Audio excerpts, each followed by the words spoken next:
So I've just done like I have OBS, right, and I can't stream. I don't know how to stream. I've just downloaded this plugin which lets me stream on Twitch and YouTube simultaneously. So hopefully that works out. But yeah, let me know if yours. Yeah, well, let me know if I don't know what I'm doing. It could have it easily could have like uh taken like 7 hours easily. Um, yeah, let me just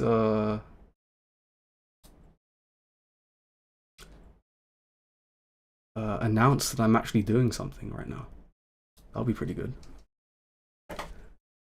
Um, I should be streaming on YouTube as well, I think.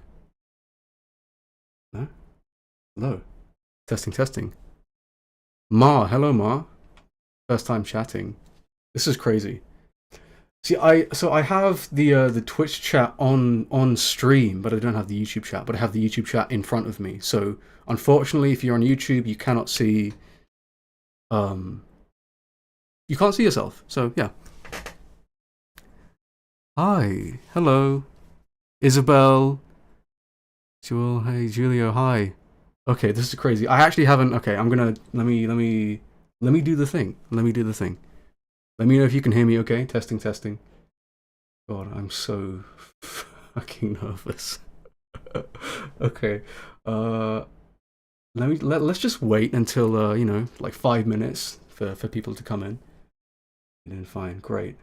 Right. So, let's just go on Twitter. Do you guys call it Twitter still, or do you guys call it X? I don't know. It's just fucking social media to me, you know. It's all the same. It's all the same. Uh, Forgive me if I'm not reading chat. I'm just multitasking right here. Um, Here we go. Live now! Exclamation mark. On twitch.tv/sunnynovus, sloppynopus, and then YouTube. No, that's YouTube Studio. Oh god. Let me. Oh, look at that! I'm back. Brainteaser plus missing link trailers. Okay, cool. Cool. Okay, I'm listening to myself back now. You are early. Yes. Hi. How you doing? How you doing? How are we this fine evening?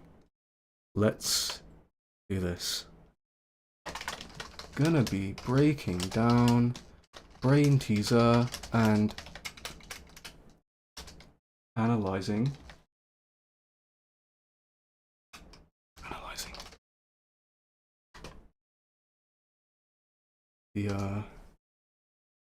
the missing link stuff.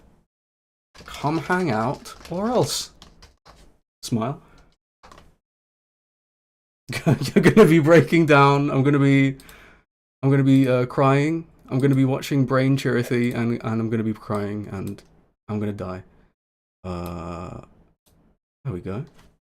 Right.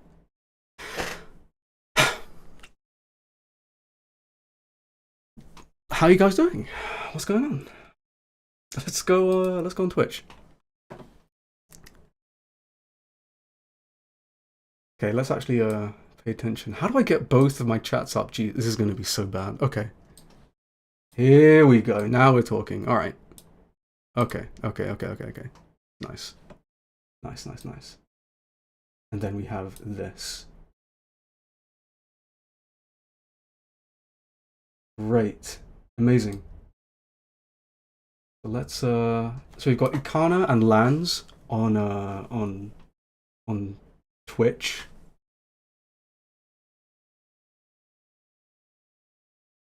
So we do it like that. Yeah, there we go.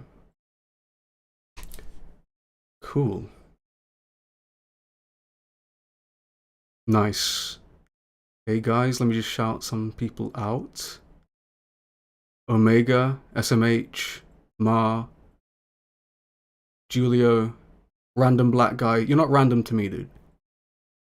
I'm here too. Nice. Slans. Awesome. Visualita, Isabel. How you doing? How you doing? Um. Right. We have Ikana.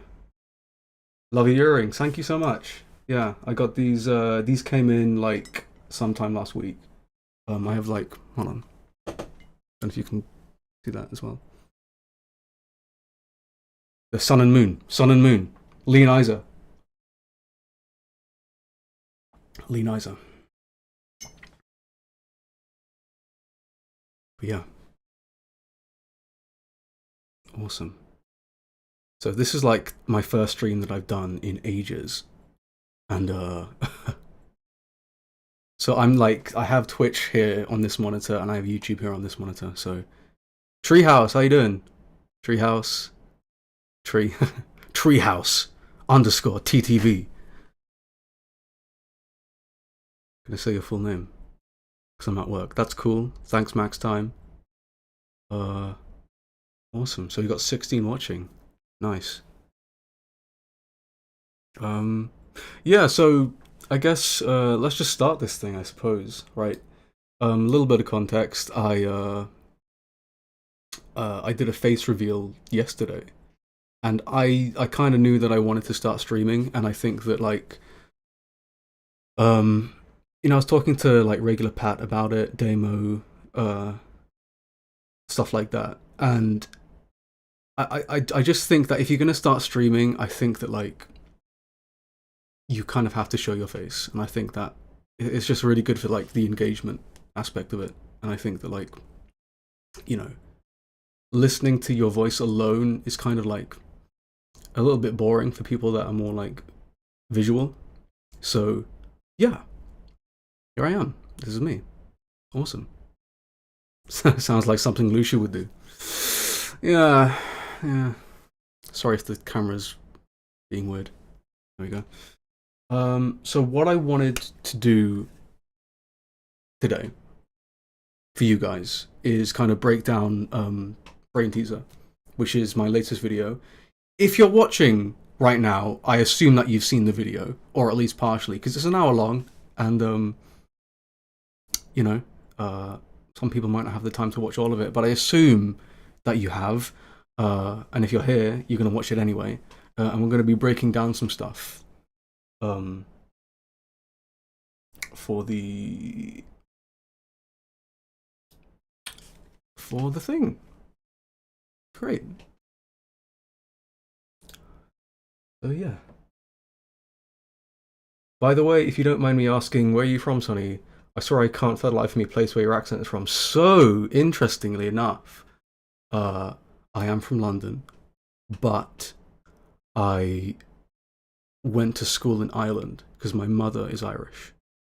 100% Irish, actually. I did an ancestry test, and so I am like 50% Irish, and a lot of my family's from Ireland, so I went to school in Ireland, I learned Gaelic and stuff like that, and yeah, so I used to have a very, very meh Irish accent, like like down in Munster, like Southern Ireland, like the coast, like Irish, like I recognised the bus was the London bus, right? Yeah. That was back when I had my haircut like last month. Yeah. But how are you guys doing? Yeah, I don't know. I think that if you're American, you're I guess you're, what's the word I'm looking for? Education when it comes to British culture and like accents and stuff like that is like Harry Potter, Mary Poppins, and like Game of Thrones, pretty much. Or like, you know, the random Disney villain that somehow is also British, so like Scar or something like that. Other than that, I think that like there's like a lot of received pronunciation kind of RP stuff in America, and that's what gets cast in a lot of like shows. So I'm very like estuary kind of Yeah, very, very average, average sounding, I suppose. But I'm like southern London. I'm not like central London. I stayed in Cornwall for several months. Okay, Cornwall. I've, I think I've been to Cornwall like twice. So yeah. And also, like a lot of the, the British YouTubers are like, hey guys, what's going on? Blah blah blah here, back at you again with another video. Like, nah, it's just not me. I just have like, I know a lot of people, I've been around a lot of places, so I don't really have like, so I grew up on like council estates, yet I went to like a posh kids school. So I had that kind of duality of like, you know, a decent education mixed with just coming home and, you know, someone threatening to stab me or something, you know, which has happened a couple times actually. But, you know, that's par for the course, you know, that's, you're gonna have to deal with that. And I'm kidding. I'm kidding. Not about the first part though, but, you know, it's okay though. Yeah, how you doing? How you guys doing? How about we just get started? You're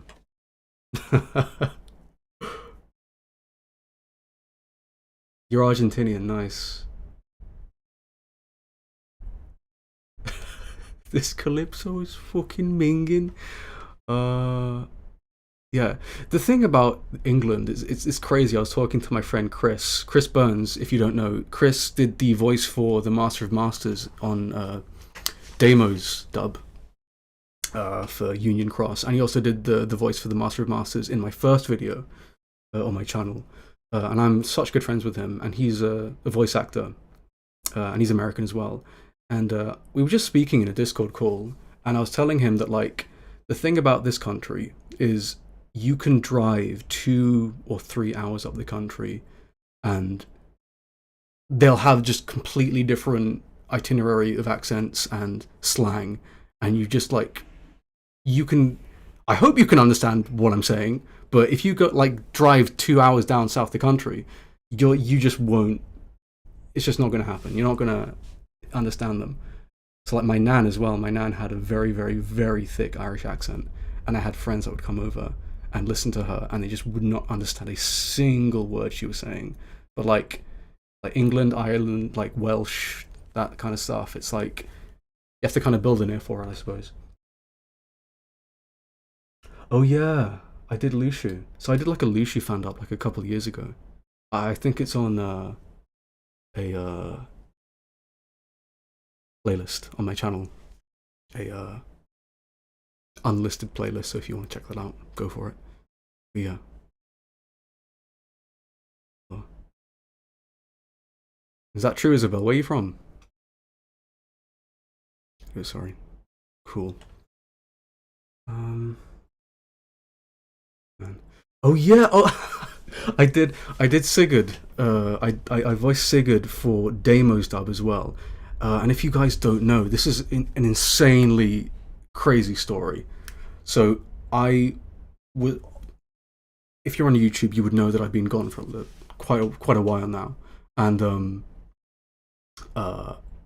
I was like kind of in hiding, and I was working on this video, Brainteaser, and doing like the Blender animation rigging, meshing, blah blah blah stuff, and nobody knew about this. I was just kind of in hiding, and the day that I decided to open up Blender and start working on it, I get a DM on Twitter, and it's from Damo, and I'm like, huh, okay.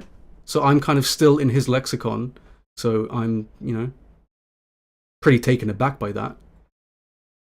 And I open up the DM, and he's like, hey man, how you doing? I don't know if you're still around, haha, but we have one more voice that we need to cast, and who better than to cast the guy that has the Sigurd avatar? And I was like, whoa, wow, okay, yeah. And then I just instantly sent in my lines within like 24 hours. And I gave him like different takes, whatever he wanted to use for the video. I gave him like, you know, because we don't know about Sigurd, right? So I just gave him like something more ominous, mysterious, especially because in the Kingdom Hearts 4 trailer we see or hear Sigurd speaking, apparently, and he sounds wildly different than he does in Missing Link, in that first Missing Link trailer. So maybe he does have some sort of hidden motive. So I kind of played that into it. And then I kind of played the nicer version of it, and he kind of like interweaved different takes throughout the video, so that's pretty cool. Yeah, if Sigurd, hi PJ. If Sigurd doesn't have a British accent canonically, we'll riot. Yeah, honestly, if they don't do that, like, what's the point in redesigning Scala on like Victorian London if you're not going to do that? Doesn't make any sense. But yeah. How about we do this? How about we get into it, guys? What do you say? Should we start now? I'm going to be stopping and starting. Again, tell me if there are any audio issues or visual issues, and I will try my best to get that sorted out. Yeah. Let me just press play here. Oh, look at that! You see that? We just go back here. So I'm just going to press play, and you're going to let me know if you can hear it. Okay, there we go. Fate. A fallacy, really. Always heaving You guys down hear the that? spine. The final constant. The reward of time. The true end. Cool. How is my voice compared to why? the video? Why is this Testing, 1, 2, 3. pervasive, unbreakable rule always breaking? Awesome. This pre-written script to be rewritten. Always. Nice. A boy with silver hair emerges from what would have been so close, almost his coffin. Nice. His companion missing, yet he... So we're going to pause here for a second.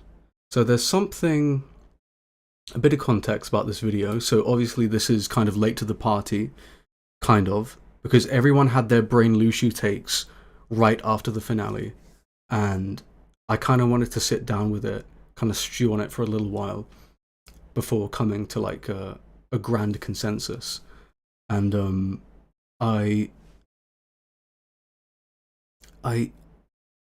I'm kind of lucky in a sense, because the Missing Link trailer, the first one, along with the Kingdom Hearts 4 trailer, came out, and we had all of this like deciphered news about Sigurd being the voice of the trailer, and you know, well, of course, just details about Missing Link in general, and we had like leaks surrounding the closed beta that happened ages ago, and yeah, I think I just had that luxury of just kind of sitting back, letting it play out, stewing upon my own thoughts, and that's how this video came to be. Because I just think that the main reason why I made the video, I think, wasn't only because I was interested in the topic, but also because I did a poll on Twitter the other day, and it really does seem to me like a lot of people are just, they can't really agree on one thing, what Lushu did. And it's really interesting. And I'm not saying that anything's right or wrong, obviously, because, you know, Nomura could just say, hey, it was option D all along. We gave you A, B, and C. We gave you these options to choose from. Okay? And they're just going to change their mind like last second. Or like go down another rabbit hole that they just haven't, you know, announced yet in terms of like plot mechanics and stuff. So yeah, it's and that's, you know, that's why I kind of did this video, to kind of like clear up common misconceptions, kind of bring back the secret reports and kind of bring them into a new light, and kind of present the audience with the facts and the figures, and let them come to their own consensus. Because if you've noticed in the video, I bring up a bunch of stuff. I go down these wild rabbit holes, and I even play the part of the, you know, the unreliable narrator at times. So even I'm not sure, and I even say in the video that I don't even like what I'm saying. So like, it's not really me hand-feeding you the real answer, because we don't have the real answer, and I think it's pretty brazen to assume that you have the real answer, which I don't. So yeah, Awesome. And the thing about this first shot here, the way it opens. Now, first of all, it's slightly different. It's slightly different in the Patreon cut of the video, because I have like a bunch of like Type 0 Final Fantasy 15, 13 stuff playing at this point. But for the YouTube cut, I used this shot in particular, which is just like this kind of crooked, not quite bird's eye shot, but this kind of crooked view of the floor. And if you're clicking on this video, you've already seen the thumbnail of Brain on the floor, right? Which is just kind of, evocative, not really indicative of what happens to him, but it's kind of like engaging, like, oh shit, what happened to Brain? So when you see this, you immediately know, oh, this is the floor of the Ark. We can see these like kind of artifacts in the top right corner, these boxes, stuff like that, and we can kind of gauge where this is in the space if you've played Union Cross or seen it. So if we just play that here. A fallacy, really. Always heaving and a down very the slow pan, right? The final constant. The reward of time. And then Brain's hatch slowly, the true end, very slowly comes into frame. Yet, why? Why is... And with the context of the thumbnail, you're kind of expecting Brain's hand to be there or something like that, because it's kind of mirroring what's in the thumbnail. But it's just Brain's hat alone. And the twist is that it's not actually Brain's hat, it's Brain's Chirithy's hat. And that's just for the video. And what I'm talking about here is like kind of how fate is just this kind of lie, this cosmic lie in Square Enix games, and how like the main character is always going to overcome fate. They're always going to change destiny.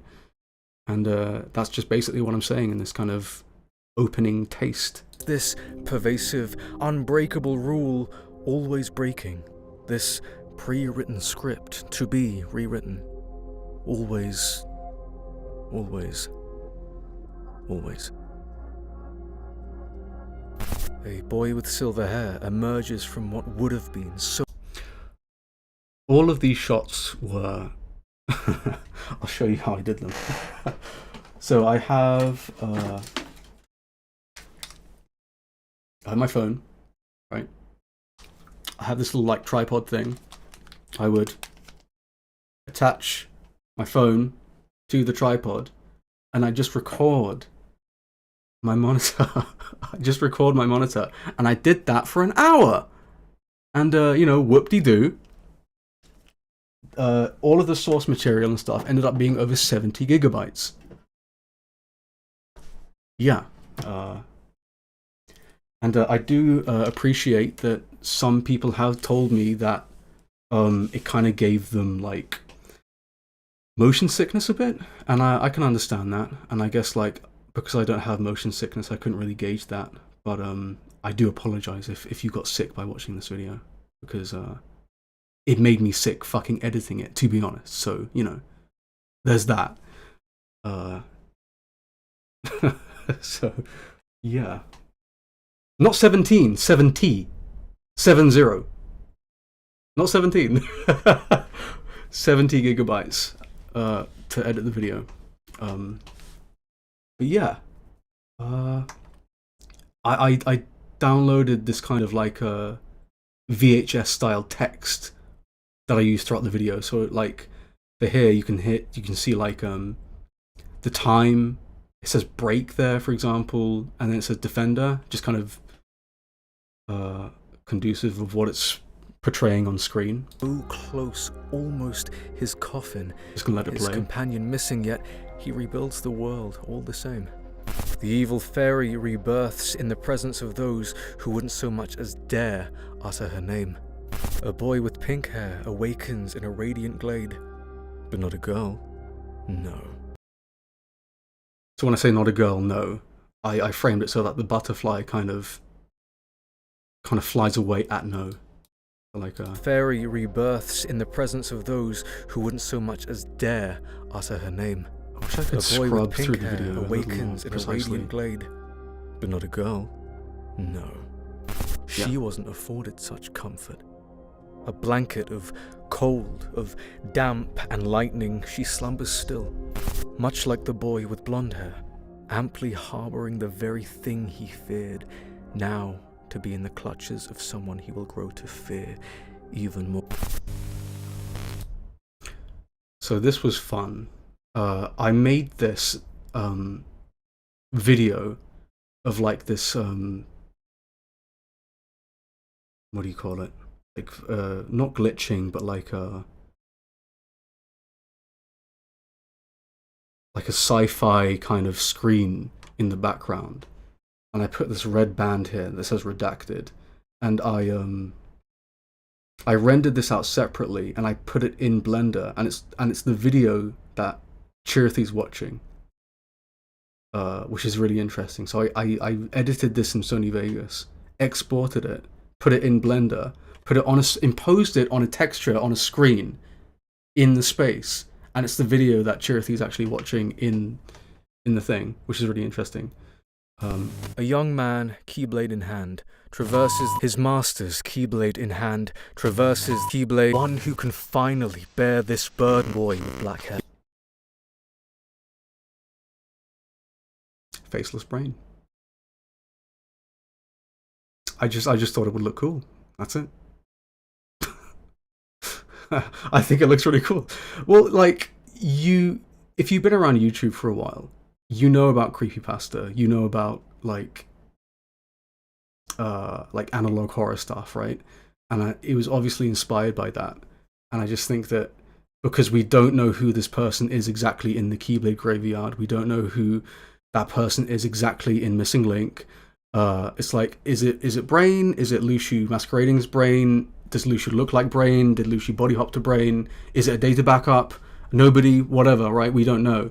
So I just kind of like, hey, let's just take away his face, because we don't really know who we're looking at, you know?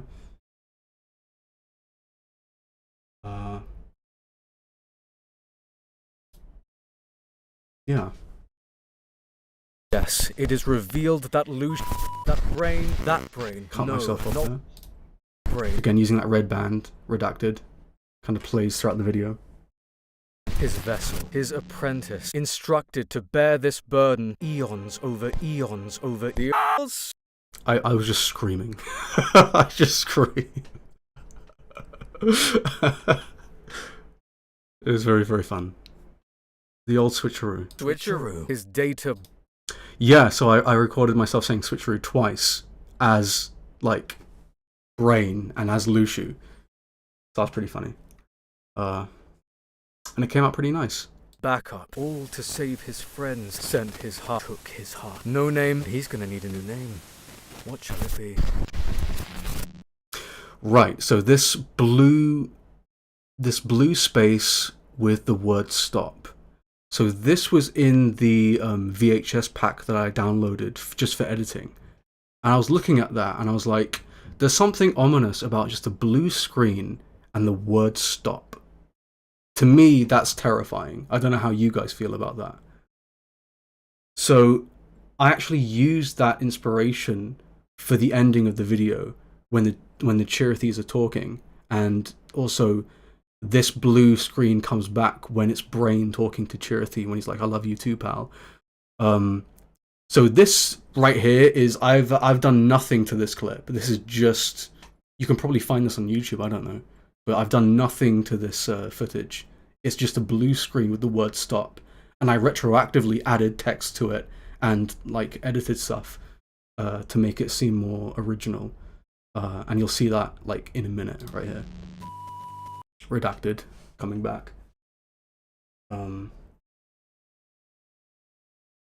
Yeah, Omega for sure. It's like that scene in FF9 where there's a hole in Squall's face. Stuff like that where it's just, you know, it's like completely silent, it's just completely visual, but you're looking at something that's so uncanny that shouldn't really exist, and it's just kind of there, which is just so terrifying. Yeah.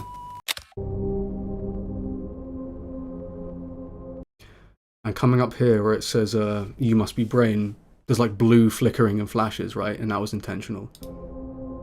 You must be Brain. Please stop. So I introduced you to just the blue screen with the word stop, and you're like, okay, yeah, it's just kind of like common VHS stock effect. But please stop is like, that's terrifying. That's fucking crazy. Like, it's like the text is talking, or like the screen is talking to you, and it's like you're not sure of the context. It's like, is it begging? You know, is it like, yeah, it's terrifying. Is it pleading? Is it asking? Is it telling you? Like, we don't know. And then this. I enjoyed doing that. That took a while, so I had to like take the red from the hat and manually keyframe every single frame to make it draw out the letters. So that took a while, but I think it came out quite nice because editing with Sony Vegas is just so, yeah, it's pretty annoying sometimes. You kind of have to find a workaround for every little thing, every single idea that you have, and that's kind of why I've been toying with the idea of using Adobe Premiere, because it just seems like everyone has Adobe Premiere or is using it, or like some sort of program that's like, you know, similar. But yeah. Now let's get into the fun stuff, the entire reason for the video.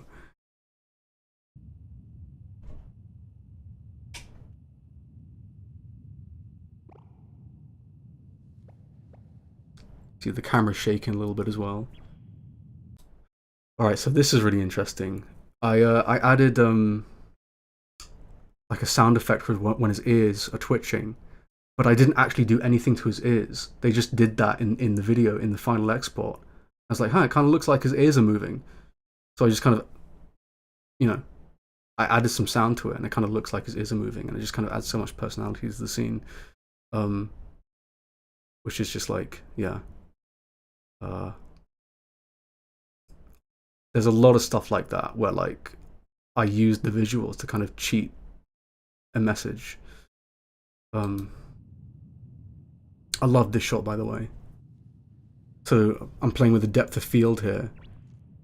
Chirithy kind of walks down and the hat comes into frame. So at the beginning of the video, the hat wasn't actually Brains, it was Brains Chirithy, and that's kind of the whole basis of the story. And originally, I was like, wouldn't it be cool if like the whole reason why Brain materialized in the future was because it was Brain's Chirithy's hat that kind of helped him. And it's like, first of all, I don't give them that much credit. I don't think they're thinking at that level. I think that like that would be way too cool for them, honestly. And it'd be such a lovely way to incorporate Chirithy's into the story. But like, who knows? Literally, who knows that they could actually do that? I didn't mention it in the video, but yeah, it could be possible that Brain's Chirithy's hat is what helps him, and that's kind of like the big twist.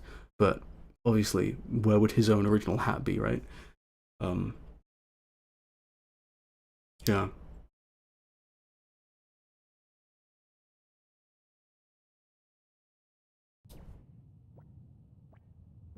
And throughout this animation, you're going to hear a bunch of like Easter eggs in terms of sound effects. Like if you're an Animal Crossing fan, for example, you're going to hear a lot of Animal Crossing stuff, Silent Hill stuff, Klonoa, Stretch Panic, like a really old Dreamcast PS2 game, PS1 game stuff. You're going to hear a lot. Can you hear fireworks outside? Probably. It's just fireworks because it's like November. But that camera panning sound effect was ripped straight from Silent Hill 1. And it's very, very slow in the original game, and I kind of sped it up. But yeah. Okay, you can't hear anything. Seven Hearts, how you doing? I apologize if I go on a tangent, because I'm just kind of looking at the screen, but I should be paying attention to chat more. Part of me... Do you think the hat or the medium is required for memories? So we're going to get into that. Me and Damo have very differing views on that. We actually briefly spoke about that. Because what medium did Elrena or Lorem have? and they had no memories, but they had bodies. So was it because Lucia had memories of them? See, that's the interesting thing. So me personally, I've heard a lot of people say that the mediums for Laurium and Elrena were the flowers and the lightning, which I don't like that at all. I think that's too loose, because it's like, okay, well, what's the medium for Ven? The wind? Like, no. I think that if you just kind of infer what characters have memories and who doesn't, right? So it's like Maleficent has memories, she has the robe, the Master of Masters has his eye, and he has his memories. Brain has the hat, and he, of course, obviously remembers stuff, right? And it's like, okay, well, if you look at Ven, complete amnesia, no medium. Laurium, amnesia, no medium. Elrena, no medium, complete amnesia. And like Subject X, of course, in the reports, they have amnesia. So I think the medium, the belonging of the traveler, is primarily responsible for assurging their memories, in my opinion.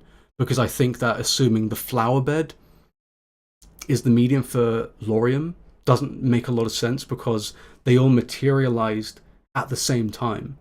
The flowers have always been there in that world, meaning that Laurium, if that was his medium, he could just appear and materialize in that world whenever. But I think that it's Lushu that summoned them, that brought them back intentionally at that time, at that place. Because in Dark Road, Master Xehanort asks the mirror, like, are these friends, are these like lives in my head real?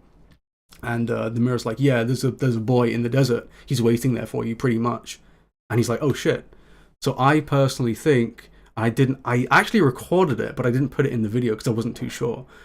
We see a shadow figure walking up to Ven in the finale of Union Cross. Why didn't they use Master Xehanort's sprite for that? Like, you can argue that it wasn't finished, but to me it's like, we know who it is, right? So why would they just not use Master Xehanort's sprite? And it's like, okay, well, maybe if he was recompleted before Master Xehanort knew, could it be Braig? Could Braig have recompleted Ven only to then start working with Master Xehanort? And I think that's so much more compelling than just assuming the fucking wind.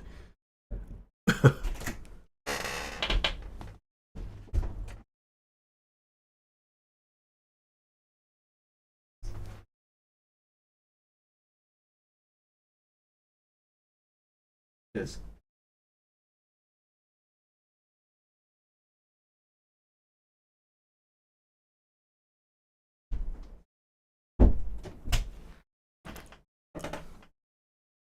I'm back. Sorry. Landy, how you doing? I'm trying to lurk. Okay, cool. How you doing, Landy? How's it going? Sorry, yeah, my madre, my mother, came in and had some stuff. Sorry. Anyway, what was I talking about? Master Xehanort, the medium stuff. But yeah, let's just see chat. Memoria Haven, how you doing? Let me just catch up here. I have two chats open.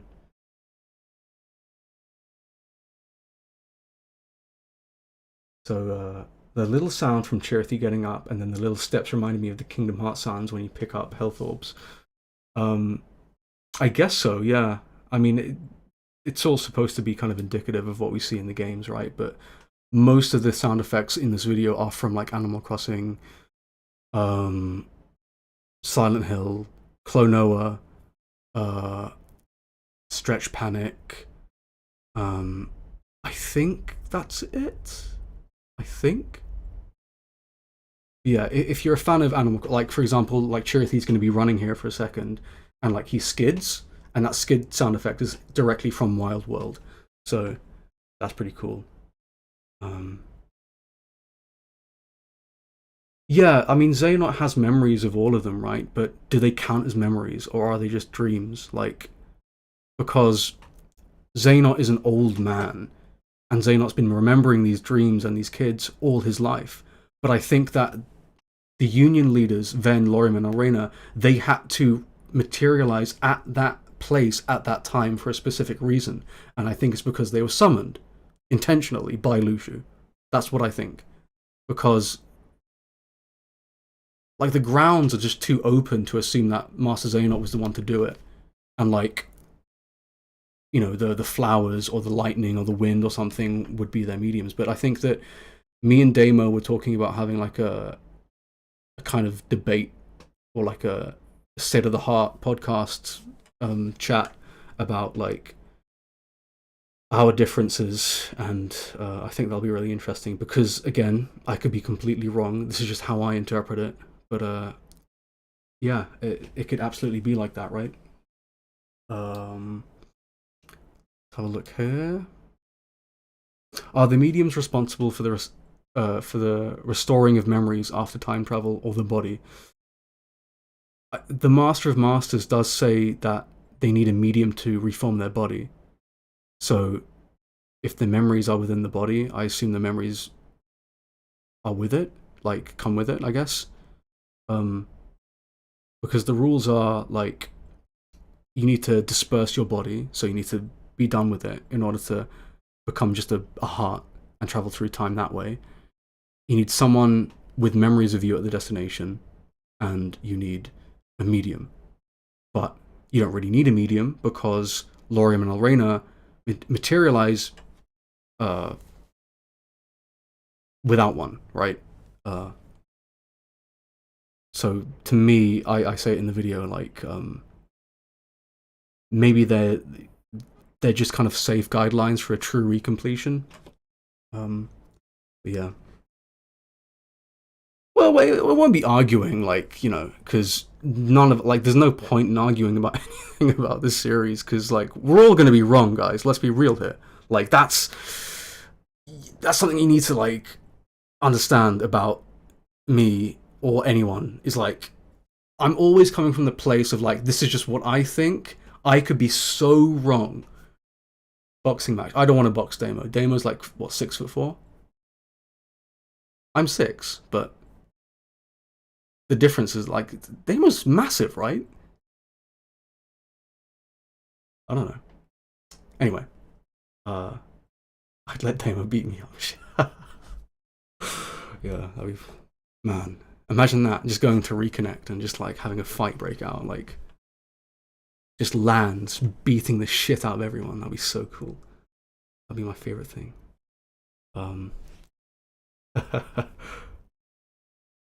Yeah, that's so funny. Umbra, how you doing? Nice. Sorry, again, there's just so many chats. Let's space this out a little bit more. Right, After Hours, how you doing? Oh my god. Absolute killers in the chat. We have Landy, Lands, After Hours. Guys, if you haven't seen After Hours videos, the production value over there is incredibly good as well, so check him out. Let's have a look here. Demix is Lushu. No, he's not. Seven Hearts. It's pretty interesting that Marluxia and Larxene seem to regain their memories as well as once Sora defeats them. Yeah, exactly. It would seem to imply that maybe Lauriam did regain some memories during his time in Dwarf Woodlands, but we don't know, because like Elrena, when she's defeated, she's like, oh, that's my secret, right? So it's like she is kind of alluding that she knows a little bit, but maybe that's just because they were just defeated, and boom, you know, the brain kind of comes back to them. No pun intended. Lauriam, Ven, Elrena, and Subject X all show up pre-BBS time. Yes, exactly. I'm under the impression that they all showed up simultaneously in those different worlds, or at least within similar time frames. So like maybe Lushu went to Dwarf Woodlands to look for members for the organization. This is a prime time to summon Lauriam back, and he did so, I guess. But maybe, you know, only maybe. I think Lushu observed them all, even if he only interacted with Brain. Yeah, I think so too, because the wording... I have the reports here, I'm going to bring them up soon. But, yeah, the wording on the reports is so kind of elusive. They're kind of open to interpretation, really.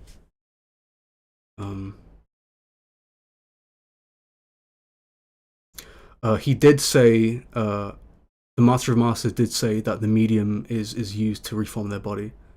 At least that's what he said to Darkness. But again, like, Luciu says vessel, so it's like, it could just be a wording thing.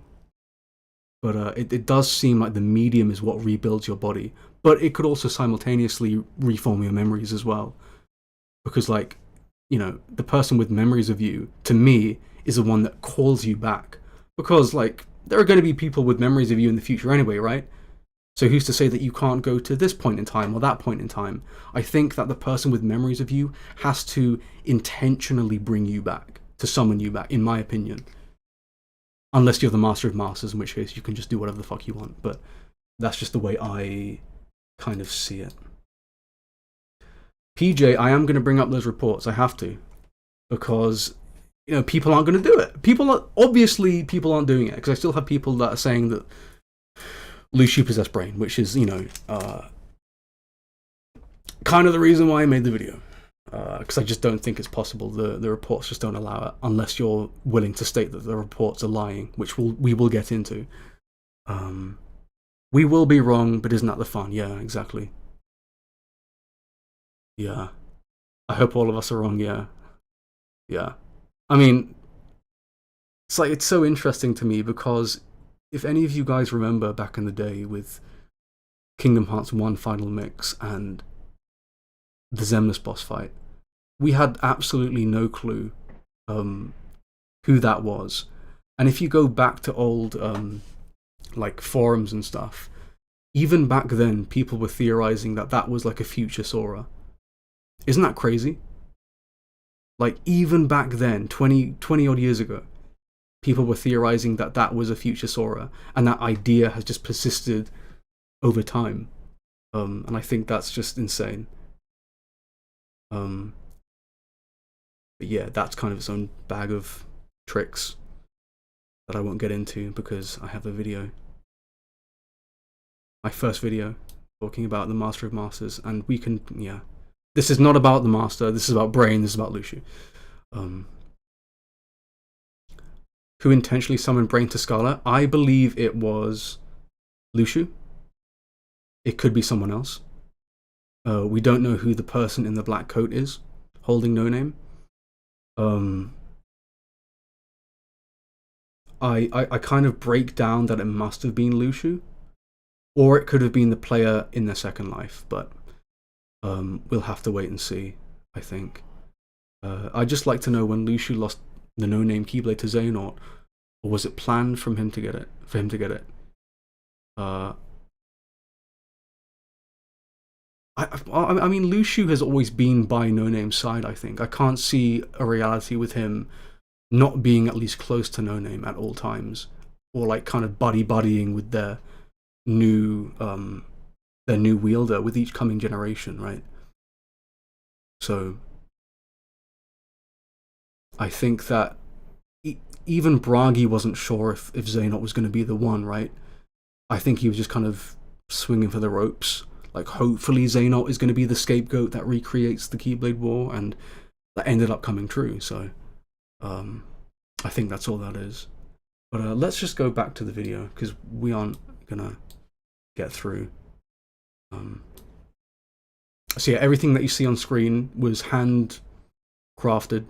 Every single polygon, every single vertice, every single texture was imposed by yours truly, and it was very, very fun. If you were to ask me if I were to do this stuff in Blender or just edit the video regularly in Sony Vegas, I'd choose Blender, because Vegas is a fucking disaster, and Blender is way funner than anything.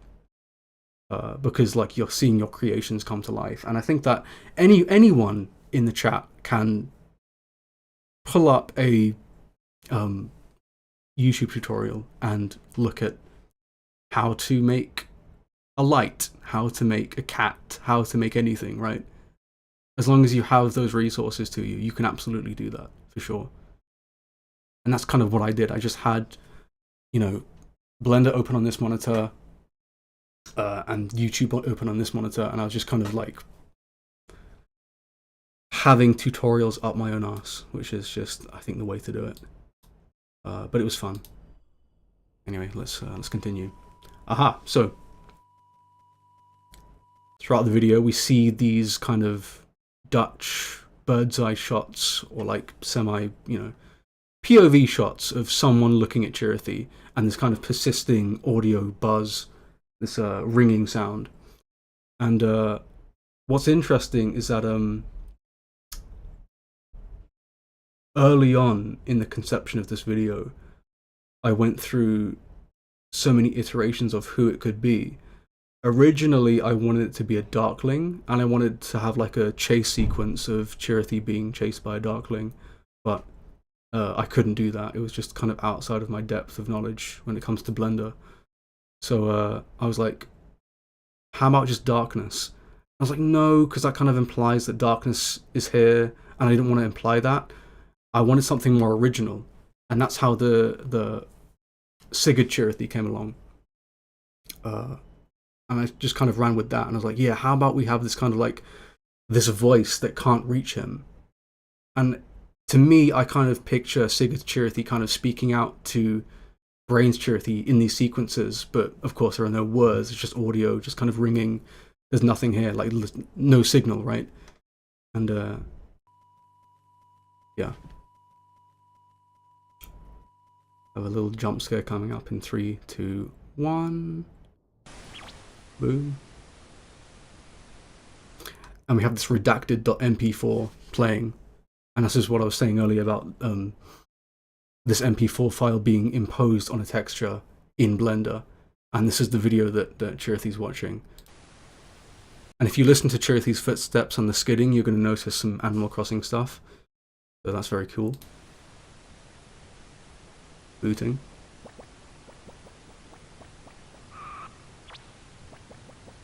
Virus.exe.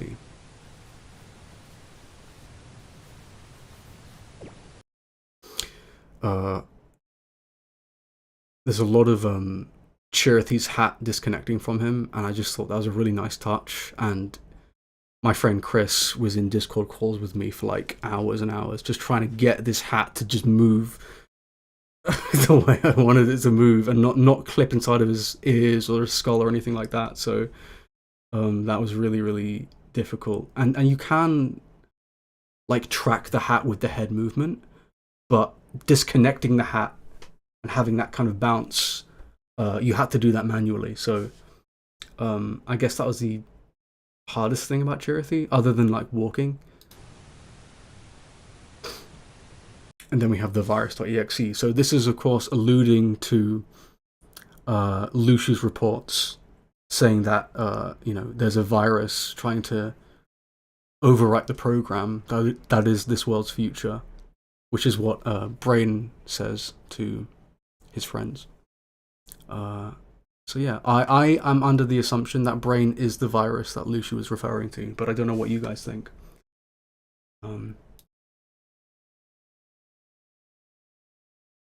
How much traction do you think there is behind the possibility of 2 timelines?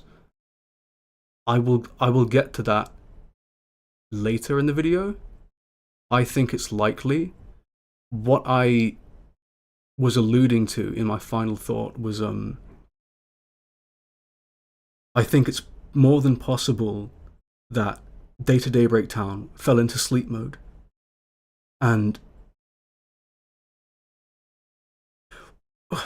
because Lushu says that this world is different, right? When it falls to darkness, that's it. But there is no darkness left. All of the darknesses are either within the foretellers, assumedly. They're either in the foretellers, they're either locked in the cable tunnel to Game Central Station, or it's like Vanitas, right? The only darkness that was left behind in the real world was with Lushu, and we don't see what happens. So technically speaking, there are no darknesses left in the data world. So in my opinion, if the real Daybreak Town got destroyed and remained in the realm of light, then who's to say that the Data Daybreak Town just didn't get destroyed and just remained there and just kind of was left abandoned? And then, of course, you have Brain saying like, hey, I want to awaken the dandelions that are left sleeping in the data world.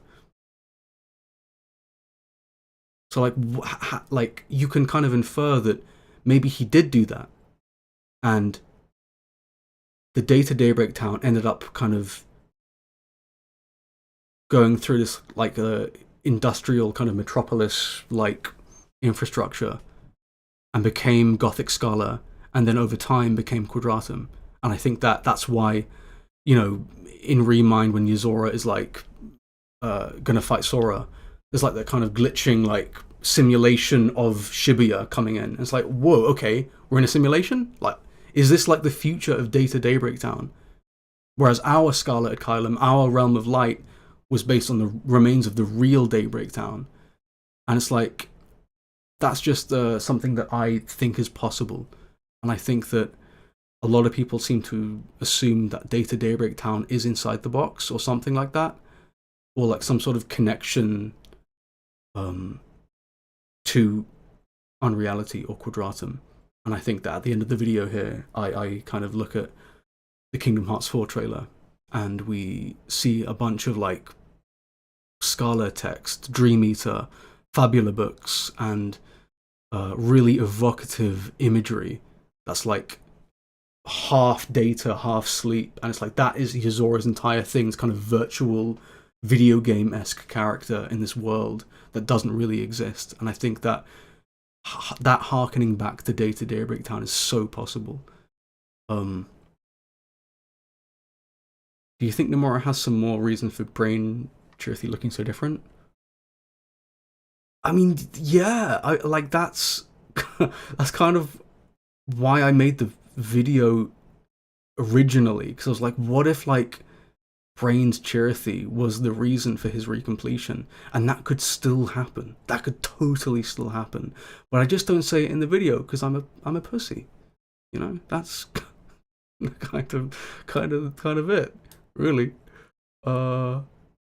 Skaz, how you doing? Oh my god, Skaz is like one of my main supporters on Patreon. So how you doing, Skaz?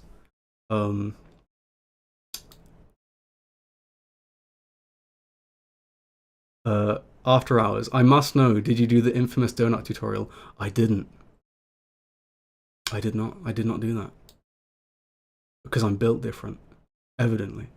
I didn't do that. I should have. Because some of the texture work in this video is fucking appalling. It's so bad. It's terrible. But I managed anyway, right?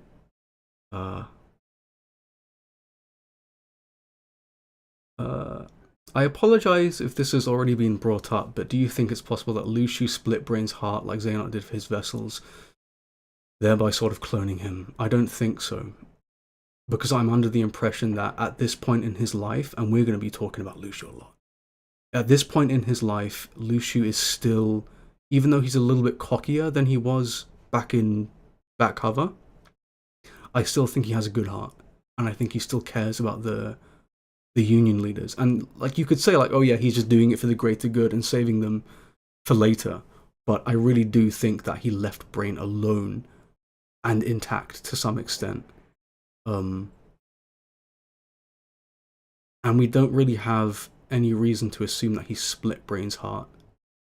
I mean, he did say that it's a shame that this life is the only one you have, but like, I'm under the impression for the pods to work, a body needs to be occupying it. I don't think you can just put a heart in the pod and make it work. So, yeah, that's just kind of what I think. I mean, like, you can assume that the true dandelion is like Brain, but nah, I don't think so. I think Brain, either the real Brain or the data version of Brain, got sent in the pod. That's just how I look at it. But yeah, textures are hard. Textures are like, they have a mind of their own sometimes. But that's because my topology is so like disgusting. This is all like Blender talk, by the way. It's just, yeah, whatever. The polygons don't go brrr, and I'm mad about it, that's all. I think Brain is the virus because in context, Brain was the one trying... Yeah, exactly. I think I think Lucia's reports absolutely allude to Brain being the virus, and I think that it being darkness just doesn't really ring too well for me. I don't think. Yeah. Okay, let's get back to the video, I think, because we haven't actually discussed my points yet. So we have this. Very, very nice. This is also just the 3D model for Brain with a black texture around it. Case 1, Vessel. Did Luciu possess Brain? So this picture is, of course, in Blender. It is a video of a picture of a screen grab of Blender. So what you're seeing now is like through that chain. So I took a screenshot of this. Excuse me. I took a screenshot of this in Blender.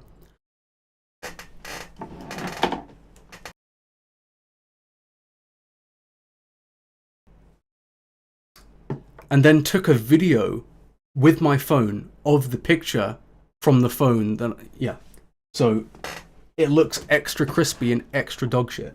Just for you guys. I'm always thinking about the viewer experience. But you can see that, like, the hat's here, very evocative image here. You see Luciu, you see kind of Brain kind of readying up, kind of stancing up, right? So look here. Ikana Canyon says, I need a Chirithy in the next Animal Crossing game, yeah, for sure.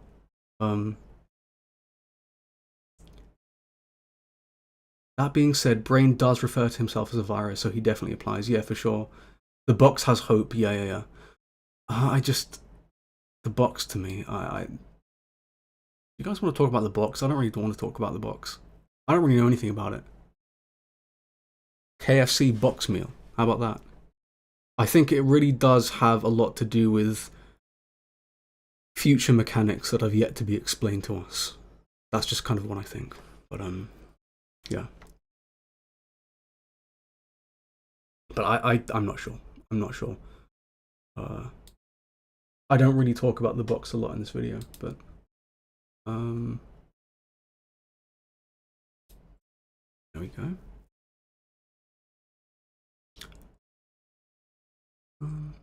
One question from Max Time. One question: if Brain is the virus, then why give him his Keyblade? Because it would mean that the master would see what the virus did and did nothing. Right. And I think that's kind of partly this kind of cat and mouse game, that the master absolutely knows that Luciu is the traitor, which is why he gave him the Keyblade and gave him the role, because he knows that Luciu's actions will lead to a future that he wants, I think. So yeah, there's no saying what the master's endgame is really, because it's interesting to see how Luciu will cheat the master if he does, because the eye in the Keyblade in the Missing Link trailer does appear to be very dull and grey, and there's no there's no life in it, which is partly why it can be regarded as the unwritten era, because the eye wasn't working, thus it couldn't be written in the Book of Prophecies. So to me it says that Luciu and Brain are conspiring, and perhaps Luciu doing what he did with Brain is the reason why he's the traitor. Probably. Because, I mean, for years, guys, for years we thought that Ava was the traitor. And to me, she is so much more of a sussy baka than Luciu ever. Like, she's so mysterious, and she does so many weird things throughout the Key Saga that, like, I was so taken aback how Luciu was the traitor, despite the fact that the Book of Prophecies is proof of his success, which is trippy to me.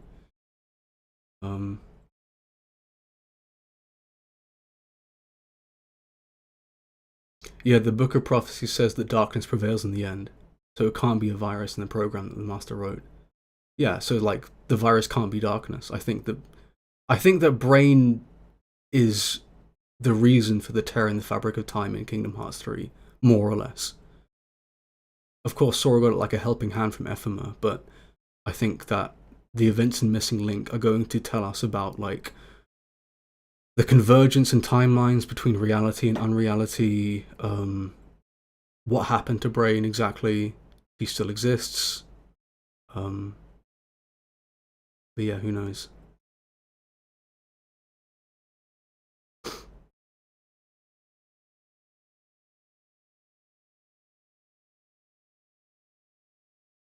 I think there are two brains, so which one has the Keyblade, which one was sent to Scala.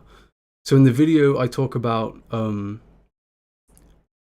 I think Data Brain got sent to the future and is what we're actually seeing in Missing Link.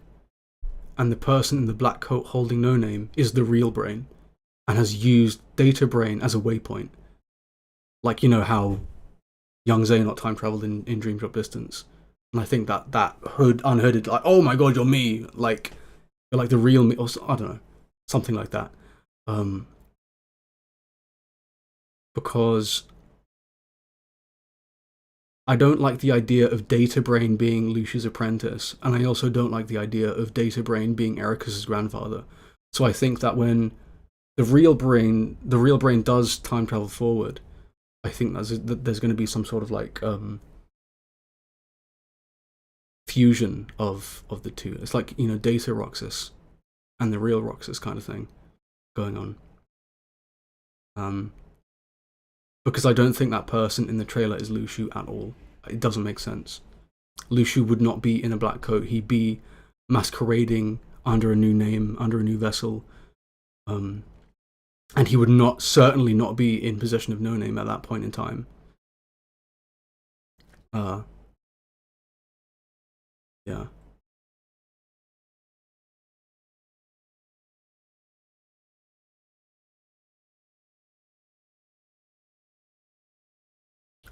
I just think we should just watch the video at the moment because we're not going to get anything done. So let's watch the video, shall we? There we go. The vessel theory goes as follows. Let me know if you guys can Brain's hear body it as okay. a vessel, sending his heart into the future where his body is then recompleted. Luciu has the memories as he exists in that time, and Brain's hat acts as his medium. See, this theory is not only the one to be most widely assumed, it's actually the least plausible, which is why it's such a problem. And this is exactly why I made this case, this section in the video, the first one, because I wanted to kind of like quash that immediately, because it really does seem to be the prevailing theory that Luciu possessed Brain, and I just don't think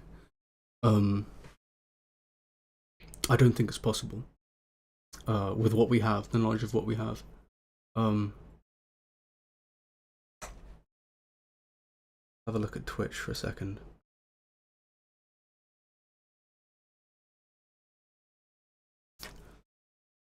Umbra says, I think the traitor role applies to more than one person intentionally. Maybe. It's so open right now. Like, anyone can be a traitor, really. Like, maybe there was no traitor. Maybe the Master of Masters is the traitor. Maybe it's just Luciu. Maybe it's both Other and Luciu. It's like, we don't really know at the moment. Because, as far as we know, they pertain to their roles and they serve their purpose, right? So, like, what makes them a traitor exactly? Like, we don't even know what actually makes a traitor. At all. Like, why is Luciu a traitor? Actually, like, why is he a traitor?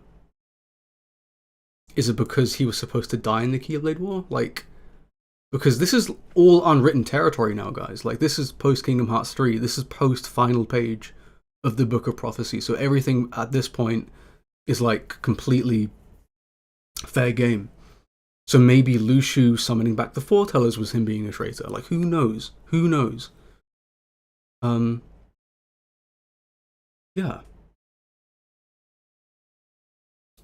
But the reason why this is the first section of the video is because it's really strange to me how you can read the secret reports that say that Lu Shu. I have the reports right here. Let's have a look. Let's bring them up, shall we? Report 2. Testing. Can you hear me okay? Should be okay, right? Hopefully.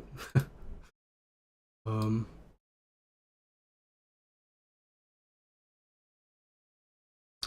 you guys can see that, right? Should be good.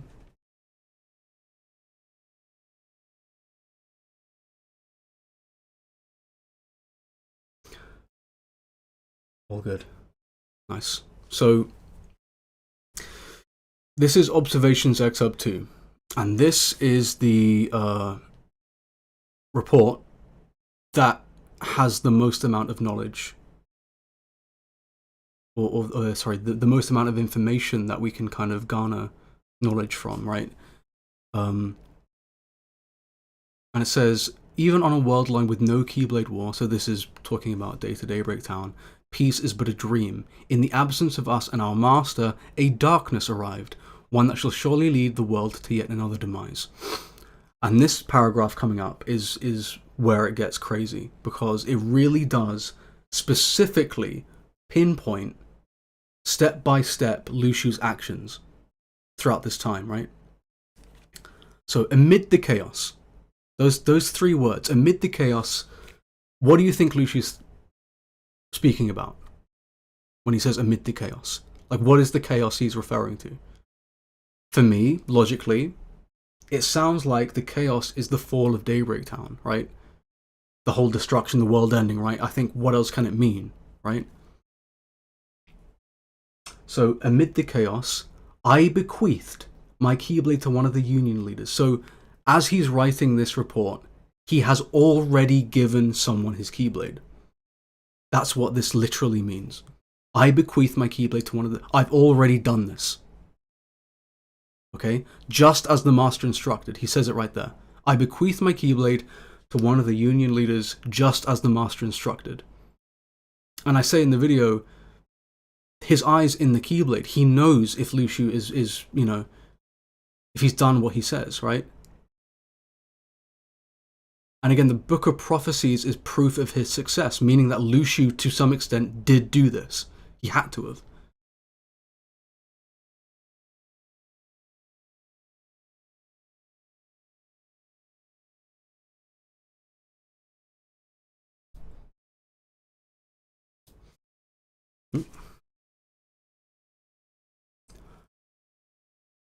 Yeah. Amid the chaos, I bequeathed my Keyblade to one of the Union leaders, just as the master instructed. I watched as the 5 were sent to another world line, at no small cost, ensuring the line of Keyblade wielders will live on.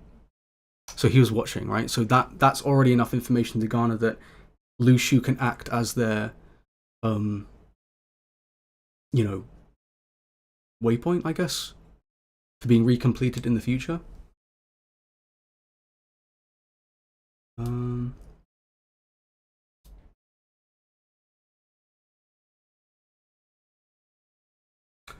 Yeah, he kind of. I don't know why. That's weird. I have no, like. I'm so new to Twitch and stuff that I don't really know how that stuff works. So I'll have to like fix that auto mod stuff, but it's okay. But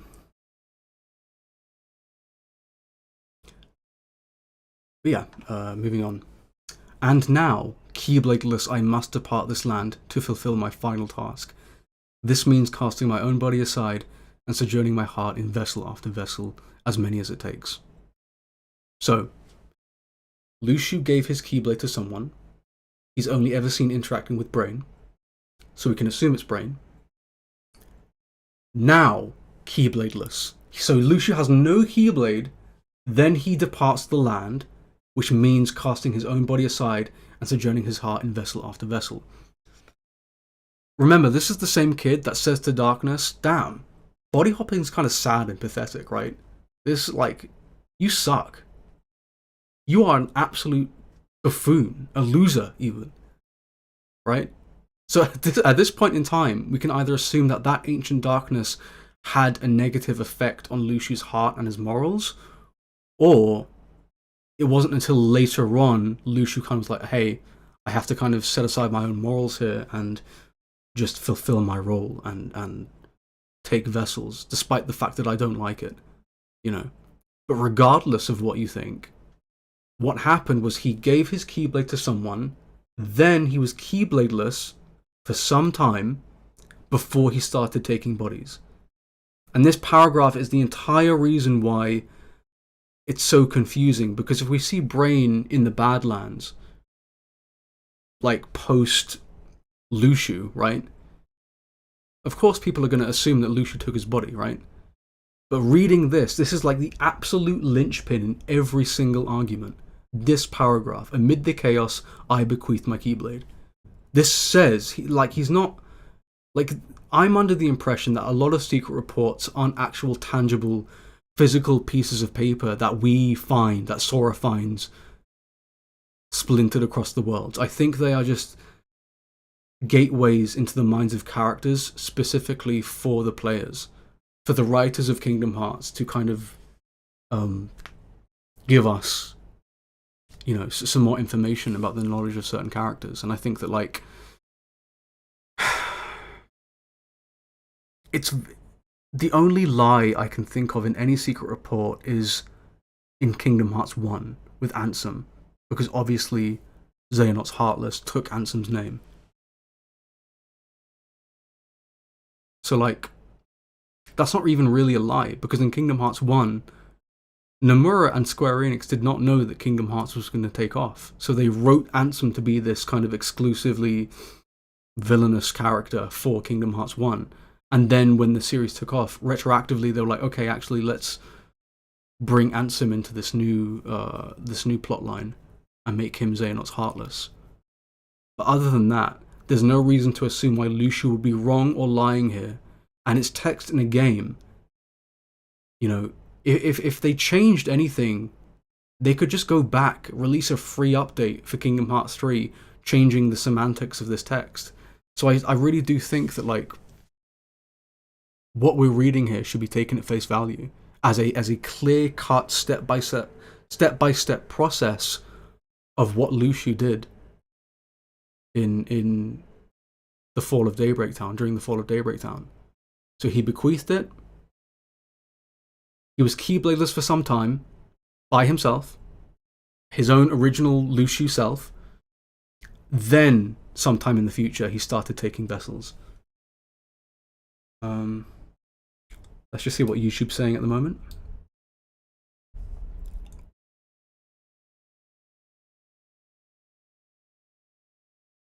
I've had very out there ideas about the traitor, but it's hard to explain without making a few logic jumps. Yeah, exactly. I mean, that's what's so confusing about this. Like, we all have to take into account that Union Cross and the entire Key Saga, collectively as a story, is so fractured in its delivery. You know, so many hiatuses, so many breaks, and it was for so long that we can just assume that there are changes behind the scenes that we don't know about and we'll never know about. But I really do think that the ending of Union Cross was a vision they had in mind, but it was just how they were going to get there. I think that's where the contention lies. Which is why I think that this secret, like, assuming this report, Observations X up 2, assuming it's wrong or retconned, is way, like, you have to,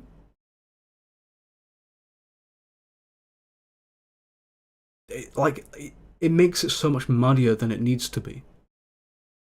I think just taking it at face value is easier than trying to justify why it's wrong, if that makes sense.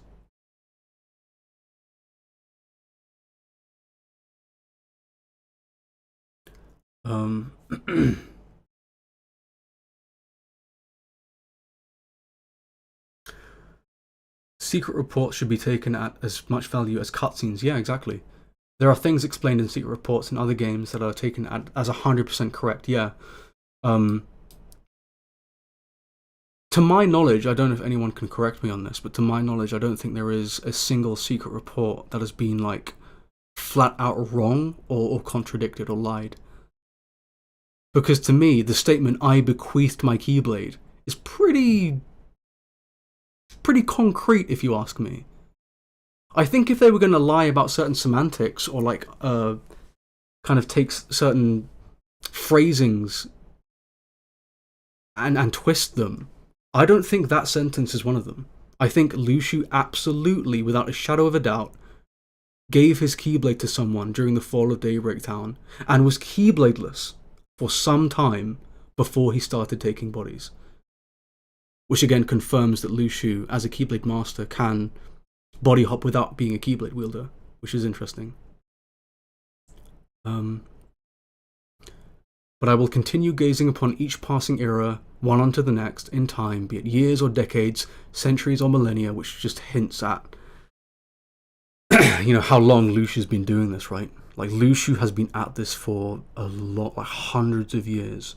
Because even he says, like, the lives he's lived have been, like, countless. Which, it makes me laugh that so many people would assume that the age of fairy tales was like 100 years ago, which is so ridiculous. Like, World War II was not 100 years ago. Like, sorry, I mean, in the, like, the age of fairy tales, like, it can't be compared to that, right? Because, you know, World War II was 100 years ago, but I think it's more comparable to, like, AC, BC kind of era, like we're talking thousands of years. Bio, how you doing? Gonna drink up. Bio Roxas in chat, how you doing?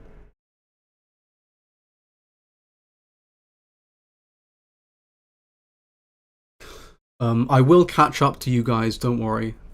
I just want to finish my point. But how you doing, John?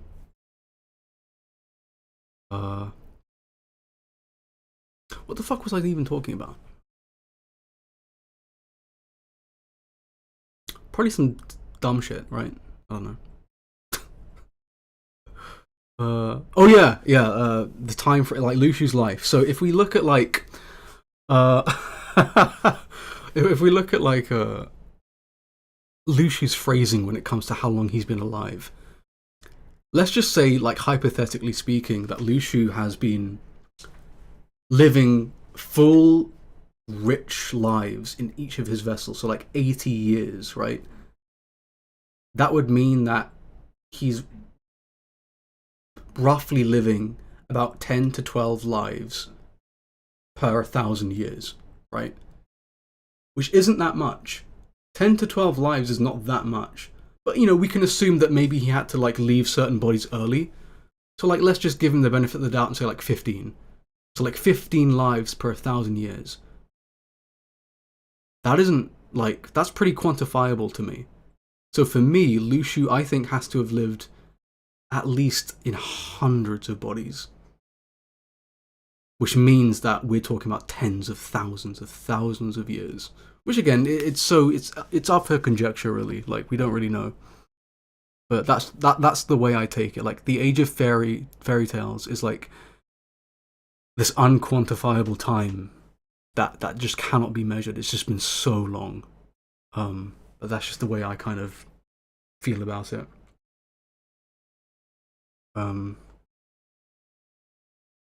Yeah, the BBS reports are totally supposed to be taken at face value for sure. Like, the reports as a whole are supposed to be like Occam's razor, in a sense, like giving us as the player information from the writers of Kingdom Hearts. Like, that's how they are supposed to be interpreted. And saying that Lu Shu is wrong or lying is in and of itself a theory. And maybe you should do a video on it if you believe that. But I just don't think that Lu Shu is going to be wrong in these reports.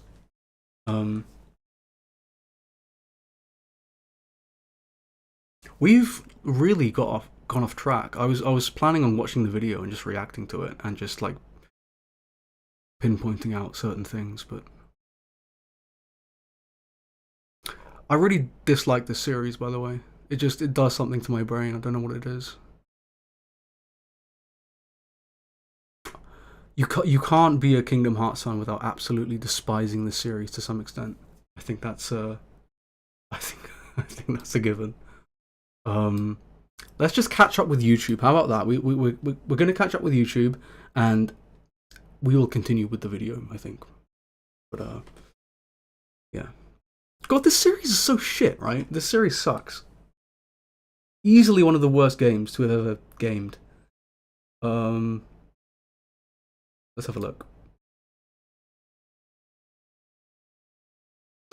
The last video was a banger. Well done. Thank you very much.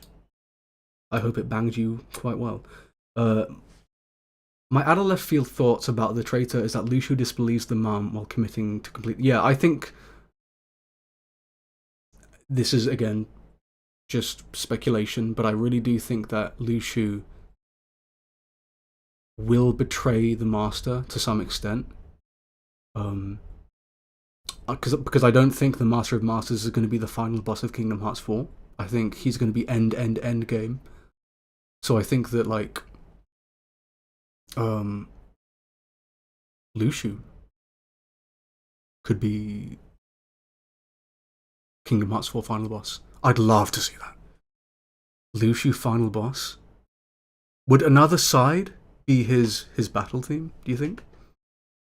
Because to me, like, the organization theme is kind of his now, right? Because Zigbar had a character theme and it was just like a Organization 13, but like a waltz.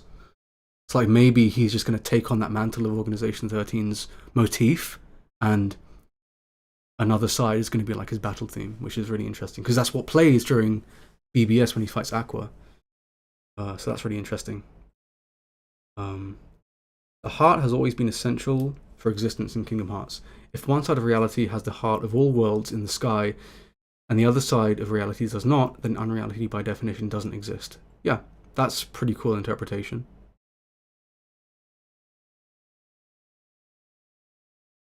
Yeah, I could see that. I think, to me, when young Xehanort in Dream Drop Distance, when he's in the grid, and he's like, Data doesn't have a heart, therefore it cannot dream.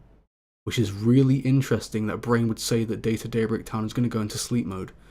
So I think that there's this convergence of like sleep and data that happens in Quadratum, which is why I think Data Daybreak Town is Quadratum's history. I think the basement incident is what I'm what I'm alluding to in this video is the basement incident is the divergence of timelines. The real Daybreak Town forms our side of reality. Data Daybreak Town is what forms Quadratum / Gothic Scala.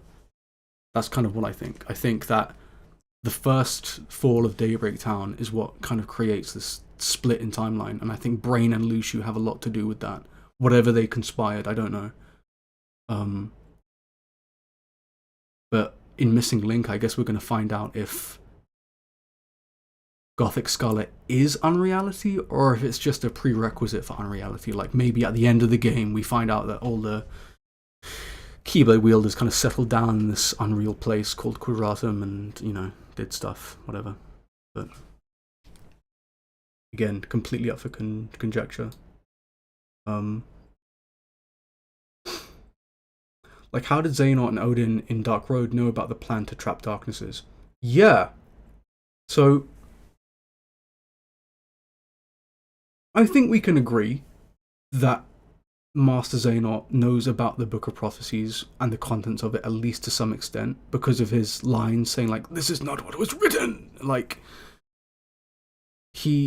there's a lot, like, all of this was decided, like, all of, like, the language that he uses kind of tells me that either he was told things about the Book of Prophecies or he got his hands on it somehow, which is why he was so confident that like light will expire, you know. So I think that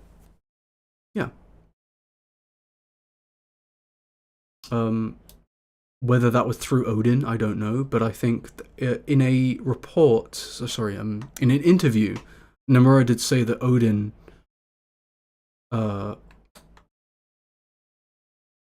what did he say? I don't think I can't put it up. Okay. I think Odin said, Nomura said that Odin came from Gothic Scholar, or like settled down from another world, and that he has ties to the second player. I don't know what that means. I'm sure someone can pull up the Cage Insider interview on Google and see for themselves, but Nomura does talk about Missing Link a lot, and like the generation of, like, you know, blue bloods and stuff like that.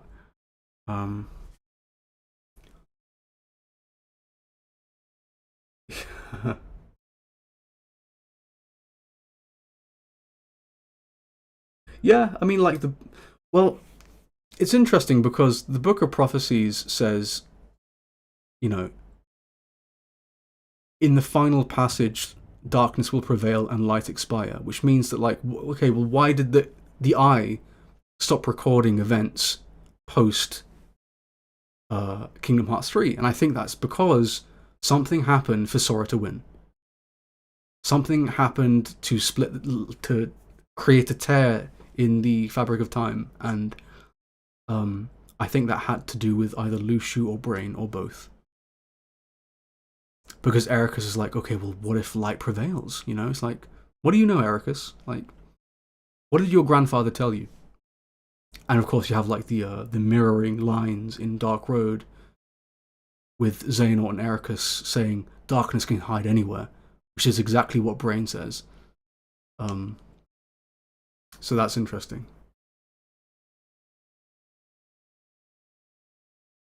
Hey, Tommy Fiend. We're doing okay. We've absolutely destroyed any plans I had for the stream, and we're just talking right now. But I think it's cool. I think we're all cool. Also, Ikana is the only person in the Twitch chat.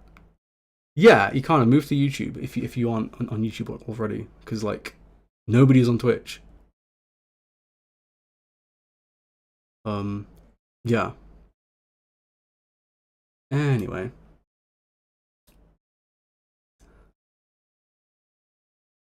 Oh, Lance, you're at work. Good luck at work, man.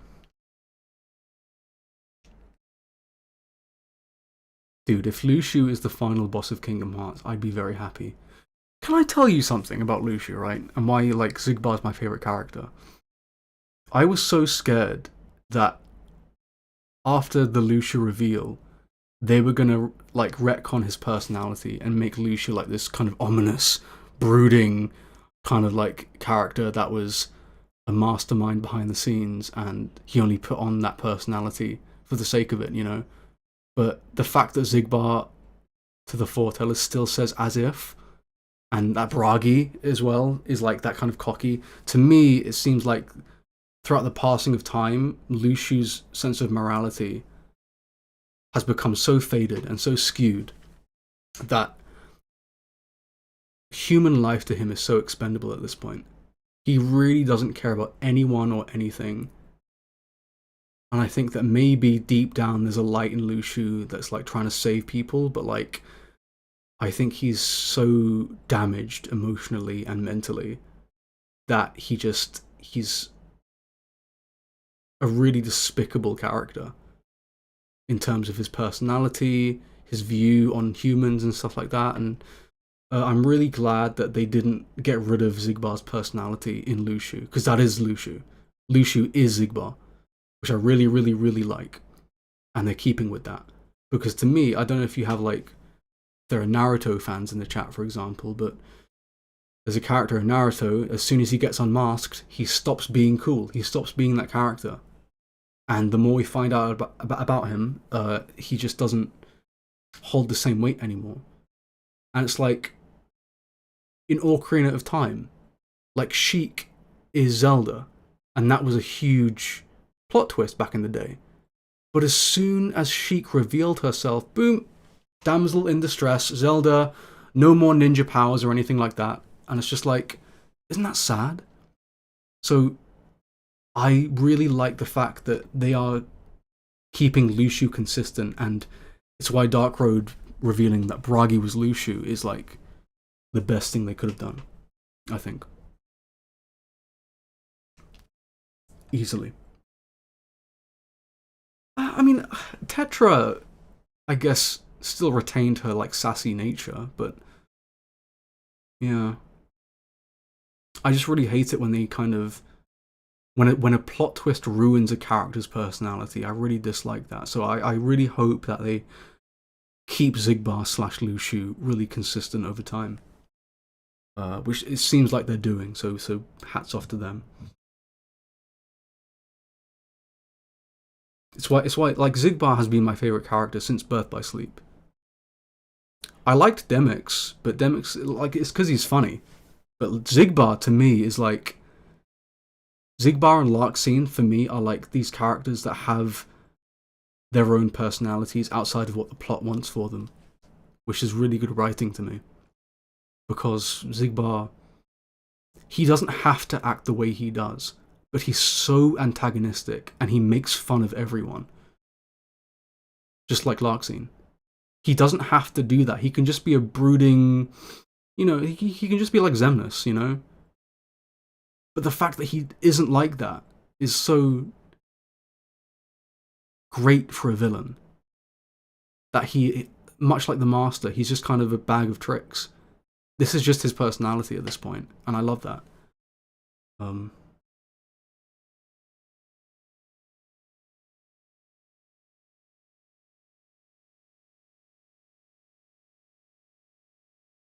Do you think Luxu was Bragi since Xehanort and Erica started? Yeah, right.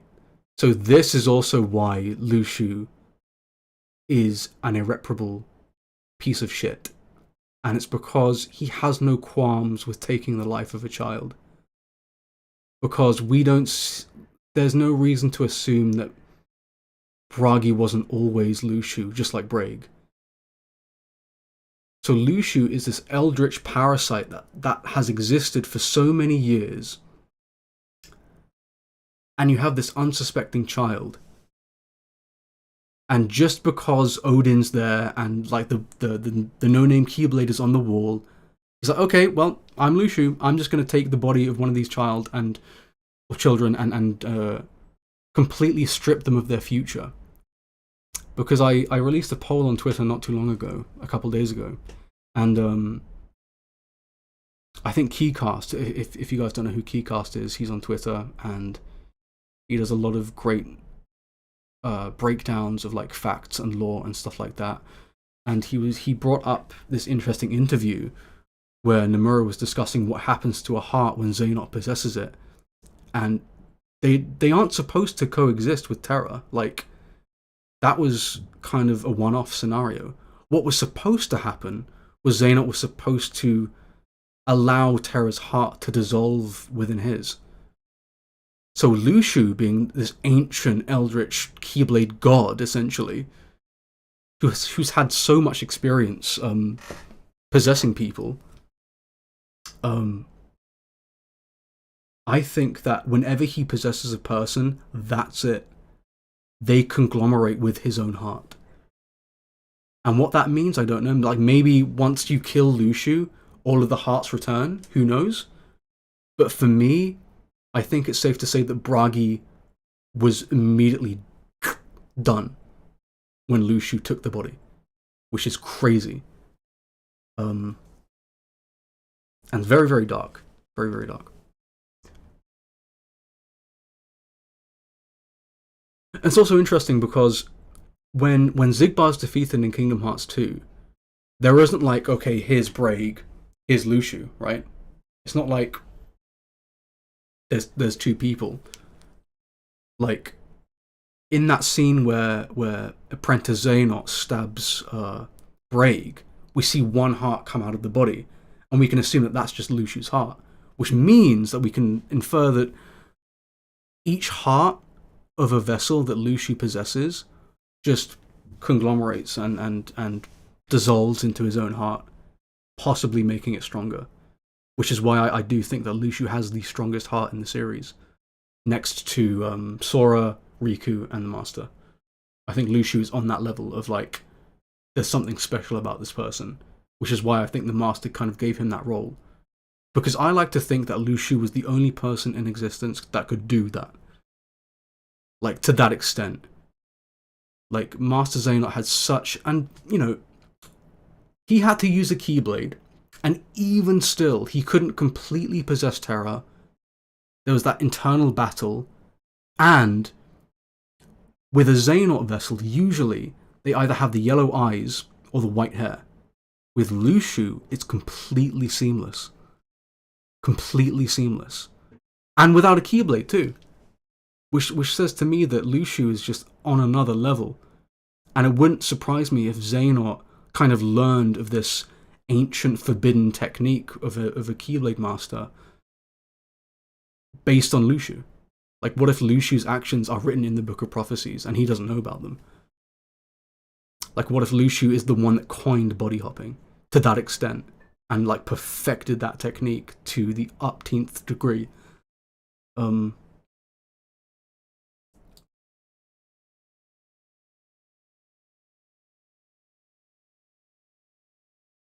Yeah, he kind of says, I do find it interesting that with Remind in particular, they made it a point to give us this sort of wedge/rivalry with Luxord. I'm going to say Luxord, by the way, because I think that Luxord is fucking stupid. With Luxord, time versus space. Yeah, exactly. So Luxord, to me, of course, they're retroactively making him more important than he was in Kingdom Hearts 2, which to a certain extent they did with Xigbar, so it's fine.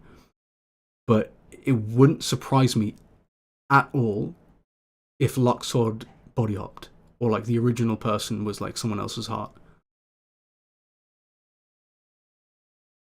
It wouldn't surprise me at all. It wouldn't surprise me if Luxord is like Sigurd or something. Like, who knows? I don't think so, but it wouldn't surprise me. That's all I'll say about that.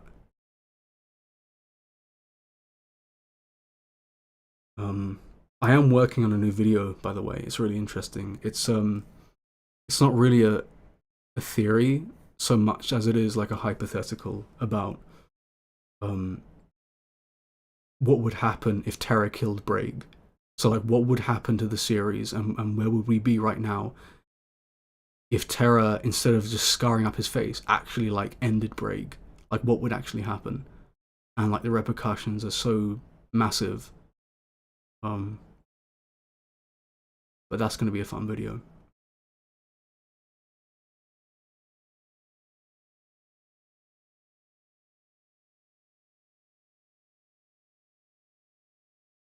Yeah, the Ericus, and like Ericus being in Terra's heart made his heart stronger, obviously. But yeah, Blue Shoe, I think his heart is. I think he's a monster.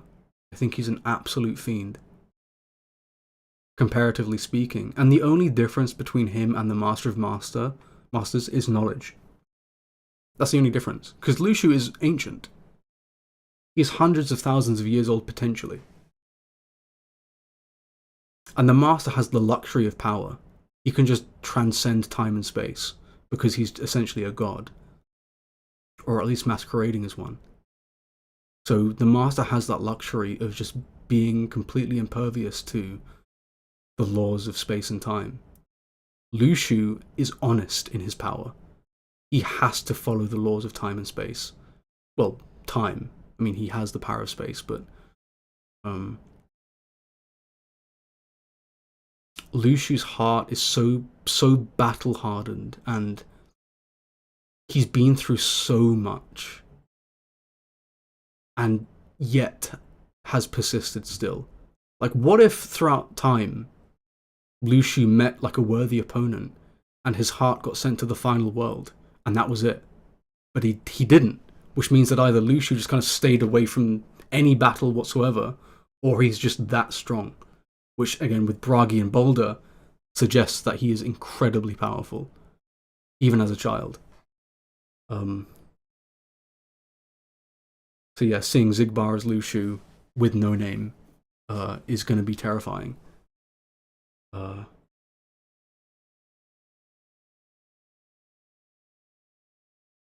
Yeah. I will say that I really do hope that Lushu still retains his guns. because Axel still has his chakrams. That's pretty cool. Isabel says, I think Nomura said Luxord is his favorite character. Yeah, his favorite character in Kingdom Hearts 2. Yeah, it would be interesting if Luxord was actually like someone from Missing Link that had body hopped through time.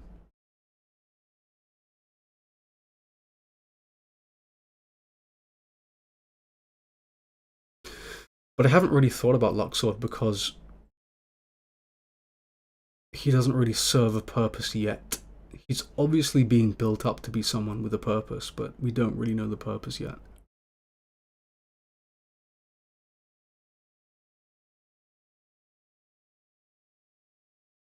Yeah.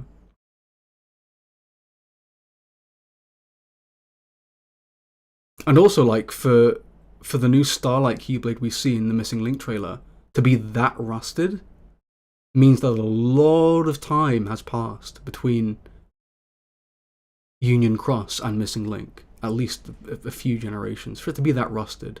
Because it is really rusty. You know? It is old.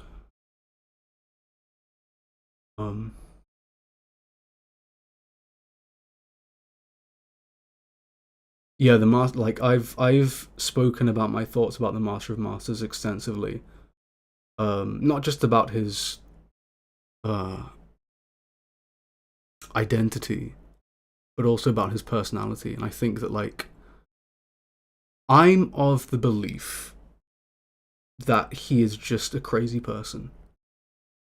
I think he was given too much power. I think he's an absolute coward that was given a tank. You know what I mean? Like, I think he's... Because what he says in Dark Road to Xehanort as a kid, he's like, yeah, I'm a Keyblade Master, more or less. I'm a Keyblade wielder, more or less. Like, he's obviously powerful, but I think he took that power from somewhere. I think he's a very intelligent man. I think he's a genius, because he's a scholar, right? He's a brilliant artist, a scholar. I think he's a very intelligent person, but I think he's weak as fuck. I think he stole his power from somewhere. I think he accidentally opened Kingdom Hearts or something. I don't know. I can't see him. I think he's an absolute buffoon. I think he's absolutely playing God. And I really hope that he isn't doing everything for the greater good. I really hope that's just a lie. I think he just wants to play this game. I think he just wants to, like, view people as toys, as video game characters or something. Like, he just wants to have complete control over everything.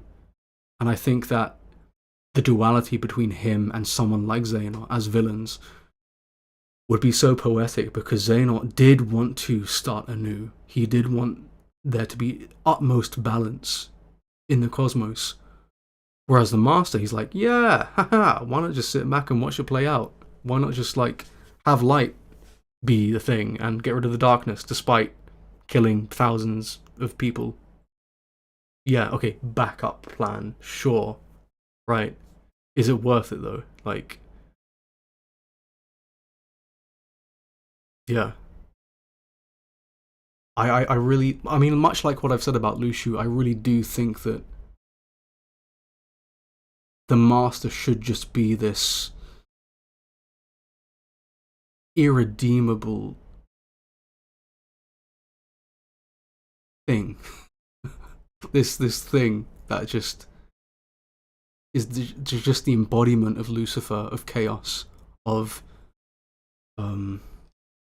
idolatry, you know? And thinking that he is bigger than the universe. I think that character is equally as terrifying as someone who's so like, oh, boo-hoo, his friends got killed by the darkness. It's like, okay, but, like, you are absolutely tearing world lines apart. For what? For what? Like, you know that darkness exists in every heart. You will never be able to get rid of darkness. So why are you doing this? This kind of like absolute future that you know is never gonna happen. I think he's just insane. I think he's maybe like his powers got corrupt and he got like, you know, I don't know if any of you know about like Doctor Who or anything like that. I'm not like a big Doctor Who fan either, but it's like the Doctor being this Time Lord and like the Master being this kind of corrupt presence over space and time. And like I think that the same could be happening with the Master. I think that like he's just an absolute nutter. Just a nutcase, I think. But yeah.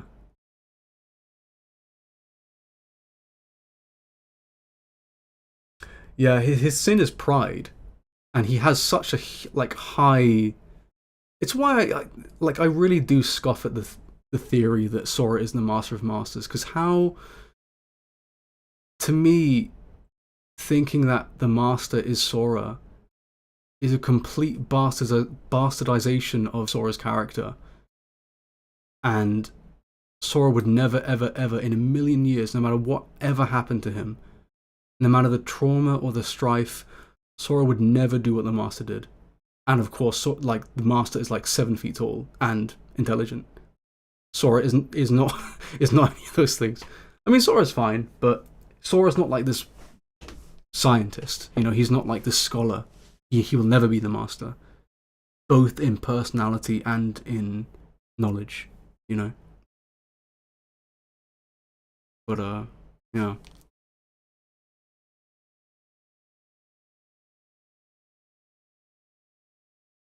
Mm. Yeah, I mean, to be fair, this is a Disney game, so no one in Kingdom Hearts is completely evil. So they're probably going to find a way to make Lucia redeemable. They're going to find a way to make the Master redeemable. I don't like it. I really do like, because man, I mean, my relationship with fiction and literature in general, like I've seen so many people and so many characters be redeemed. But you grow to love and appreciate characters that are just complete monsters. And they can be just as deep as any other character. Because there's something terrifying about someone who has absolutely no morals. I think that's scarier than anyone who's like tortured and, you know, oh, you know, something happened in my past and now I'm trying to make it right. It's just like, yeah, okay. What about that guy over there? Who is just super duper intelligent and has a god complex, and every single person is beneath him. Like, that to me is way scarier as a villain.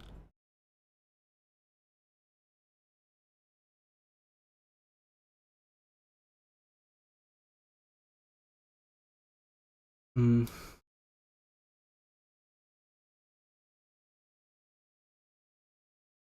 Yeah, I mean, there's so many interactions in the new saga that is just so like, I have no idea what's going to happen. Like when Sora meets the Master, or Riku meets the Master, or when Lushu comes back and reveals himself as Zigbar to everyone.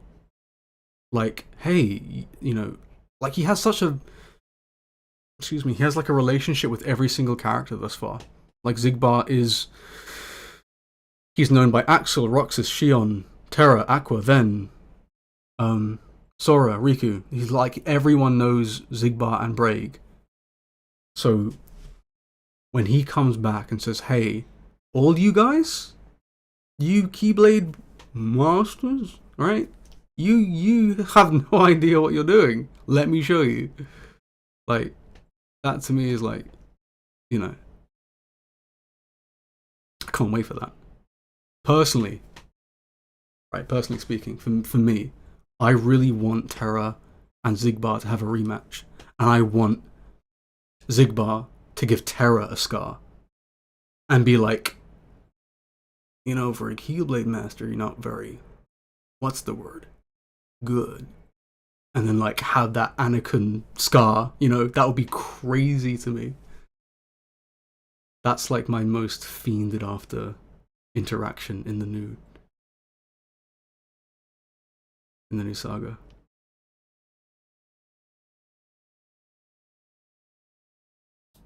I think Luciu's going to be absolutely cracked. I think he's going to be broken in the new saga.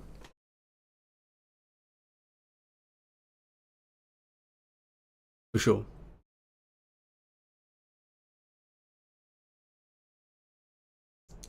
Is this what we've devolved into, chat? Just fuck theories. Let's just make our own headcanon. Let's just like make fanfiction now. But it's true though. I'm not I'm not lying. I'm not like that is so cool. But yeah.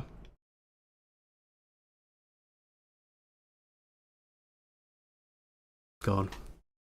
Hey, remember this video that we were supposed to be talking about? Because I don't. Hello? Is this... Okay, cool. Oh my god. Wait. Twitch chat. I forgot about Twitch chat. Oh my god. I've just been reading YouTube. Wait, hang on a second. Cool. Memoria Haven says, God, I'm so sorry. I'm so sorry. I've just been ranting to YouTube for like an hour and a half. And like, Twitch is open on this monitor. You have no idea. I just wasn't looking. Memoria Haven says, I think that the Victorian world... I think that the Victorian world will be plunged into darkness and that the lineage of light will survive in the future Scala. Yeah. Ericus will later split off completely into neutral territory, yeah, land of departure. Yeah. Yeah, it's interesting to know what that would entail, though.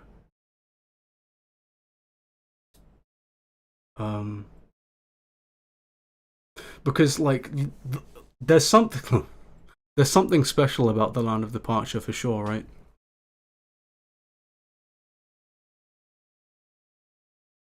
And like even in this video, I point out that kind of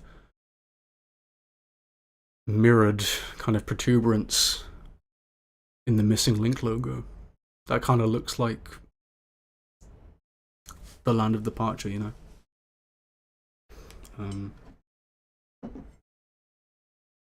So yeah, I could definitely see that. Guys, you have no idea how scared I was when the missing link trailer and stuff came out, because like I spent so much time on this video and like animating it, editing it and stuff like that. And when the Twitter account just came out of nowhere and started posting these teasers, I was like, what are you doing? What are you doing? What are you doing? Like, just wait until like the end of November or something. Like, geez, like why?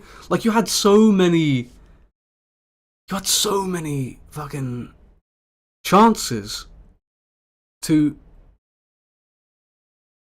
announce that, like at like the game show, like TGS, or like, you know, so many instances throughout the year to announce missing link stuff, and they chose to do it like before Halloween, which is so weird. So luckily the new missing link trailer didn't really denounce or debunk anything that I've said, not really, but I do think it weakens the prospect of Gothic Scholar being unreality. Because to me, it seems like Gothic Scholar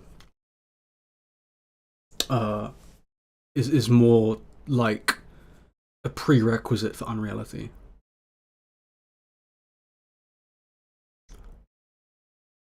Than it actually being unreality, but who knows? Like maybe the remains of Gothic Scholar are the infrastructure for Quadratum. Like we don't know that. Because for me, I don't know what you guys think, but for me, the natural passing of time does not justify the sheer difference in industrial scale when comparing Gothic Scala to modern Scala. They are so different, and in a lot of ways they take a technological step back. Like, Sigurd has an earpiece. What the fuck? That's like real shit. That's technology. That's like, you know what I mean?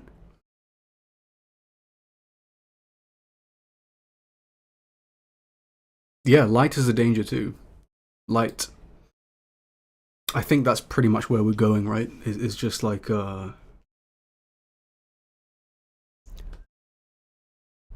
this kind of false light narrative of like this absolute future where darkness is completely disregarded, and throughout time and time again. I mean, like, Riku was like the first kind of harbinger of that. You know, Riku was like proof that light and darkness can exist within tandem. And we see Dream Eaters. Dream Eaters are very adorable, cute pets and stuff. And of course, we were, made aware that they are dead children, which is so cool and epic, and doesn't, affect me sleeping at night whatsoever. But,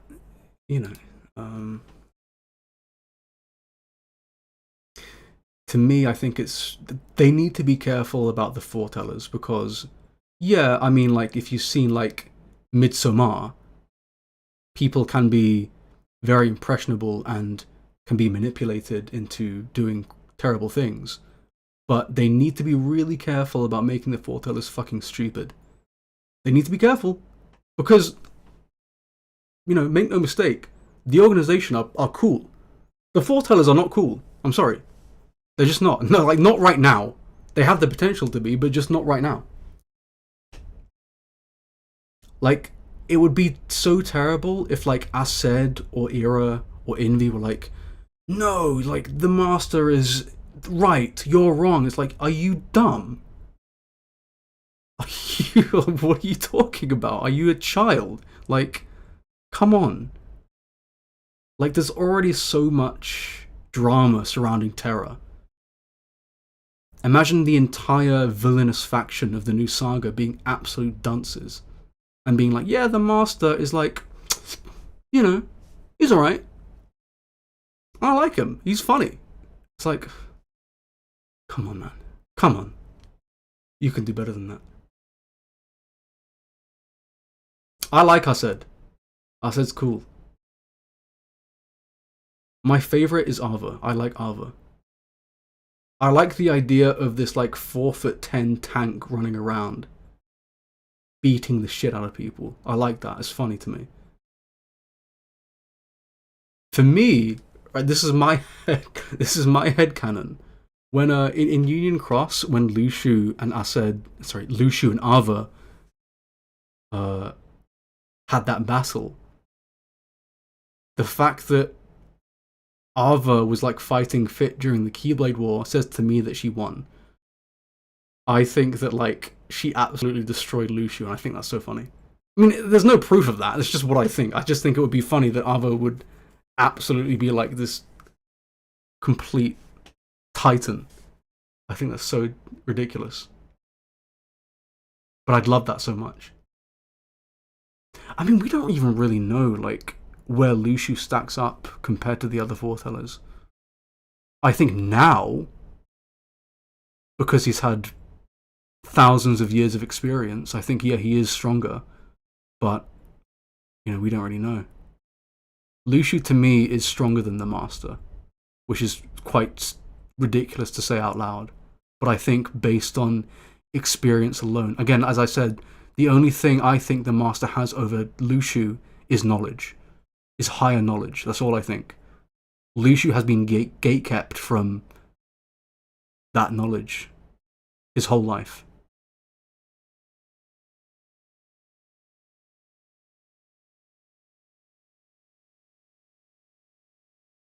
Yeah, I mean, like, also, like, unfortunately, female characters have been the brunt of really antiquated shonen storytelling, where, like, it's all about the boys. The girls have to take a back seat to the boys' rivalry, and it's like this fucking Naruto Sasuke narrative, and I really hate it.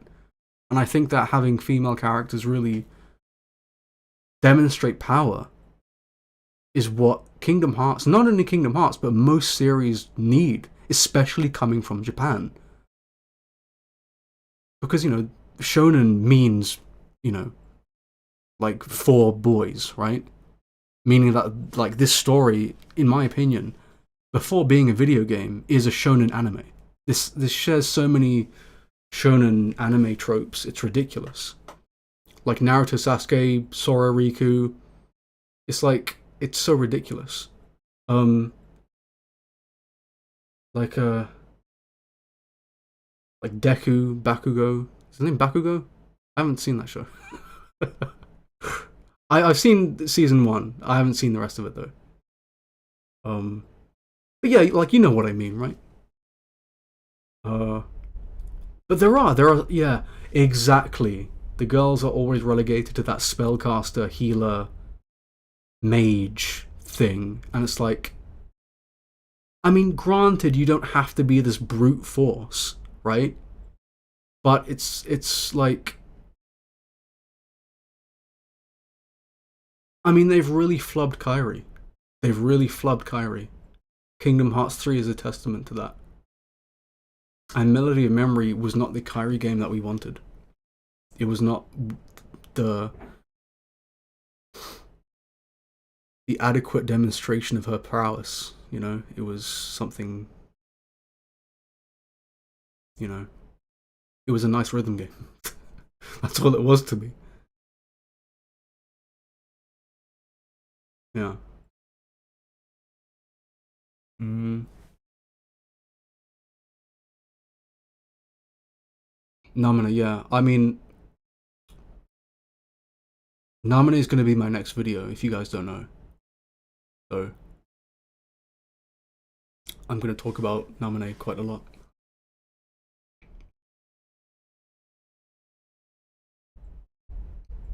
Because what really scares me is that Chirithes were brought into the story to kind of harbour the memories of the dandelions. And I really think that Namine can be that link between Elrena, Laurium, Ven, that kind of thing. Like, because Ven's influence over Namine's inception has never really been tackled in the series. It's always been like, oh, Namine is like Kairi's nobody, and that has been tackled to the upteenth degree. And I think the fact that she has blonde hair is, evident of Ven's influence over her. And I think that that can be the connection between characters regaining their memories and stuff. So,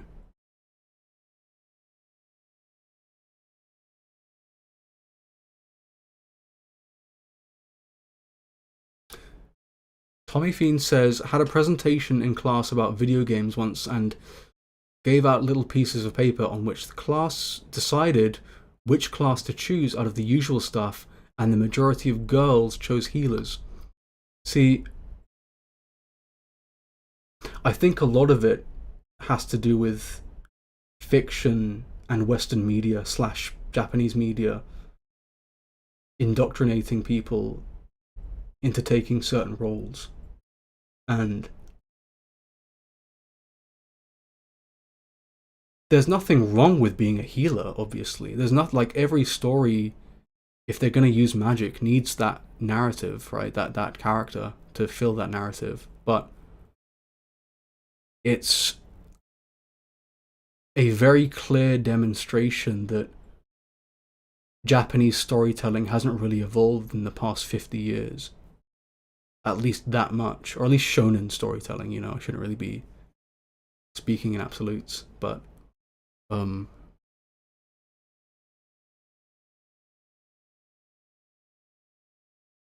And again, I don't want to say that, you know, let's just make female characters the strongest thing in the entire world. It's like, no. It's about good writing. It's about allocating time and dedicating respect to characters. And Kairi just has no respect from the writers. Clear amounts of evident disrespect. You know? Exactly, Art of Me.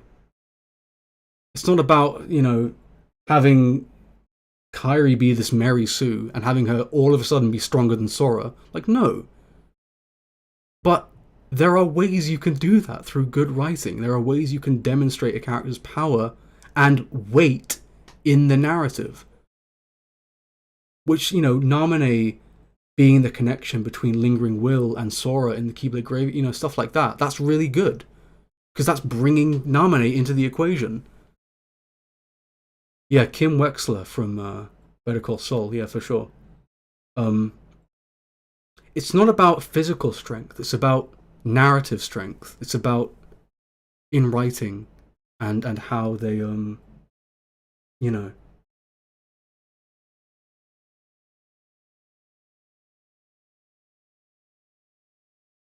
how they don't serve as set pieces to this ultimately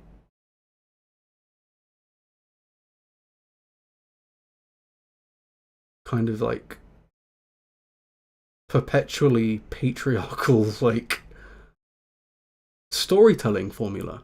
Because I mean, it's shonen, right?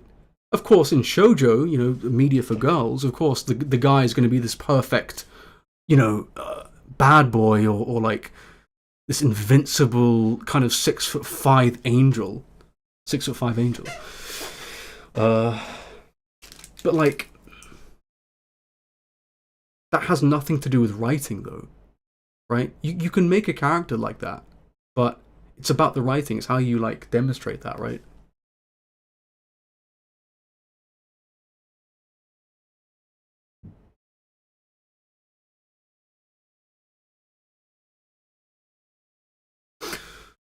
Yeah, you can't. A lot of Kingdom Hearts characters felt different in 3. A lot of them did, and I think a lot of that had to do with just there being too many cooks in the kitchen. Really, they couldn't allocate enough time to a lot of like necessary interactions, so a lot of it was rushed. For sure.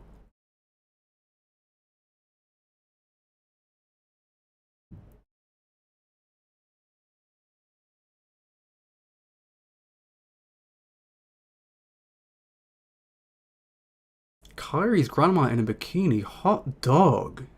Hot dog.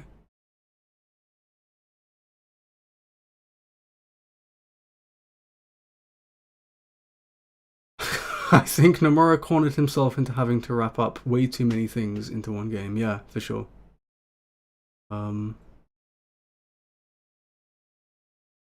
Yeah. It's so ironic as well because in my opinion, Kyrie was the funnest character to play as in Remind. I loved Kyrie in Remind. Like Roxas was broken, sure, but Kyrie was so much fun. Funner than Aqua, funner than Riku, like for sure, for me.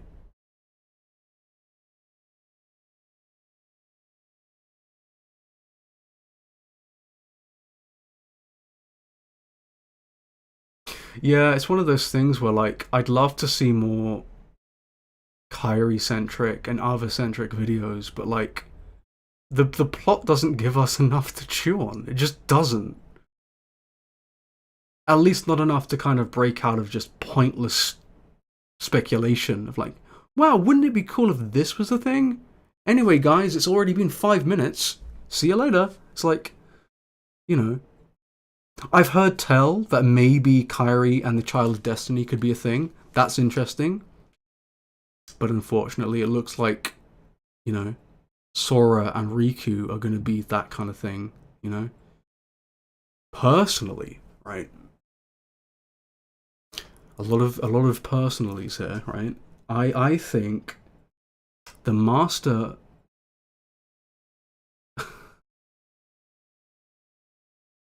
So Kyrie is a princess of heart, right? And the master was going on about like how there are crowns, right? Like the 7 crowns or the 7 lights. It wouldn't surprise me if the master was related to Kyrie in a sense. That would be crazy. That would be crazy. I'm not saying anything more than that. I'll let you guys run with it, but I would love it if like the master took off his hood and was like had that same kind of Alburn hair, and like that would be crazy. That would be an amazing way to make Kyrie like, because think about Naminé. Naminé is such an otherworldly being. She's not just a regular nobody. She was a nobody conceived from unnatural means, from a heart of pure light. Sora, who's obviously very, very important. Ven, like there are so many things at play. And I think that Kyrie, her heart is equally as insane as Sora's or Riku's. I think all three of them are crazy busted. And I think that maybe Kyrie being this absolute harbinger of light could serve as a really natural, I guess, twist. Yeah, yeah. Ola, absolutely. Kind of like Arden's hair color. That's my personal headcanon for the Master of Masters. I think that because Xehanort had white hair, I think that their I think their design ethos for the new villain of the new saga is going to be completely different from Xehanort. So not white hair, I think on the darker side. People have said blonde. Blonde could be absolutely viable, but I think either black hair or dark brown / Alburn, kind of like Kyrie. Even though Kyrie has red hair, but I don't know if PJ's still here, but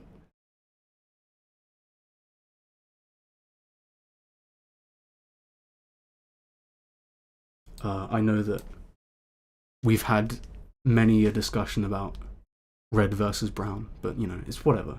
She has red hair. She's a redhead. Let's be real. Let's be real.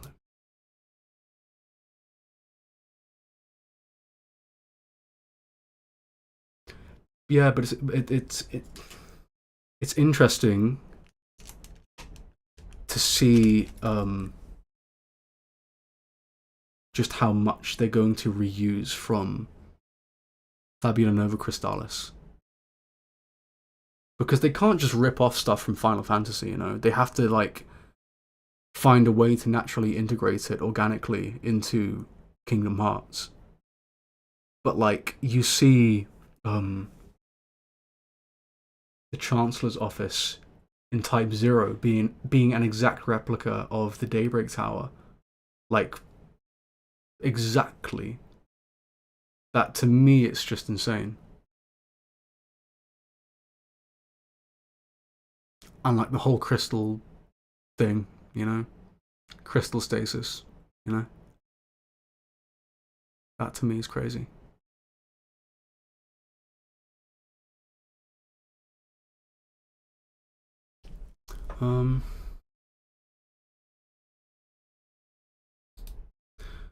It's so crazy that I haven't played Type 0. No, I haven't, Umbra. I'd like. I don't know if I'd like to. No, I have played Type 0. I played it for like 30 minutes over a friend's house. But that doesn't count, so who cares? Yeah.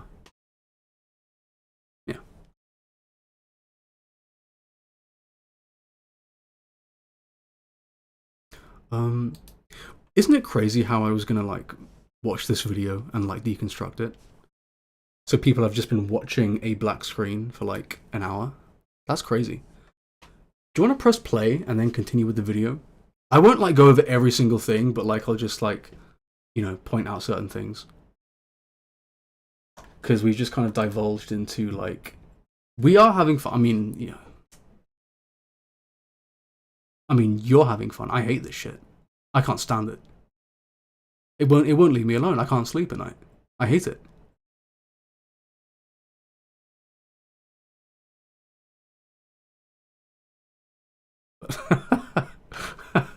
I'm kidding, but interesting. I mean, I could, yeah, because I wanted to like well, I mean, you guys have seen the video already, but I wanted to talk about missing link and stuff, if that was okay.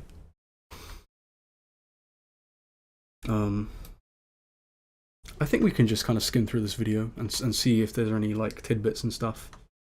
Because this is just not about Brain and Lucio anymore. This is just about, I don't know what it's about. It's about something. But it's cool though. Do I have any thoughts about Evan or Vexen?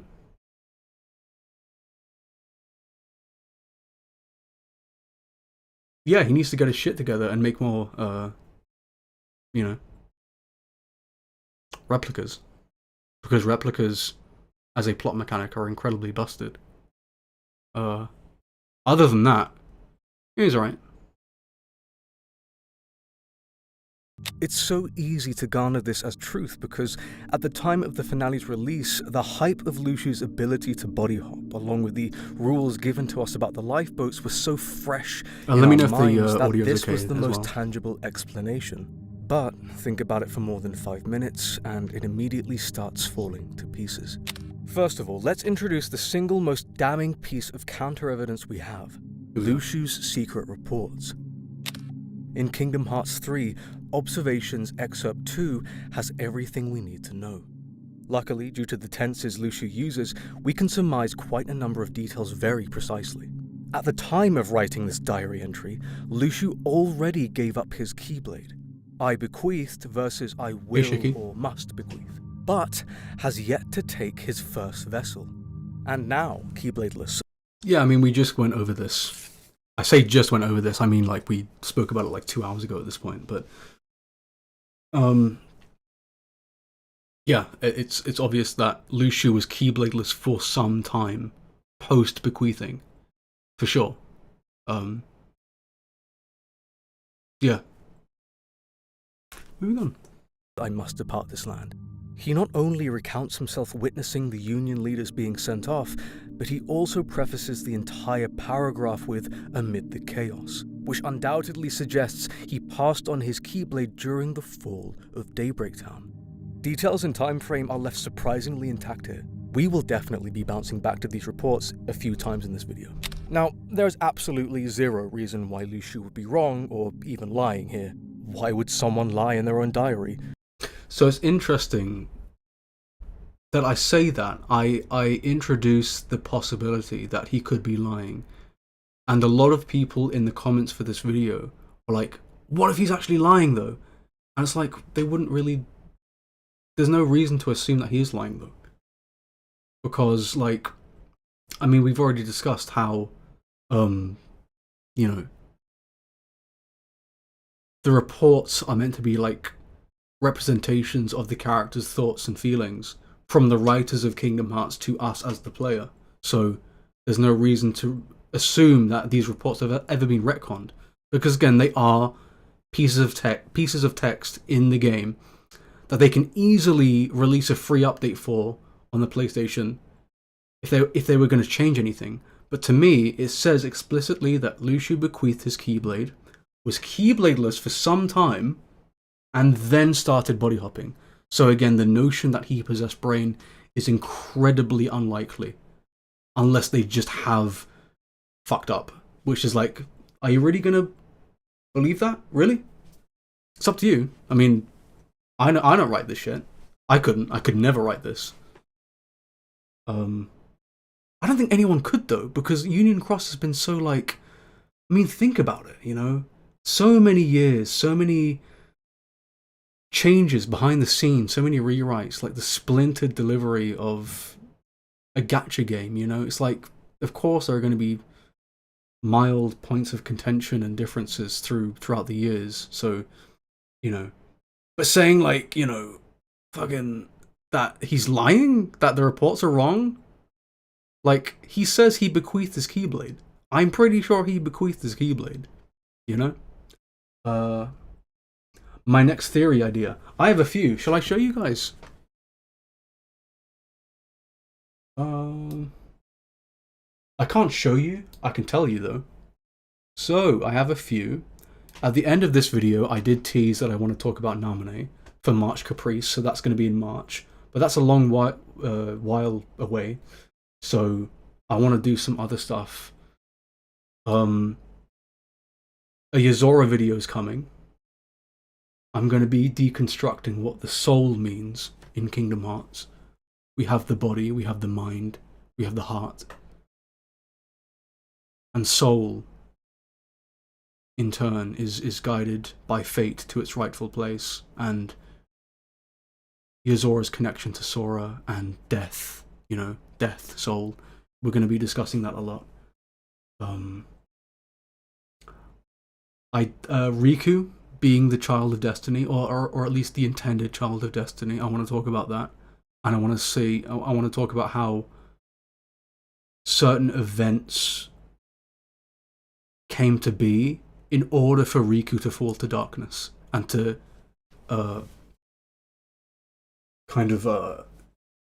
you know, give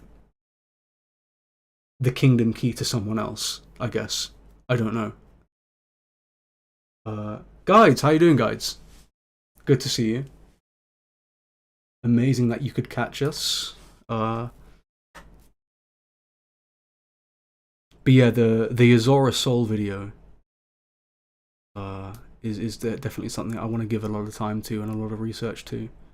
But guides, hope you're doing well. Hope you're doing. I mean, the least you could do is doing, you know. I really do hope you're doing, so good for you.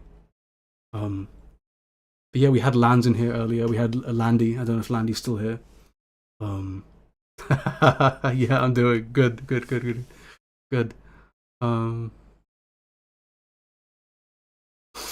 So Warrior Kid, isn't it interesting? I don't know if you guys know this. Riku has never had yellow eyes. Yeah, of course, you know, Riku Replica in the Organization 13 had yellow eyes. That's not Riku. When Riku was possessed by Ansem, he always had blue eyes. Now, of course, Occam's Razor would say that it's because they didn't introduce that in Kingdom Hearts yet. You know, the writers made that a thing in Kingdom Hearts 2 and stuff. Of course, you could say that. But it still is quite interesting, isn't it? How Riku has had this kind of like all-pervasive kind of majesty over darkness. And like how young Xehanot's like, hey, we tried with you. You were just completely impervious, man. We couldn't do anything with you. You're just a god. Like, we'd rather try with Sora now because you were just, you have this kind of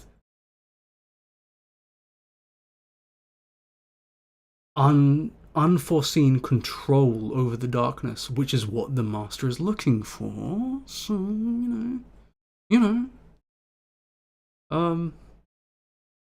says to me that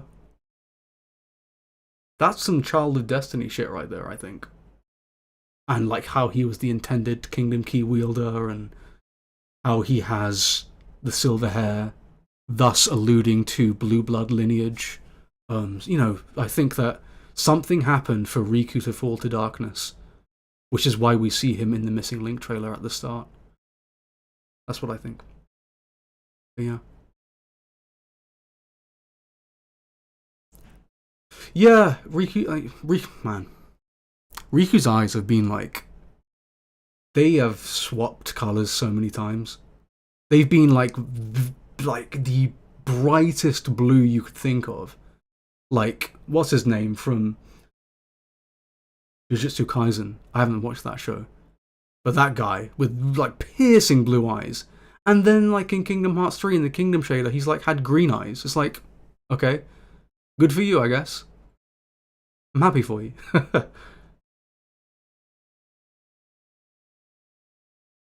Yeah, exactly, guys. Exactly.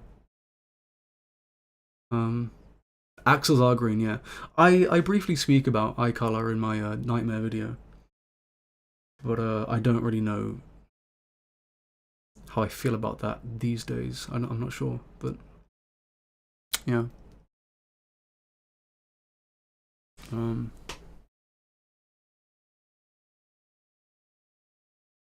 yeah. In the early Kingdom Hearts 3 trailers, they had Marluxia and Luxord with blue eyes. Yeah.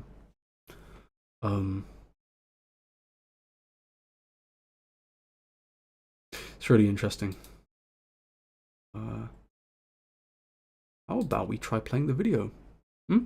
He's already given up the Keyblade at this point, so the Oh, can this guy shut the fuck up? Oh my god, he's so not. master would obviously see who he gave it to and if he did give it to someone as instructed. Take a listen to what the master has to say verbatim about Luxu's actions and his role. You need to pass down that Keyblade to your apprentice and then him to his, so that my eye can see the future. The master, nonchalantly, narrows down our suspects quite a bit here. Again, he would obviously know who Luxu gives it. Hey, it's Chris, Rubik Solver. This guy, Rubik Solver, Chris Burns. He is the voice of the Master of Masters in my first video. He is the voice of the Master of Masters in Deimo's dub, and he's very annoying. Mods ban him. Get him the fuck out of here. I don't like him. I hate this guy. Really. It's not as if this guy, like, you know, helped me with rigging and stayed up with me until like 2 o'clock in the morning to fix Chirithy's hat or anything. No. Completely. You guys won't even believe it. He is the worst. Get him to the principal's office and have him expelled. Your bro thinks he's him. Yeah, he really does. Chris, can you shut the fuck up? I'm trying to watch my own video here. I'm trying to get ad revenue. God. Ridiculous. So this is one hell of a Freudian slip. Besides, even though we don't know how Luxu's body hopping power works exactly, we do know that he somewhat cares about the Union leaders and the Dandelions, stressing over their fate, even being compared to a mother hen. If his power is just as predatory as Xehanort's, and I don't see why Luxu's would be any different, I don't think he'd ever want to rob a Union leader of their life like that. Also, why would he even need to take Brain's body in the first place? The entire Key saga begins during Luxu's teenage years, so based on the median of Kingdom Hearts' main character ages, he's most likely around 15 or 16 in back cover. It's quite easy to forget this, but the saga actually takes place in the span of 5 years, which would... That's crazy. It doesn't need to be that long. I don't know why they made it that long. And I speak about this in the video, how Brain's sprite in the Ava flashbacks would depict him roughly around the age of 10 or 11, which is so mad. It's maddening. They don't need to do this. It's like the years jump between Remind and no, Kingdom Hearts, yeah, Remind and Melody Memory, right? It's like they've been searching for Sora for a year, like. Yet where are the foretellers? Where's Luxu? Where's Maleficent? Where's Pete? It's like, where's Lorian? Where's Lorena? It's like, for a whole year, you've searched the realm of light, completely skimmed it, and found no trace of any of these characters for a year? Like, that, to me, is crazy. So, time, especially in the Key Saga, is so dumb.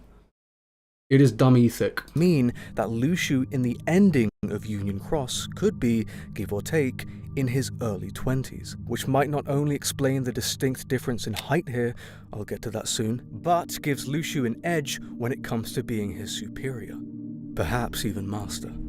Luxu is in his prime. Why would he ever need to take Brain's body to begin with? Brain doesn't even know who he's speaking to for a second, least of all what Luxu looks like, so it's not like Luxu's identity is at any sort of risk. Ask yourself these questions, and the whole vessel theory just doesn't work. It just doesn't. So, with what we know, without a shadow of a doubt, Brain is definitely... Now, Brain is some... Yeah, so at this point, Sony Vegas was just glitching. I just couldn't do anything about it. I just had to leave it in the video. So, like, this is just completely unintentional. No, it's pretty cool. If you guys have a keen ear, and if you're any Silent Hill fans in the chat, this kind of, like, disturbing, buzzing radio sequence is literally ripped from Silent Hill 2. And it only plays when there's danger around.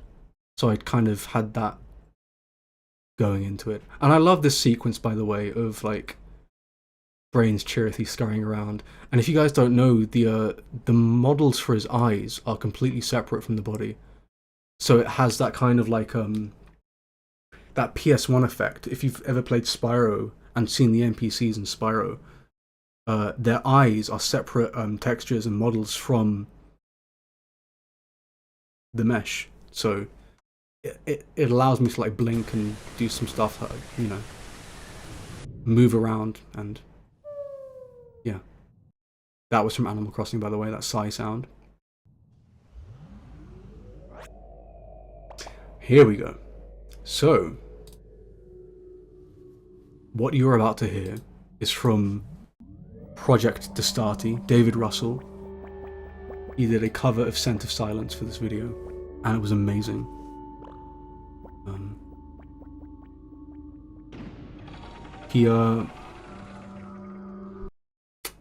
We were kind of in close quarters for a little while, and I was like, you know what would be so cool if these animated sequences had original music. And I was gonna message him, and I was like, he's not gonna say yes. And if he is, he's going to be like, okay, how much? I'm like, I'll give you 25 British pence. That's what I have in my wallet. But no, he was like immediately within the minute of sending that message, he was like, yeah, tell me when. And I just gave him the scene. So David was the first person to ever see any of this, except for Chris. But Chris doesn't really count as a human. However, moving on. So David was the first person to actually see this Chirithy stuff. And, you know, he said to me that he was... he said to me that he has a lot of experience with NDAs and stuff like that, so he kept it a secret for, like, a long time. And he was always, like, asking for criticism, always sending me updates. He was always, like, you know... so good with being like me being this fucking perfectionist asshole, keeping in line with my vision and how I wanted it to kind of feel out the scene and not kind of detract from what people are seeing. And I think he did it. I mean, this only had like 3 iterations, so it wasn't that much. But he did it flawlessly. I love this shot, by the way. Just the kind of doors.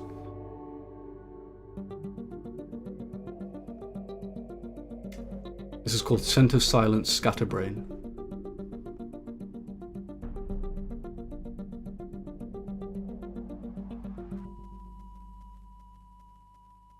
Again, that kind of static POV shot.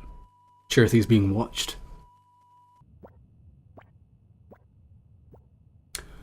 So fun fact, you'll know that there is a letterbox effect, so there's like black bars on the top and the bottom of the screen.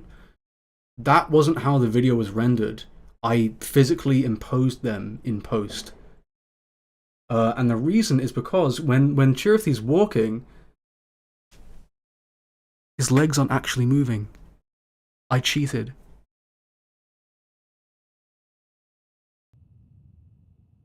So when he's bouncing up and down, his legs are just out of sight, and you see that throughout the video. Like, he is walking sometimes, don't get me wrong, but in the close-ups, when I'm not really confident in my animating abilities, like here he's running, because he's in the shot, and I wanted to have that kind of pull pull back, and you can't even tell anyway because he's so tiny. Yeah, his legs are out of shot here. But here he's running, right? So I kind of cut that, you know, cut that balance. Also, keep in mind this elevator. Keep in mind the mesh and the model of this elevator, because it makes another appearance.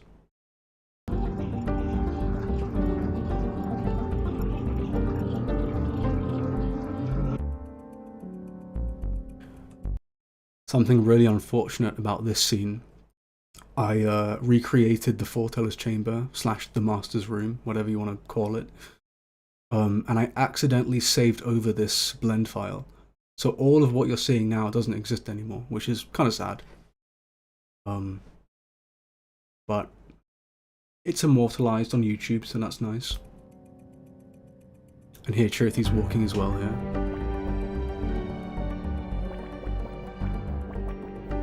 Cool. So, as you can see with the windows, this is the only texture in the entire video that wasn't directly made by me. This window is directly imposed from back cover. I took a screenshot of back cover, cut it and did some Photoshop stuff to it, and imposed it on a texture in Blender, or like imposed it on a mesh in Blender. So it's the only piece of asset. It's the only asset in the entire video that isn't made by me. Because I couldn't make this detail. I really wanted to make it feel like the Master's Room, you know? So, you know. You have all these books and stuff. You'll see something on the table here. I don't know what this is on the table. It just kind of appeared one day and I just couldn't get rid of it. So that kind of coloured hat thing, I have no idea what that is. Never seen it in my life. It was just kind of there. I don't know if you guys can tell me what that is, but I have no idea what this is. So, yeah. I mean, Chris says up here, right? Because he was there since the beginning, right? So he kind of saw Chirithi before Chirithi had any textures, before Chirithi had eyes, had the hat. So he was there since the beginning, and I was consistently pestering him about like progress and updates and stuff, because Chris has some experience in Blender, so it was really, you know, really nice of him to kind of lend a hand in like just sitting there in Discord with me and being like, you know, what if we try this? What if we try that? And then like, I mean, he remembers the hat stuff in the early days. That was so fun. But we did it. We got through it. Yeah.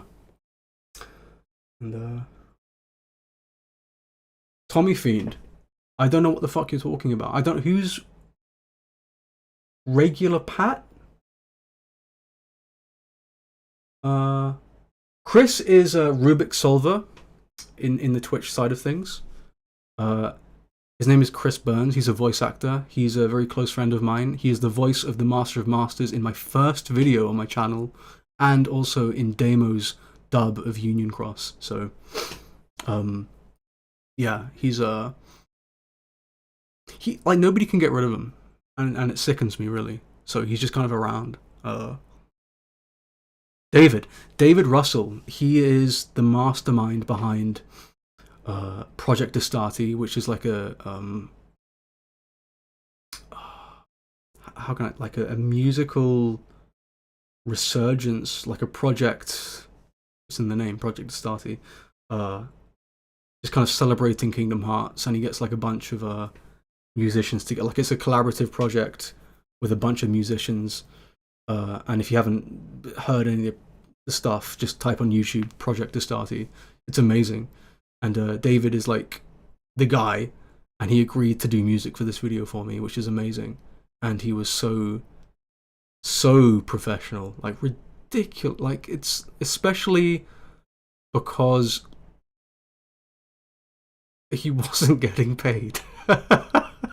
So, yeah, the fact that he did this because he just really liked my videos and was like, hey, I just want to, you know, because he was anticipating the charity stuff as well. So, he was just so happy to be a part of, you know, something so ambitious, which is really, really nice.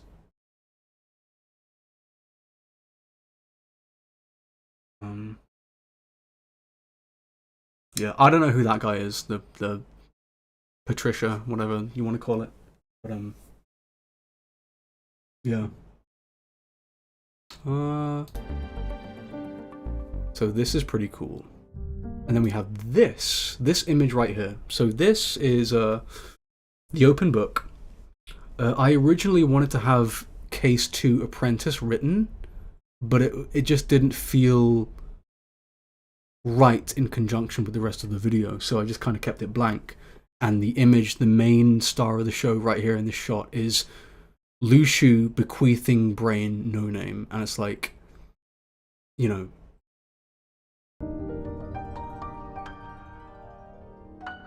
it's very striking. It's very striking imagery, you know. It is what it is. Case 2 Apprentice. Is Brain Luciu's apprentice?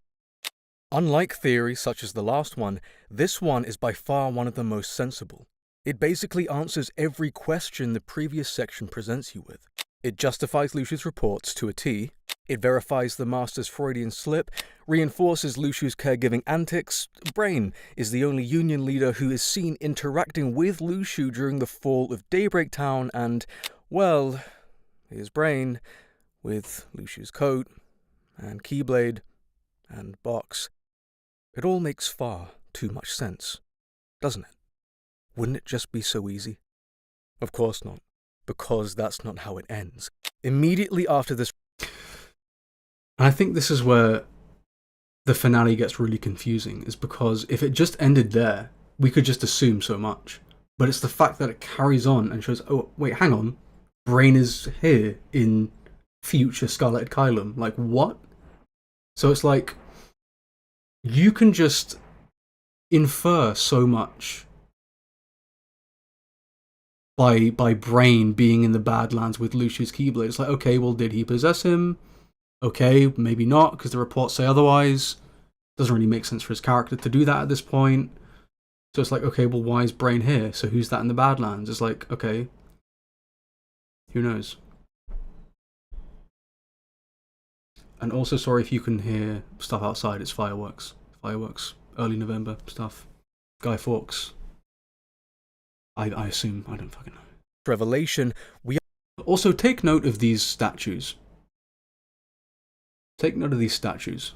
We will explore them later. are met with the scene which acts as our epilogue. Brain opens his eyes and is met by mist, a desolate town, and Sigurd, an elusive resident of what will then promptly be named Scarlet at Kylum, one that looks all too dissimilar from what we know. How strange. This will soon come to be known as the prerequisite for the title Kingdom Hearts Missing Link. Believe me, we'll be delving into this trailer. We will be delving into this trailer, not just in the video, but I also have the trailers here with me in real time, so we can talk about them, because I have both the first one and the second one. And we're not gonna, guys, we're not gonna watch all this video. It's an hour long, and I'm not gonna be stopping and starting for an hour, because I have to, it's very late, and it's very, very much past my bedtime, so we're not gonna go crazy, but, you know, I will kind of skim through stuff here and there, and, you know, I love this bit, by the way. But This is one if of my favorite not for bits. this very scene, this video would not exist. In fact, most Brain Luciu theories wouldn't, and it's because this is where things just don't add up. Under close inspection, Brain seems to be completely fine and unharmed physically, but he has no idea where he is. Right, so here I was getting it like, let's just say that Luciu did possess Brain, which is unlikely. If he did, to me, it would seem that Brain would be damaged or battle damaged somewhat.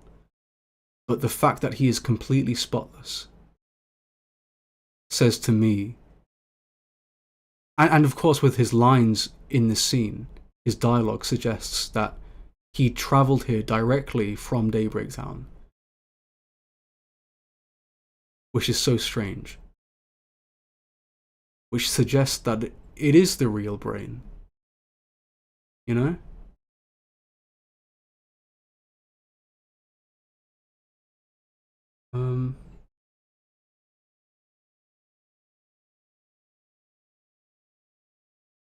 Fukurori, I hope I upload this. Shouldn't it automatically upload to YouTube? Anyway, I think it will be up on a playlist that I have. It's called Sunny's Secret Stash. It's not a part of my main channel, but if you go to my channel and go to the playlist section, you can find like a bunch of unlisted videos, which is where I kind of segregate my main juicy videos from like my side stuff like this. So yeah, you should be able to get a whiff of this later. Yeah, to be fair, we don't know what Luciu needs to do to possess people exactly, because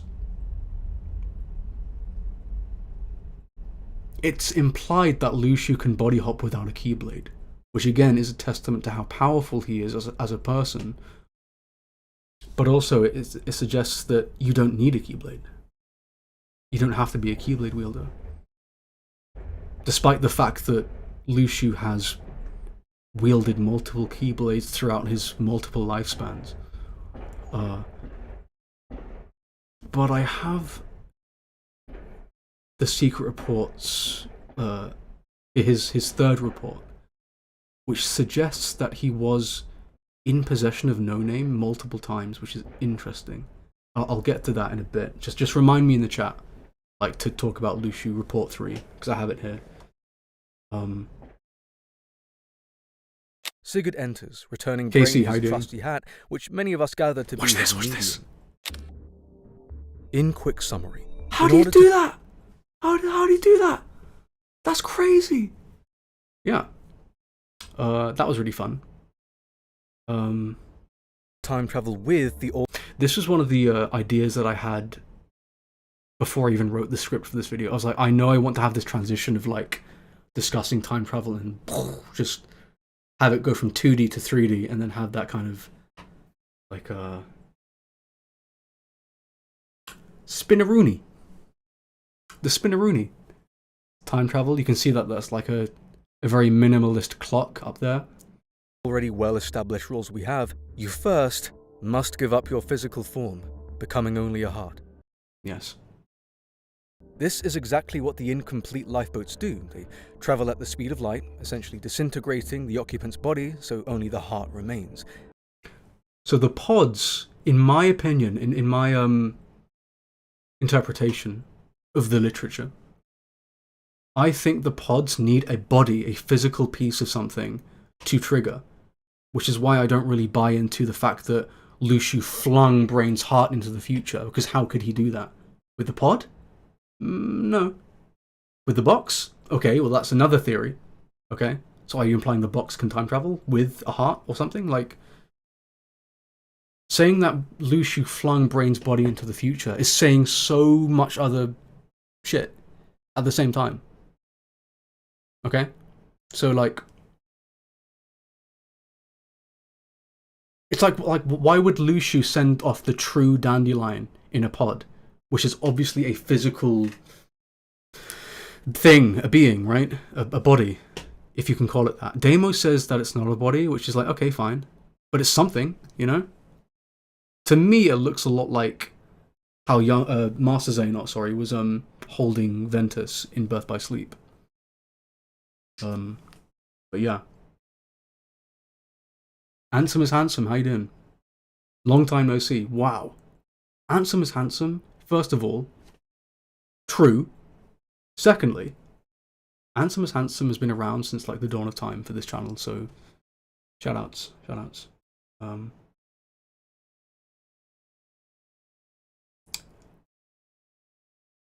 Yeah, it kind of, there's like some contention between, so this is just like the pod stuff, right? Xehanort absolutely has his own methods that we will get into. But yeah.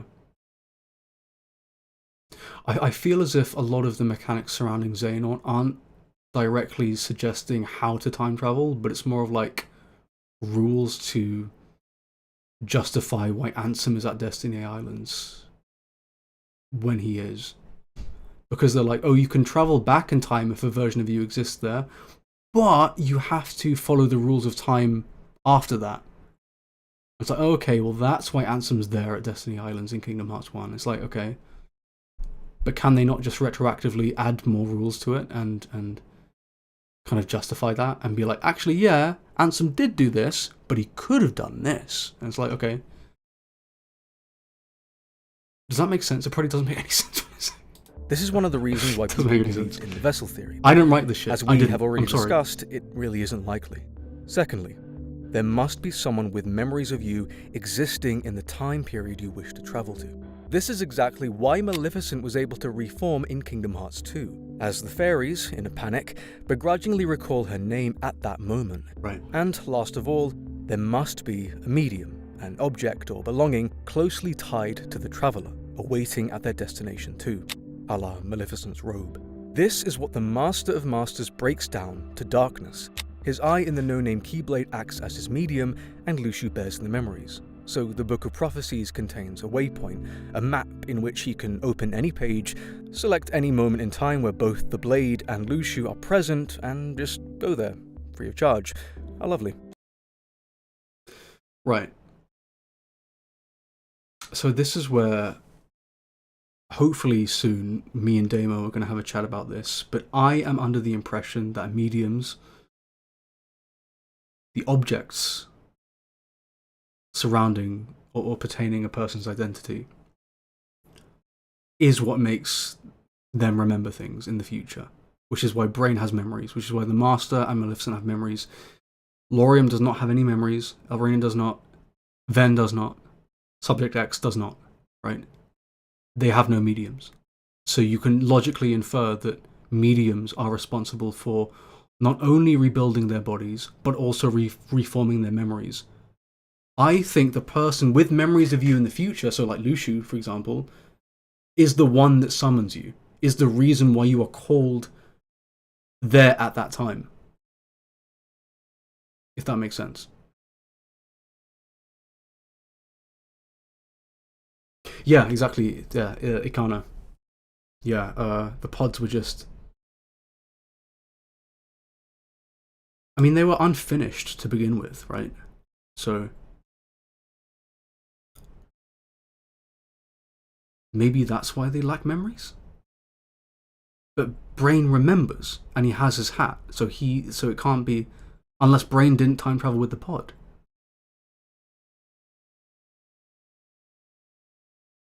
Delete the video. This video is wrong. Well, it's the fact that they go out of their way to suggest that, hey, there's one pod left in the data world. What are we going to do with it? It's like, okay, well, a version of Brain ends up in Gothic Scala. We can only naturally assume that Brain used that pod, or at least a version of Brain used that pod.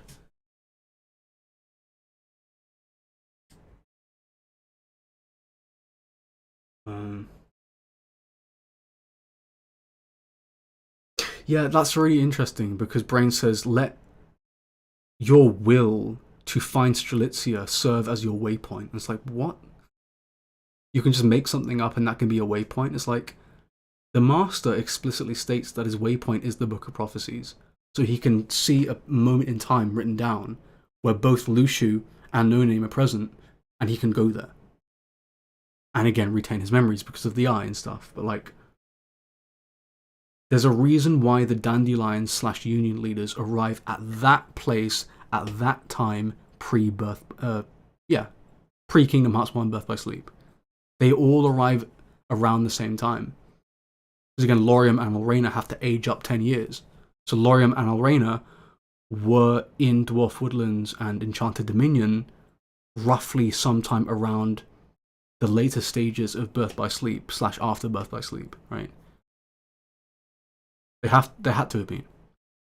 Ven was a little bit earlier, and Subject X was probably during birth by sleep, because Lee and Isa are looking, or not looking, but like they're trying to break into Ansem's lab, right? But that doesn't necessarily have to be anything to do with Subject X at that point, but who really knows, honestly? Yeah, exactly. I mean, I personally think Strelitzia is within Lauriam's heart, and I think that's Data Strelitzia in Kingdom Hearts 4. That's what I think. I think that is also Data Brain in Scala. I think that there's going to be a huge convergence between Daybreak Town and Data Daybreak Town, for sure. That's what I think. And again, I could be wrong. I can be completely wrong. But unlike anyone else, the Master may not follow Rule 1 here. He might know how to time travel without sojourning his heart, by his own methods. Man, that Master of Masters is a real stinker, right? He can just do whatever he wants. I'm not going to watch all this stuff, because we already kind of know. It's just me kind of breaking down time travel and stuff. This shit! Have you guys seen this shit? Drove me insane! Watch this.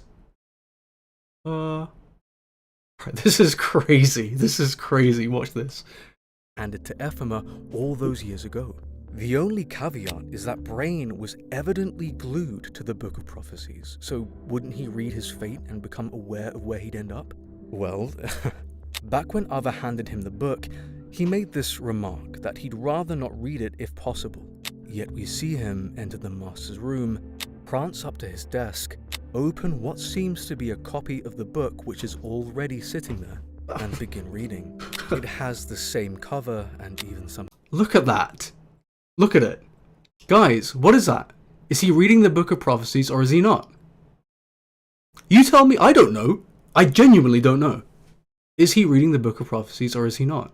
Is it just another book that just reuses the Book of Prophecies assets? Because that is insane. Brain was... This was... It's mirrored. The camera's mirrored. Shut the fuck up. This is the exact same book. It is. This is Brain's favourite book. It's his favourite book. He loved this book.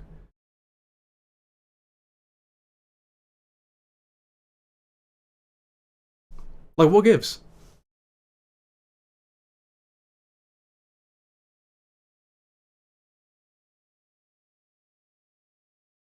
Yeah. Unless Ava told him. See, that's the thing, Ikana. It's like, I've heard tell that it's possible that there are different forms of the book with slightly different information within.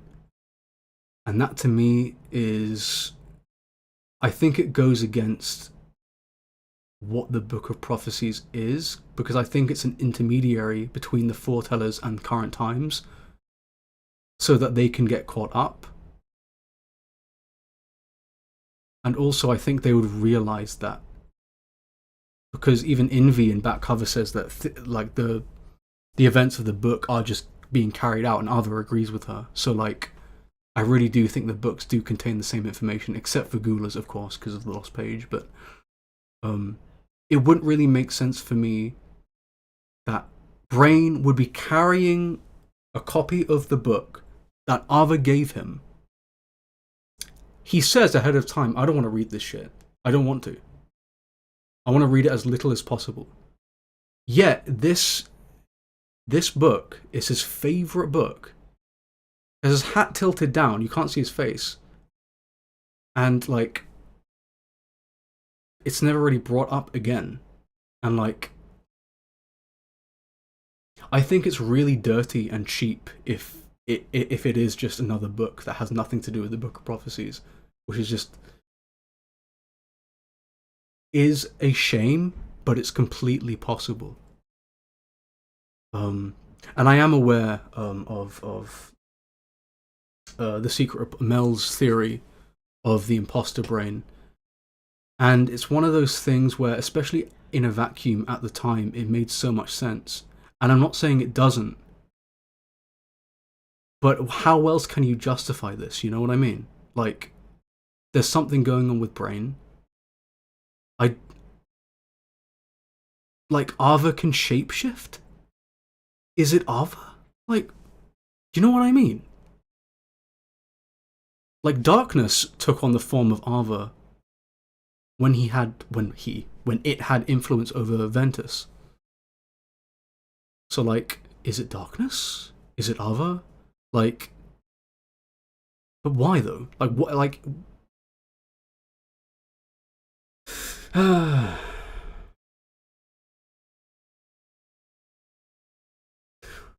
Ikana, I think the reason why they portrayed Brain so mysteriously in the beginning was because Strelitzia was dead, and we had no idea who the killer was. We had no idea that Lorium was her brother at that point.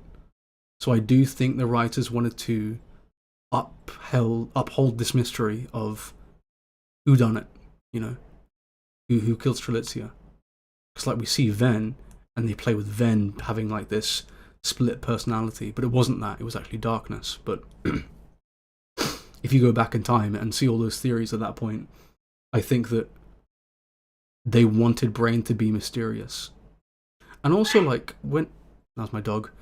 Also, when Brain lifts up his hat, at first, I was like, oh, he looks like Zexion. He doesn't really look like Ericus. He does, now that we know that, but, like, he looks like... I didn't really garner that connection at the start, but, you know, it's okay. Yeah, my dog is a little dog. He's a little stinky poo, and yelps at everything. That's fun. Everything. You can make a loud noise and she'll yelp. It's like, ugh. You know, doggo's gonna be dogging. The same pages. The others even single out his obsession with it. Huh. But he then takes it to the main table and rips a page out, the recipe for spirit pets. So, is it the Book of Prophecies? Is it just another book that conspicuously recycles the assets of the most pivotal plot device in the entire series? Later on, when the town begins to glitch, Brain says it's already begun, alluding that he knows what's coming. That's weird. That's very strange.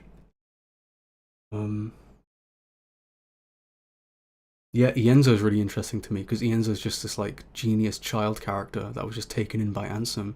We have no idea who their parents are or anything. So, yeah, Ienzo could definitely have that kind of connection. Who knows? And, you know, Brain's intelligent. And this is a shonen storytelling, so, you know, descendants of characters are just clones, essentially. So,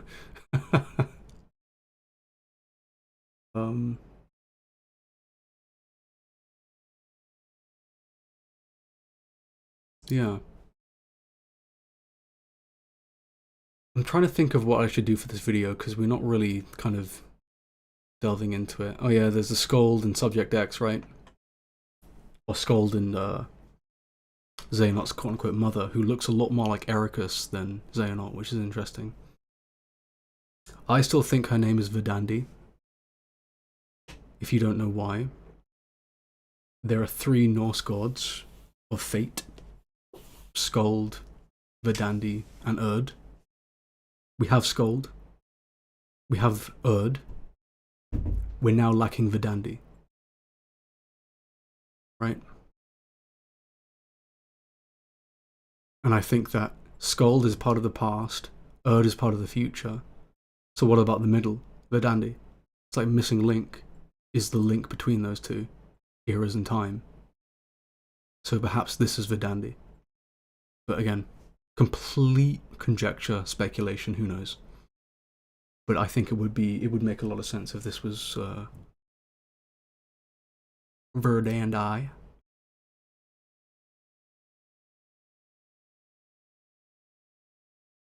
Oh, look.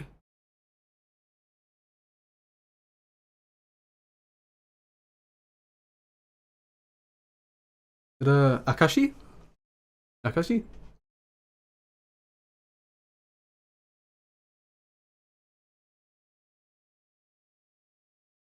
It's another really good Japanese content creator.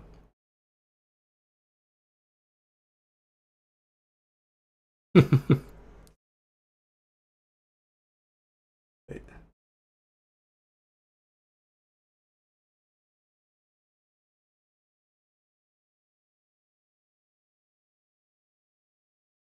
Um.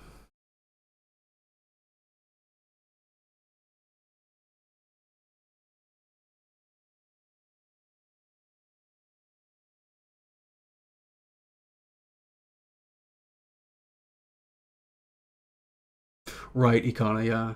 Erd is like, they're all like different representations of time. But I think Verdandi is like the middle, is like it's like the medium in that, I think. Which is why I think this is Verdandi.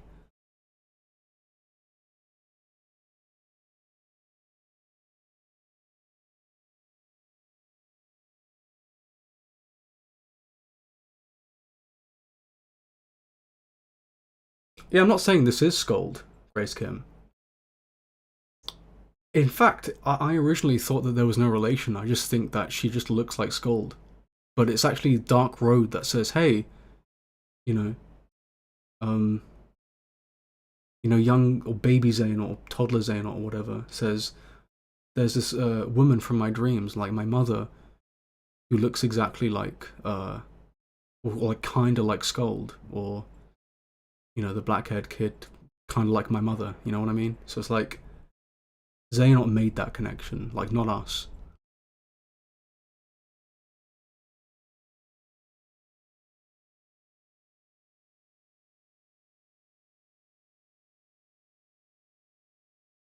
And it's like, it leads me to believe that Scold's fate isn't as obvious as we thought.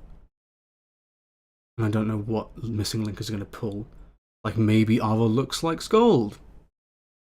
If Luciu looks like Brain, like, I don't know. I don't know. Oh, right, okay. Okay, Grace. I'm terrible at reading, by the way. I'm just gonna let you know. Evidently, I've been ignoring Twitch for the past hour. To be fair, I think everyone's moved from Twitch over to YouTube. I didn't really expect YouTube to be the place to pop off. I thought Twitch was going to be bigger, but obviously I'm not a streamer, and I'm a YouTube channel, so obviously, most of you would be here.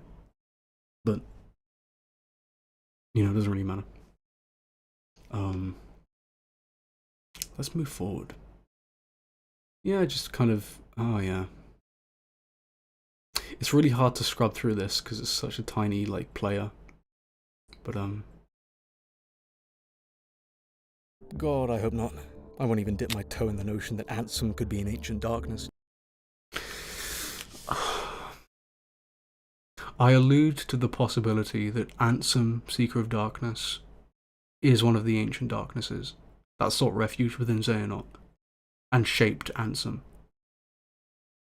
And the reason why is because the Master of Masters said that when he was a boy, the darkness looked human. Okay? What does Vanitas look like? What does Riku, specifically possessed by Ansem, look like? They both have these muscular jumpsuits. One's red, one's purple. But they are the exact same. And we know that Vanitas is shaped by an ancient darkness that sought refuge within Ven. And Xehanort has this kind of mastery over darkness, of course. So I think that there's something a little bit more to Xehanort's darkness than meets the eye. I was under the impression that the darkness conversing with Maleficent / Luciu in Union Cross eventually finds its way to Xehanort. Because Maleficent is the waypoint for that darkness, which is interesting. that's why the darkness helps Maleficent get to the future.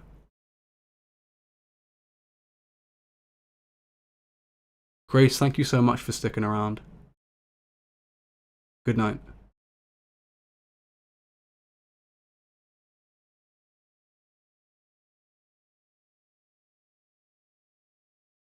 Vanitas gets a skirt too.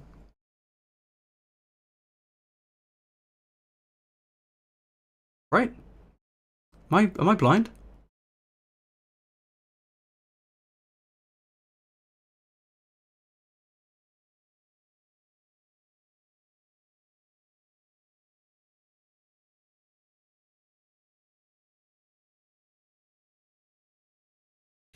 I mean, like,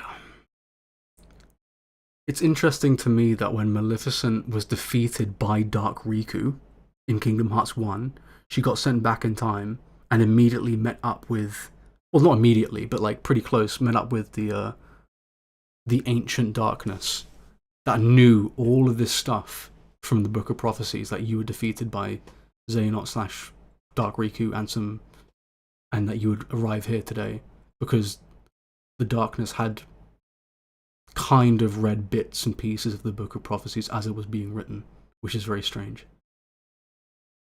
Again, there are holes in this, of course, complete conjecture, but there has to be a reason why Dark Riku looks exactly like Vanitas, except for just color changes.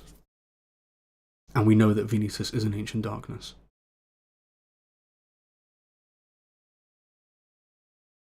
You know?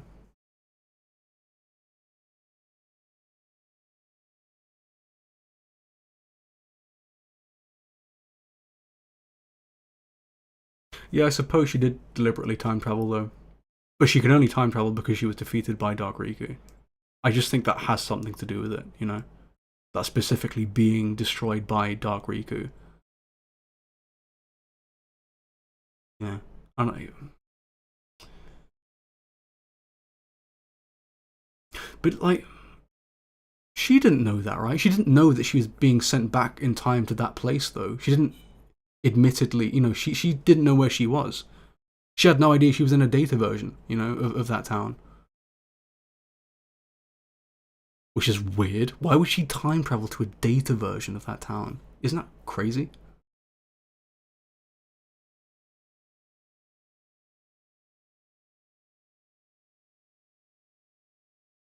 Yeah, Handsome is Handsome. It's like there are so many like visual similarities between like cutscenes and stuff. It's like even like looking at the screen now,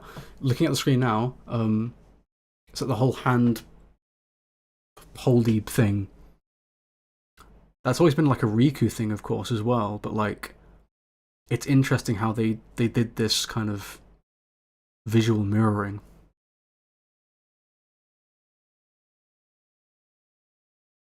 Yeah, yeah, yeah. You're right, Ikana. She did intend to time travel to BBS. Yeah. Okay. I think you're right, Ikana.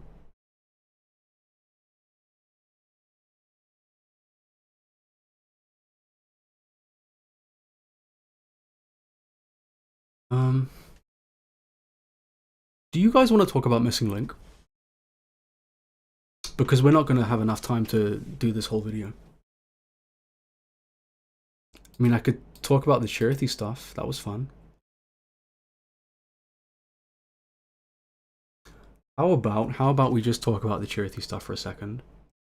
I will briefly summarize my thoughts about the Brain Lushu thing, because I think a lot of people were confused, admittedly, right? It was made to be quite confusing. But I think a lot of people watched this video and were like, what the fuck are you talking about, Sonny? Like, what are you saying? Like, what point are you trying to get at? And I danced around certain subjects, but I never actually concretely gave you a point. So I'll go over this charity stuff. I'll go over this charity stuff, and then I'll briefly summarize my thoughts on Brain Lushu and Unreality and stuff like that.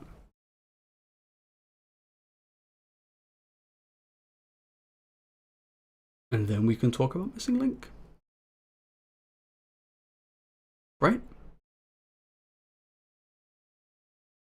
I mean, Ola, you are kind of bringing up a good point. Maybe we should save Missing Link for another day. Maybe we can talk about the first trailer and then talk about the second trailer later.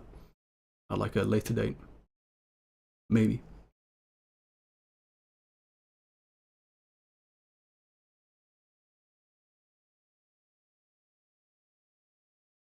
Hmm.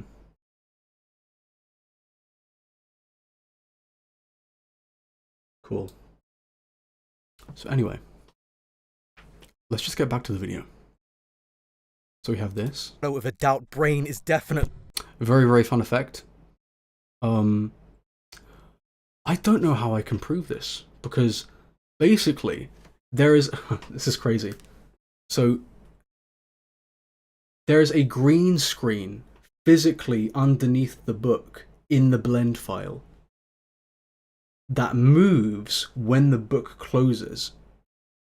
So in Sony Vegas, in the editing software, I keyed out the green screen so the video was playing underneath. And so the book kind of closes over the video. So that was pretty fun. And then like the letterboxing fades in. Very fun to do. All these sound effects I recorded at home with the book, like closing, throwing on the floor. But like the ploppy sound that Chirthy makes, that's all like Animal Crossing stuff. The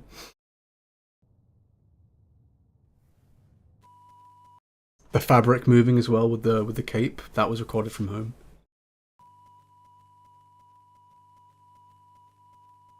So this is a free camera in Blender, and then I render out the animation and I take a video of it on my phone with this tripod. So I'm taking a video of the exported animation in Blender. And that's how I got this effect of like kind of like found footage kind of moving around with the camera. So that was really cool.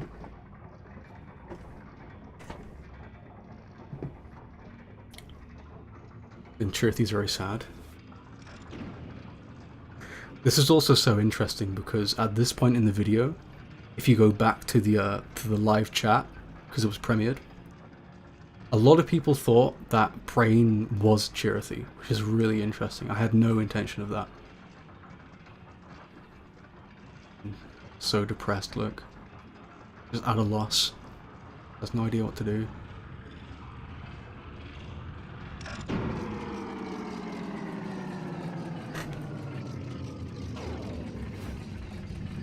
Love that.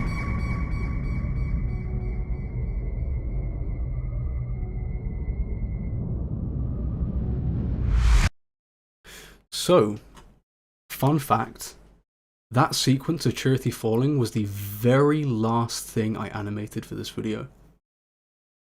Meaning that the ending of the video was done before this point. So that's interesting. It's because I had the idea for the ending way before this point, and I had to kind of act on that instinct to get it done. But what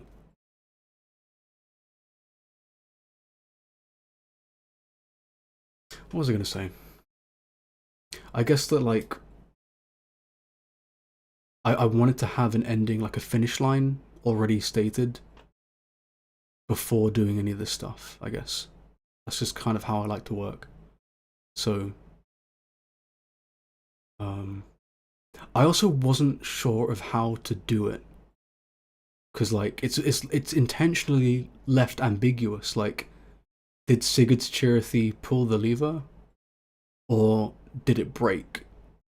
For me personally, I think the elevator broke. But it's interesting that I get a lot of people telling me that, hey, Sigurd's Chirthy kind of killed Brain's Chirthy, which is really funny. Which I'm not going to say that that's not what happened, because again, it's up to you what happened. But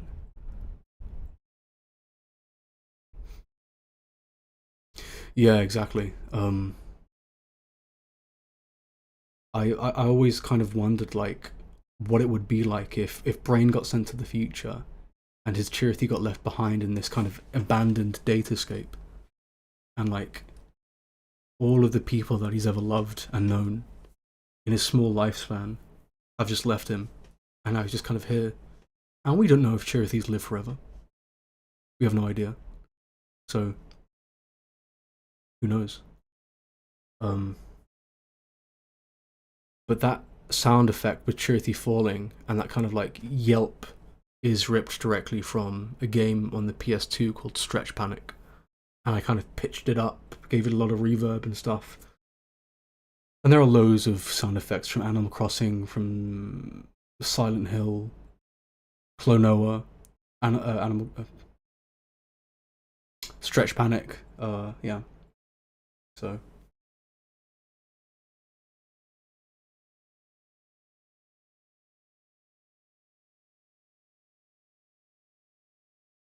Doppelganger.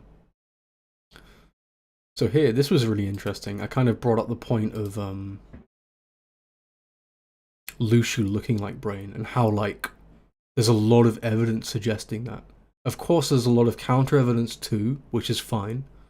But it's funny that people are more inclined to believe that Lushu possessed Brain, despite evidence saying contrary. Yet people are willing to shit on this theory, saying that like, oh, Lushu looking like Brain is so dumb. It's like, is it? Really? Are you sure? Maybe it is. But I bring up this point as well. This is really interesting. Description, but they briefly speak about the audition process for these kinds of games. If many of you don't know, most of the top players in the Kingdom Hearts story, Sora and Roxas and characters alike, most of them are carried by actors whom were personally requested by Nomura to play those roles. But Rei had to audition for the master. Yeah, a gargantuan character moving forward, he did his lines only mere months before the trailer for back cover hit the shelves. But the conversation naturally transitions and they talk about Lushu. Take a listen to this. I think another really funny thing is that we were trying to figure out forever before the game came out, because we only heard his line once, who Lushu was. And it's like your BFF Max Middleman. That was the craziest, one of those crazy coincidences that you just go, wow, that's amazing. Did you guys not know until it came out that that's what happened? Oh no, we knew going into it, because we would see each other at the studio. We were both going in for it or something. But that was, I know that he was requested for that. He didn't audition. They just brought him in. Wow. What do you guys think about that?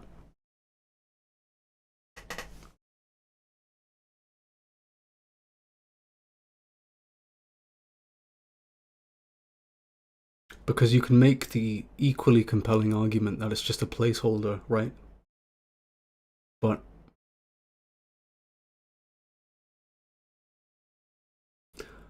I was sitting on this for like a year and a half.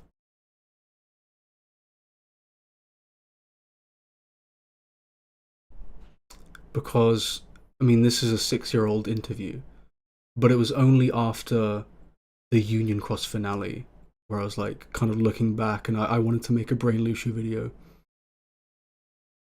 And so in my earliest draft of the script last year, I had this in, and I was like, has anyone even mentioned this or brought this up? Like, the fact that Max Mittelman was requested. Now, this may, you know, it could just be from the studio's perspective, right? Maybe a casting director knew him and knew that he could do a good job and just got him in. You know, that could easily be the case. But like, why would Ray Chase have to audition for the Master of Masters?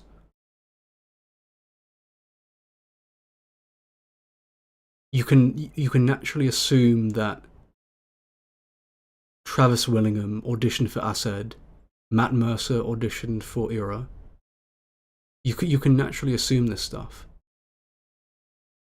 Because, you know, that's what voice actors do, they audition for things. So why didn't Max audition for Lucio? Like, why? Isn't that weird? It's just strange. It's strange. It's strange. It's weird to me, you know. Max Mittelman was Lucio in back cover, yes, and this section says that the scene in back cover with Lucio in the Badlands is the same as Union Cross's scene with that person in the Badlands. So either you're saying inadvertently that either it's actually Brain in back cover, or it's Lucio in Union Cross. Because to not say that would say that those scenes are completely different, which I don't buy. I think they are the same scenes. I think they were framed to be the same scene. And I've had a lot of people say to me that, well, hang on, like maybe, right, maybe that scene in Union Cross with Brain in the Badlands isn't post Union Cross, it's actually post Missing Link. And to that I say, well, who did Lucio give his Keyblade to then? Right? Lucio had to give his Keyblade up during the fall of Daybreak Town, and he was Keybladeless for some time. Meaning that it can't be Lucio in the Keyblade Graveyard. Unless that isn't Brain, it's Lucio pre-Union Cross. But why would that be the case, you know?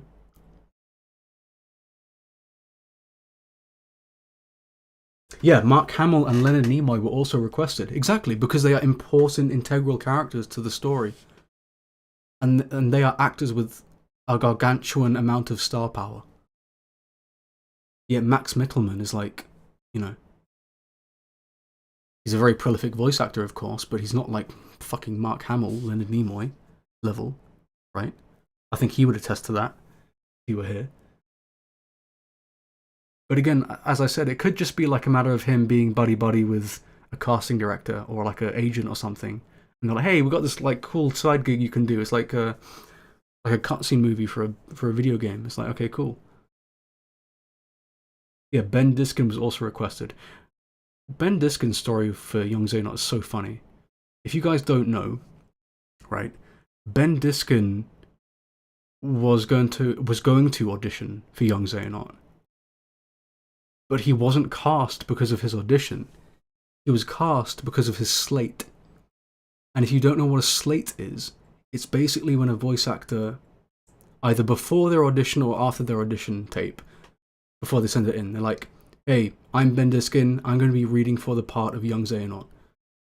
And apparently they said that they liked that slate so much because he sounded so dead inside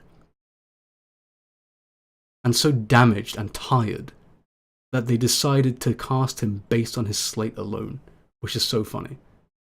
Like his audition had absolutely nothing to do with it. He was probably so brooding and like super edgy in his audition, but no, it's actually just Ben Diskin being really tired that just got him cast, which is so crazy.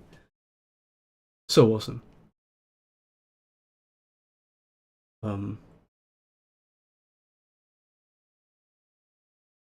Exactly. And to say that Lucio does look like Brain is a huge stretch because Lucio meets Brain and doesn't react whatsoever. Meaning that either Lucio doesn't look like Brain, or if he does, he had to have known that before walking into that room. But it's also like, you know, Ava and Skuld have all these comparisons throughout the entire Key Saga, which is really interesting.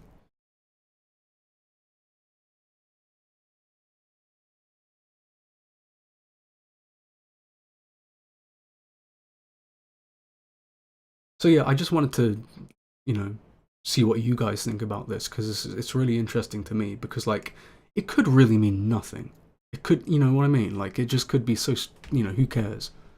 It's, you know, a voice actor got a big break. Good for him. It's like, maybe it has nothing to do with Nomura whatsoever, you know? But maybe it does. Maybe it does. In Birth by Sleep, Young Xehanort. Yeah, so I kind of bring up here that it could be a placeholder because Ben Diskin was the placeholder for Young Xehanort, but that's because Young Xehanort, he was barely even a concept at this point. He was foreshadowed.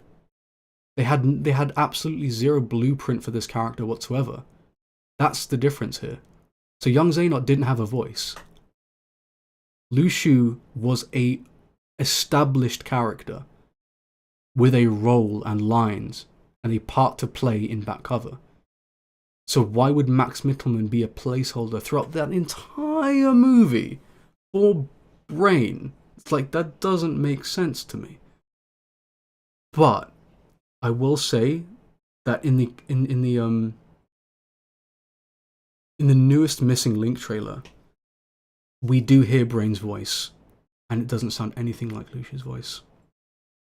So maybe this theory is kind of dead.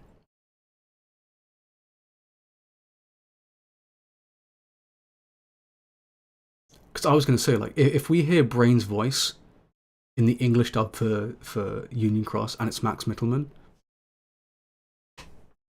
then that's it then. It's solved. The real Brain is in Scala, and the one in the Badlands is just Lucia. And that's, again, a huge twist, because if Ericus is Brain's grandson, then what's his relation to Lucia? Super weird. Super weird. Yeah, blah, blah, blah. Kind of go through this stuff. I go through this long-winded recap of Lucia's story. So I have to admit something here. I got something wrong here. And I don't know what you guys think about this, but apparently Ava meeting Lu Shu and Ava battling Lu Shu are at 2 different times, apparently a month apart. So Ava met Lu Shu a month before her fight with him. Apparently. Because if you look back at these cutscenes in the app, it says like this was a month ago apparently. Yet the Gula and Skuld cutscene was like a few days ago or something. You know what I mean? Like there's just like a lot of time discrepancy. Yeah, I know, it's weird. I don't buy it. I personally think it's just they got it wrong. I think they just fucked up. I think they like something happened in translation, honestly. Because looking at these scenes back to back, it seems like a natural progression of the conversation. Like Ava meets Lu Shu. Lu Shu tells her about his role and secrets and stuff like that. Ava gets annoyed, beats the ever-living dog shit out of him. Lu Shu dies, he cries, he comes back to life, he dies again.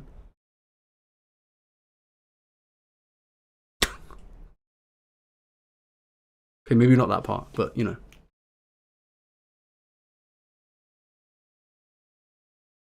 To me, it seems like the same cutscene. I don't know. But the game says otherwise. I just want to point that out. Could be a mistake. It could be... But it just kind of goes back to why do they go out of their way to... You know... time jump so much? Like, what's the point? Like, what's the point in having... Like, the entire Key Saga is 5 years. Why not just 1 year? Why? Why not just 2, you know? 5 years! Lu Shu is 2021, when he meets Brain, which is why he's so much taller than him. Why? It's crazy to me. Crazy to me. You know? Obviously, he's not going to be lugging it around. They just hate us so much. Let's just skip through.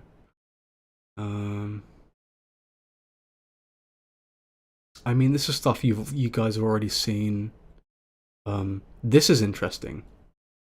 This is really interesting. And this kind of adds to the notion of, like, it just is Lu Shu. Or at least, like, if it is the same cutscene as back cover, right?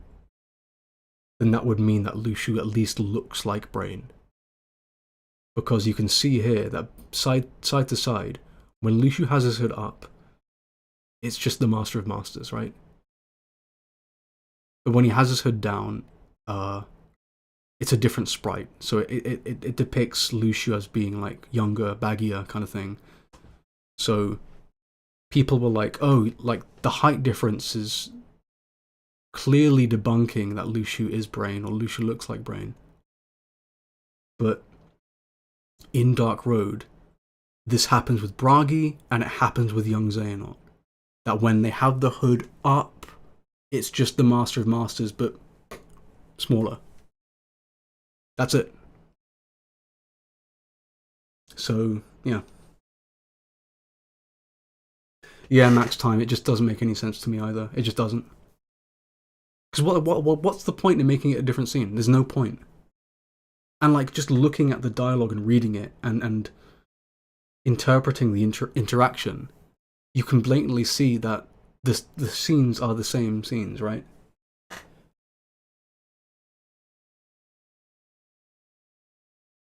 Well, that's the thing, isn't it? Because Zimsan, it's because Brain gives Ephema the Master's Defender, but Ephema's already a Keyblade wielder. So does Ephema have both Starlight and Master's Defender? You know? Because those are two complete... Well, think about this, though. Lucio is a Keyblade Master, right? He's on the same league as the Foretellers. So when the Master gives him no name, is he not already a Keyblade wielder? Like, does he not have Starlight or something? Well, I mean, that's something like, can a Keyblade wielder have 2 or more Keyblades in their disposal, aside from, like, keychains? So maybe it's like... I mean, it's implied that Lucio can body hop without a Keyblade. I think that much is a given. For him to survive this long, I don't think he's had a Keyblade throughout all of his vessels, throughout the entire history of time, you know? I think Lucio has absolutely body hopped without a Keyblade. Multiple times. And in fact, I think most times.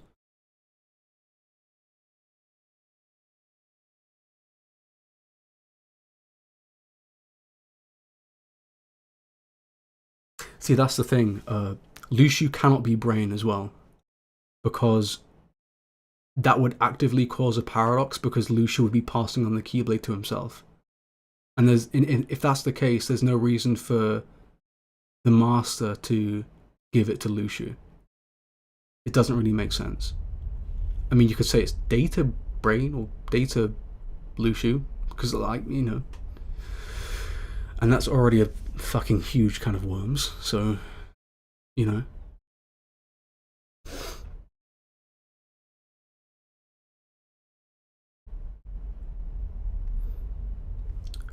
It's really interesting to me, but yeah, aside from that, I don't think we're going to be getting into the missing link stuff today.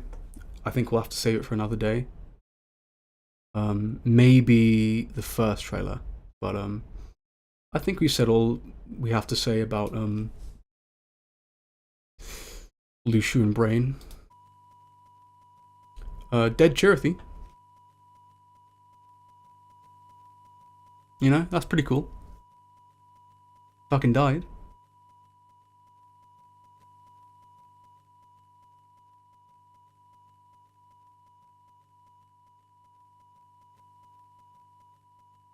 Dude, Umbra. Damo was going on about a data ephema. I'm like, I don't want to think about it. I don't want to think about it. Got you. It's again purplish background with yellow text alluding to Sigurd. This... No, okay, never mind. It was the previous one, where it had the 2 dots with a doppelganger, and that was supposed to foreshadow Brain Cherothy meeting Sigurd Cherothy. You guys would know if you follow me on Twitter. So. The data backup theory goes... Mockabytes, how you doing? My god. Mockabytes. Voice actor. If you guys don't know, Mocka does a bunch of, like, Cherothy stuff, like, You know what? Can I share a secret with you, Maka? Like, there isn't any voice acting in this video, but there was going to be.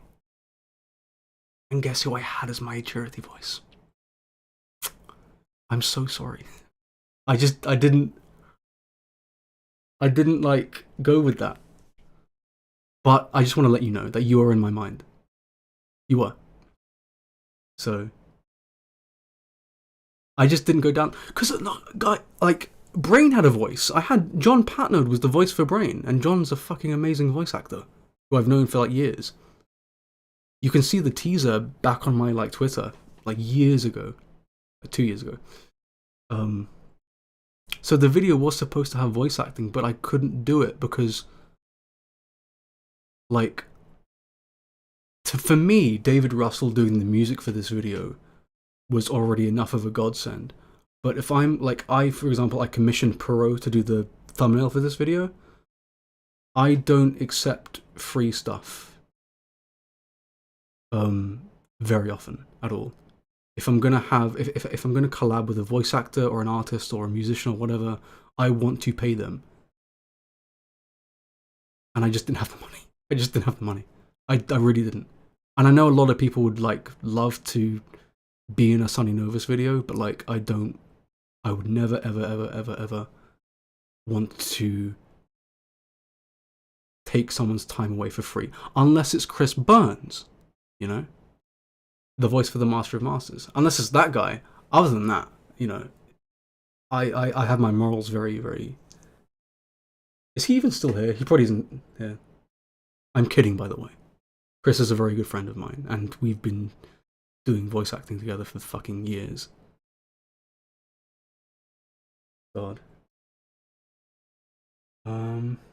Yeah, the data backups aren't very, like... It's interesting where they're going to go with the whole datascape thing. But yeah, so I go down this data backup rabbit hole throughout this video, right?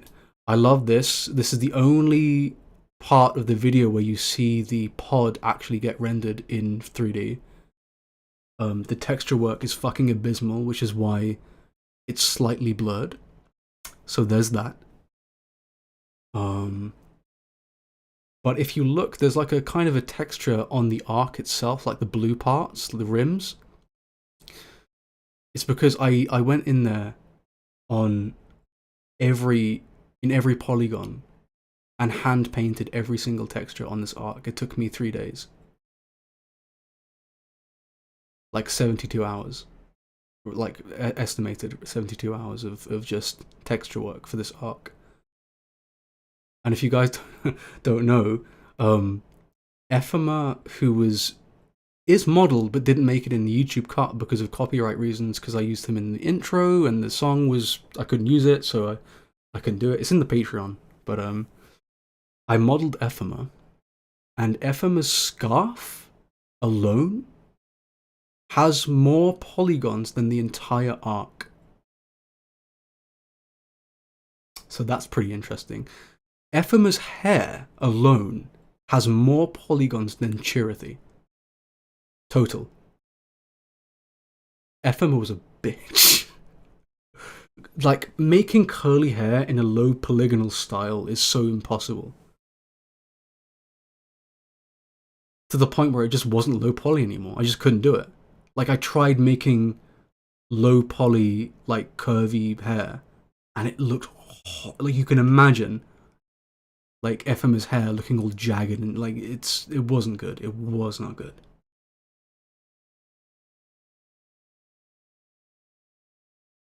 It was probably the hardest thing. Ephema's scarf was probably the hardest thing to model, and you don't even see it in fucking YouTube. Isn't that crazy? Guys, if you want to learn Blender, make Chirithy. I'm not even kidding. Chirithy was fun. And the reason why is Chirithy's so symmetrical as a creature. There's no hands, no opposable thumbs. Little nubs, right? Little hands and feet. The cape is fine. It trains you how to like mirror, like model a character based on symmetry. The only piece of asymmetrical mesh on Chirithy was the feather on the hat. That was it. And then Ephema comes along and has hair that does whatever it wants, and has a scarf with like a twirly pattern on it, and fucking Starlight Keyblade. That kid, probably the worst kid. I can't name a worse kid. Maybe Ventus. I didn't model Ventus. Brain was fine. Lucia was hard because of the coat. I had to make the coat right. Scald was simple. For the player, I used Damo's model. And luckily, Damo reuses a lot of Ephema stuff. So when I had Ephema done, I just kind of like used Ephema's model, gave him new hair and the crown, and that was Damien, essentially. And like the long sleeve jacket, but yeah. This is all just stuff that I know. But the environment was actually quite fun. And Chirithy was also quite fun. So genuinely, if you guys have any plans or any aspirations about learning 3D modeling or Blender, I highly encourage you to make Chirithy. Like genuinely. Like Chirithy teaches you rigging, texturing, symmetry, inverse kinematics. I'm getting really nerdy on you guys now. Like, Chirithy's really good. That's like, because it's not human. It's a teddy bear, It's a little cat teddy bear. So it's really, really easy to do compared to someone like, a human. But yeah, in the video, I kind of briefly discuss the lifeboats again, at least a handful of minutes. This is because the lifeboat room is in the basement, yet they Time make it dilation. all the way to the roof to witness a daybreak town ripe for destruction, before making the trip all the way back down. So there's at least a few minutes between when Ephema and Scald make it to the real world before they come back down.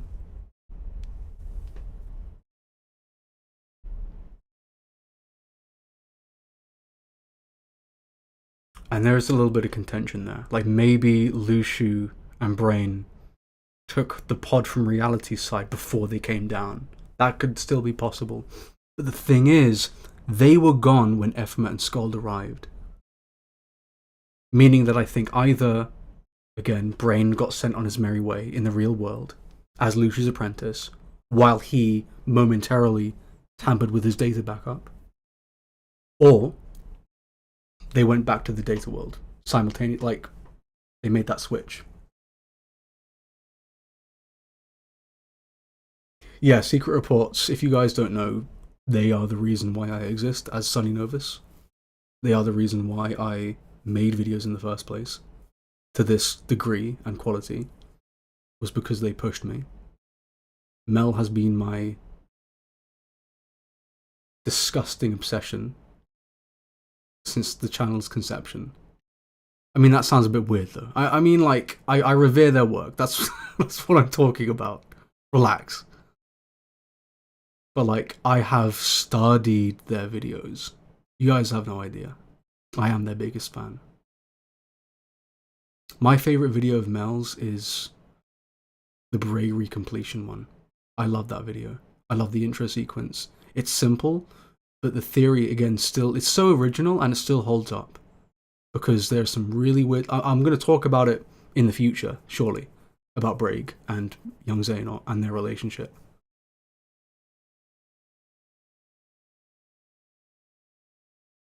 Thank you so much, Lance.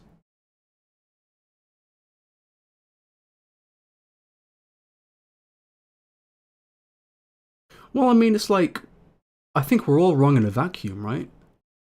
And even despite saying that, I think Mel is, quite honestly, way more clued up than most people when it comes to Kingdom Hearts. If you want to see wrong, look at most comment sections,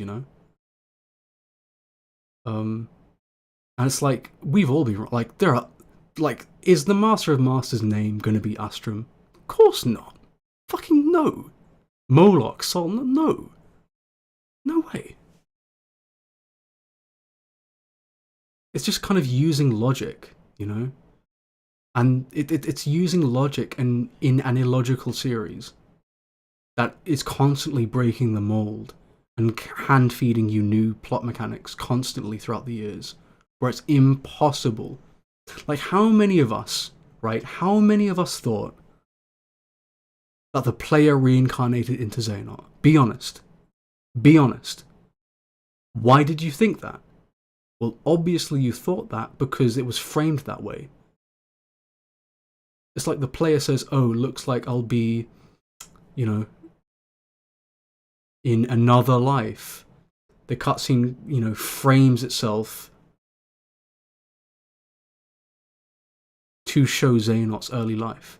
It's like, oh, well, obviously we can infer that we become Xehanort, which in my opinion would have been way better. I hate that he isn't. I really do. It's why I dislike Dark Road. I don't like Dark Road. I don't.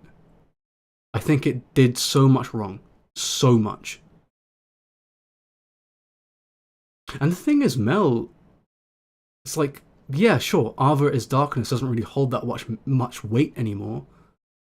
But it's still an amazing theory for what it is. It's just that Nomura and the writing team didn't go down that route. It's like Damo's theory about Yozora being the player. It's like now, after Union Cross, that's not the case anymore. But it's still a really good theory. Like, Yozora being the player as this video game avatar, that's genius.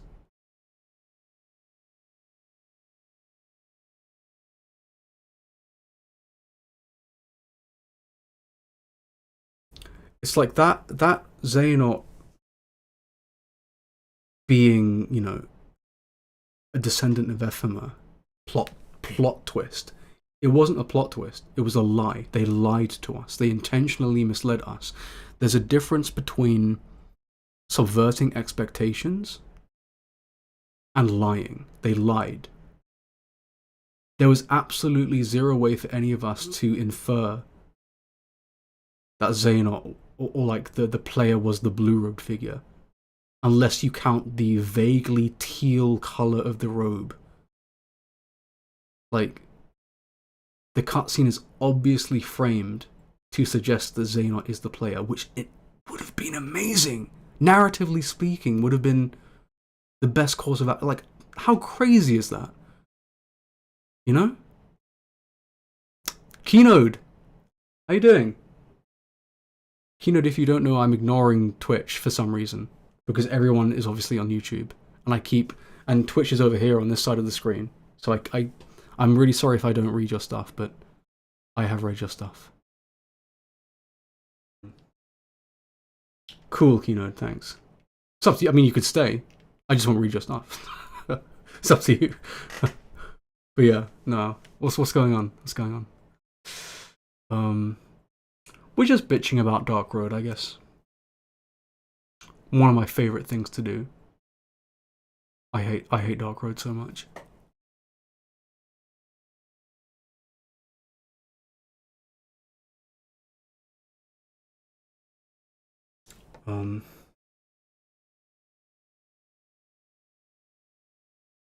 I've already made this point. This was really fun, making the real and data logos, the real having the grass, because, you know, these kids ain't touching grass. They just aren't touching any grass, and I think that's really sad. And they should. But basically, Keynote, this is actually really, really good, because I'm under the impression that this video really confused a lot of people. And it's because I didn't really present my points in a concise way at the end. Intentionally. I made it ambiguous, of course, but I think I didn't really say what I meant at the end. I kind of danced around it, like alluded to it, if you know what I mean. So I think that this is a really good time for people to actually hear what I think about Brain and Luciu and Gothic Scarlet and stuff.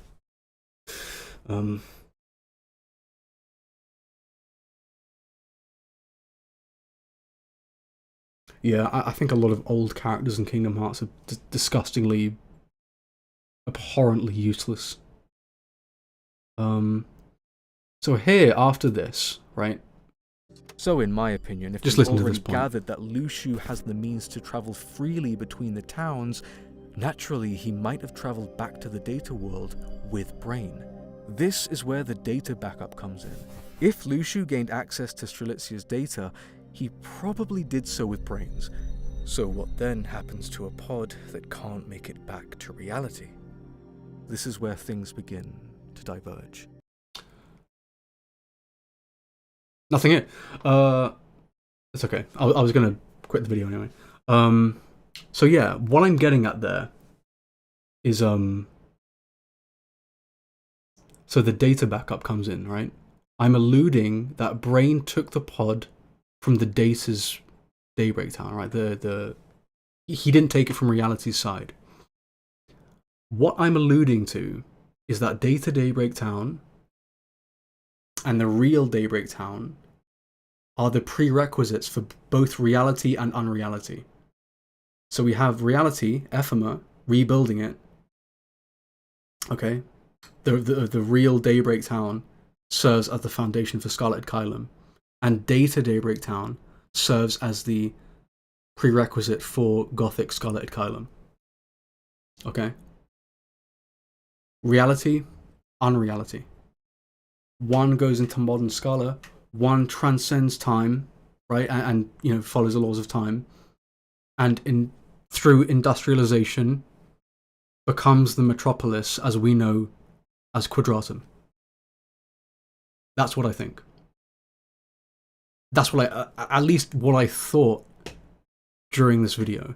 And of course, the new Missing Link introduces, the new Missing Link trailer introduces the astral plane, existence and non-existence. So maybe Missing Link isn't unreality, but is going to introduce us to unreality.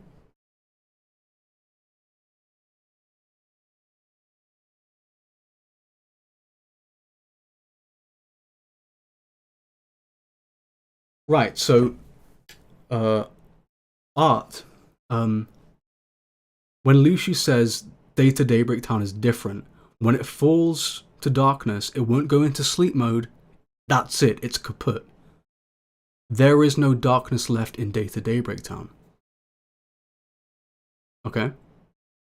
So if the real Daybreak Town didn't fall into the realm of darkness but was just destroyed and remained in the realm of light, then I think it's safe to say that the data version of Daybreak Town got destroyed, but it remained kaput. Like, it just remained abandoned, right? Because the seven darknesses are within the Foretellers and the Master, as alluded to by Odin and his student. We have Vanitas, who's one of the ancient darknesses, the one interacting with Lushu, who's in the real Daybreak Town, and then the remaining four are trapped within the cable tunnel, meaning that Data Daybreak Town is abandoned. It is a place where light and darkness have no sway. And it's like, okay, well, what about the Heartless in Quadratum in Kingdom Hearts 4? It's like, obviously darkness finds its way, and I think it's through the cable tunnel.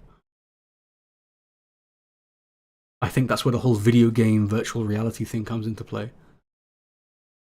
That's why I think, obviously, we get the Wreck-It Ralph summon in Toy Box, where we are introduced to Verum Rex. I think there is a convergence. Or, yeah, I mean, well, a divergence, really, between timelines, between Data Daybreak Town and the real Daybreak Town. And the thing is, like, you can make the assumption that, okay, well, if Gothic Scarlet is unreality, why is Ephema's statue there? Well, where is Ephema to begin with anyway? He's in this white, transcendental, ethereal plane, right? This white space. And he's able to contact Sora as a child. And we know that Ephema had to have grown up and had kids. Yet we see Ephema as he is as a child with Master's Defender reforming. And to me, I don't know what you guys think. I've heard a lot of tell saying that the Scala's government is corrupt and they are intentionally withholding information from the Book of Prophecies to the public. And to me, if Ephema is written in the Book of Prophecies as this boy who rebuilt the world, why would his title be the first Keyblade Master? He's not the first Keyblade Master. Sigurd's wrong. What about the Foretellers? What about Luciu? What about the Master? There are other... He isn't the first Master. But he is the first Master of, you know, what as written in the Book of Prophecies, I guess. So if he's written in the Book of Prophecies, then maybe there could be pictures of him, and they made a statue based on that. Again, huge jump, huge leap. A lot of you are probably going to kill me for saying that. But why does Yozora, when he meets Sora, say, "Oh yeah, I've heard of you"? How can that be? What if Sora is written in the Book of Prophecies as this elusive martyr figure that died at the hands of darkness? Why are you using his name? Sora's like essentially Jesus to us, you know?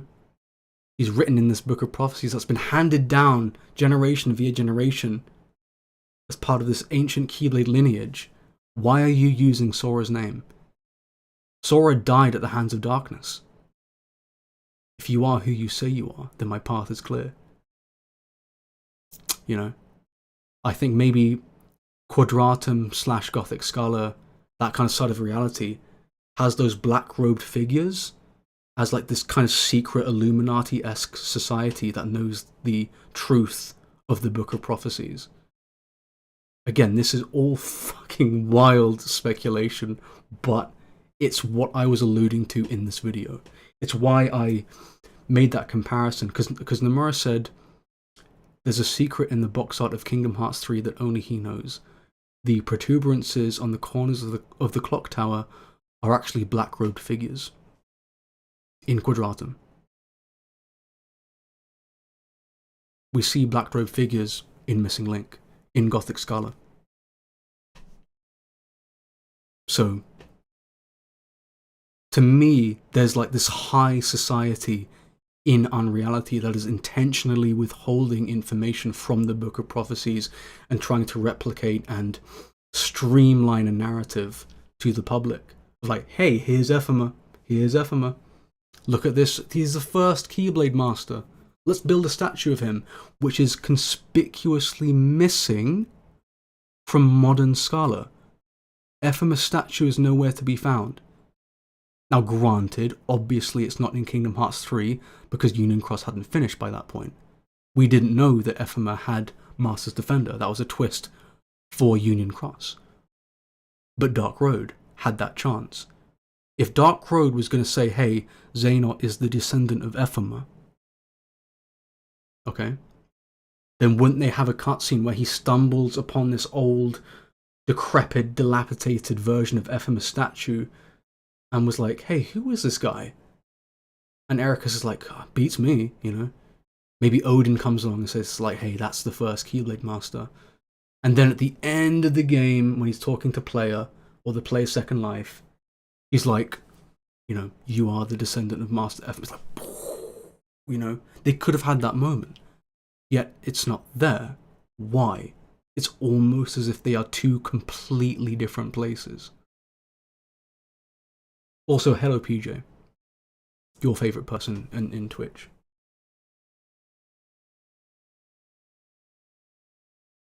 Exactly, Warrior Kid, that's what I'm saying. It seems like to me, like I had this conversation with Damo back when the Missing Link trailer was revealed. The second one. And we were both on agreement that these two Scalas cannot be the same place. The only explanation is that it was reformed with the Master's Defender. The natural progression of time doesn't equate. It doesn't matter. It doesn't make sense. Technology is different. The industrialization, the fact that Gothic Scala is quoted as being a metropolis, which is very city-like. Quadratum, right? There's Scala text in Quadratum, Dream Eater, Fabula Books.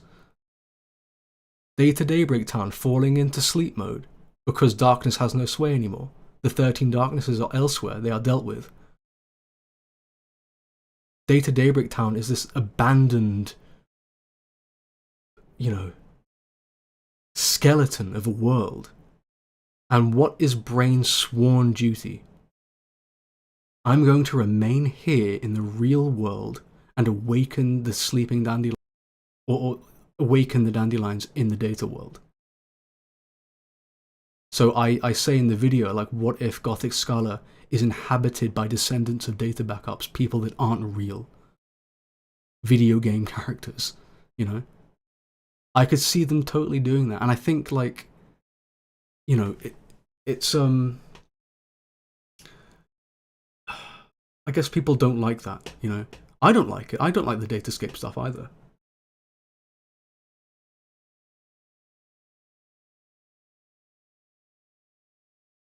Yeah, Mocha, for sure. Like, there are so many tiny islands uninhabited in modern Scala, yet we don't really see that in Gothic Scala. We see a shoreline, so we can assume that a version of Daybreak Town is underneath the main tower of Scala, but we don't know. I think it would be a crazy twist if, like, that version of Brain... So I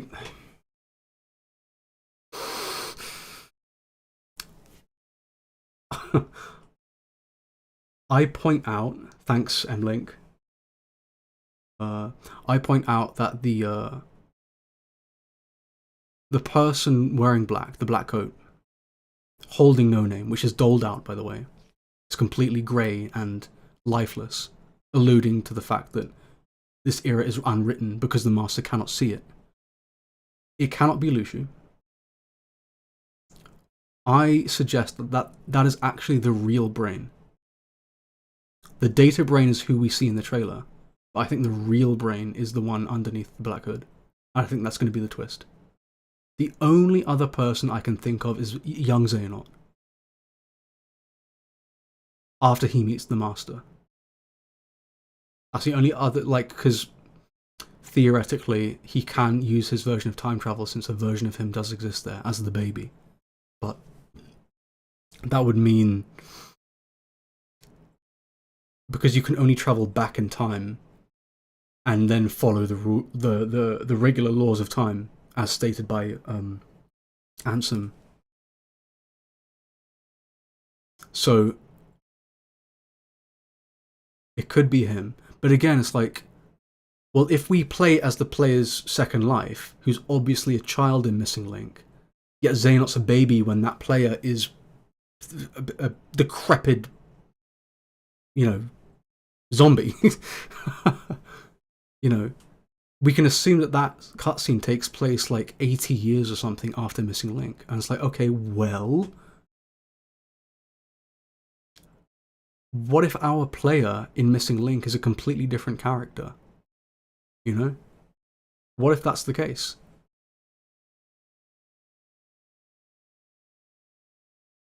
It's like, it would add a lot of credence. Like, we still need a reason why Mysterious Figure lacks a Keyblade. Specifically, why do they have two lightsabers? Magitech, right? Electric kind of weaponry. Much akin to Yozora. The only difference is that Yozora's is red and it has a sword, right? It is a part of a contraption. Whereas young Xehanort is kind of using it as like a ethereal blade, right?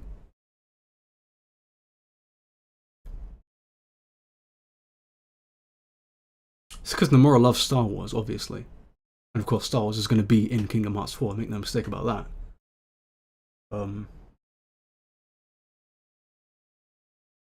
But we still need an explanation as to why young Xehanort / Xemnas has that specific power. And in an interview, Nomura did state that there are two societies. There's the High Society, the ones of Blue Bloods, the ones that are descendants of Ephema, and the ones that are not. And you can find this on KH Insider. I probably have it here. Wouldn't that be crazy? If I post a link in my own chat, will I get banned? Would PJ ban me?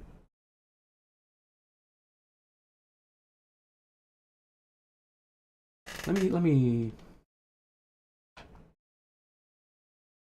Control F. FML.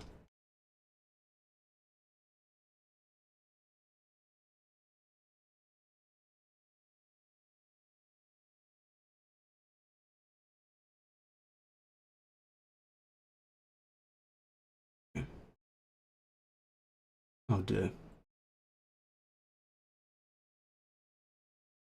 Okay, the chat box has gotten really weird.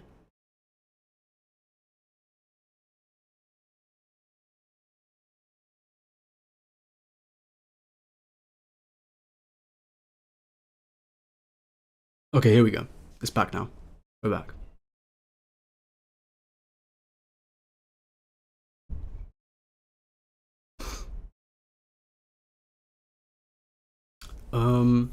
So if I go off of this tab, like, YouTube glitches out, so I don't want to do that. But you can just type in on Google Nomura interview missing link. Like Kingdom Hearts missing link Nomura interview, and you can find it on Kingdom Hearts Insider. I guarantee it.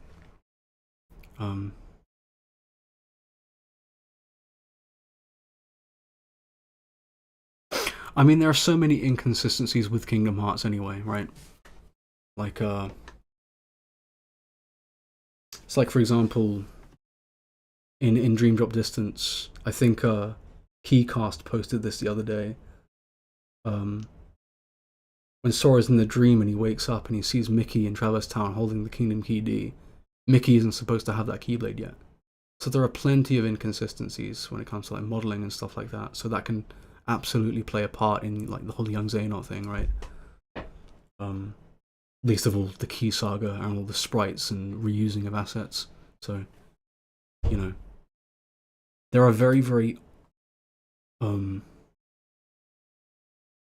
obvious and easy answers to these mysteries. It's just that we don't like them.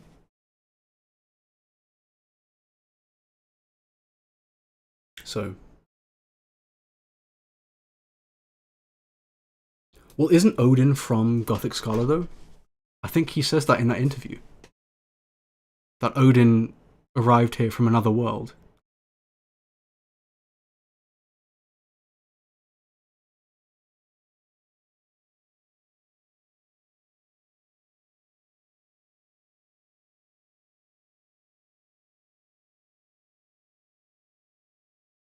And it's, again, absolute. I'm not saying that I'm right, of course not.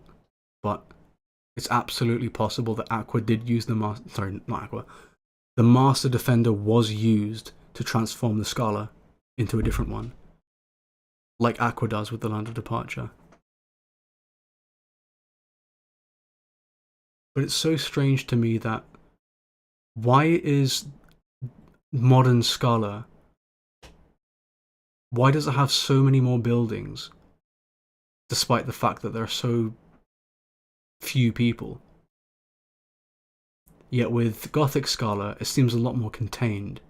Yet it seems like a bustling landscape full of life. Isn't that strange?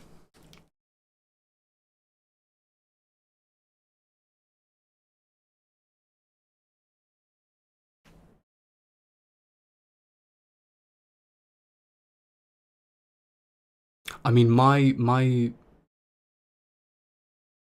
I think Gothic Scala being from reality, unreality, sorry, gives a lot of credence to young Xehanort's connection to unreality. If he was born there, if he was born as a person that didn't exist,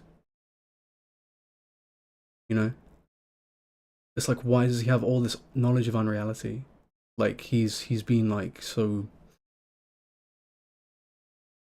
you know what I mean?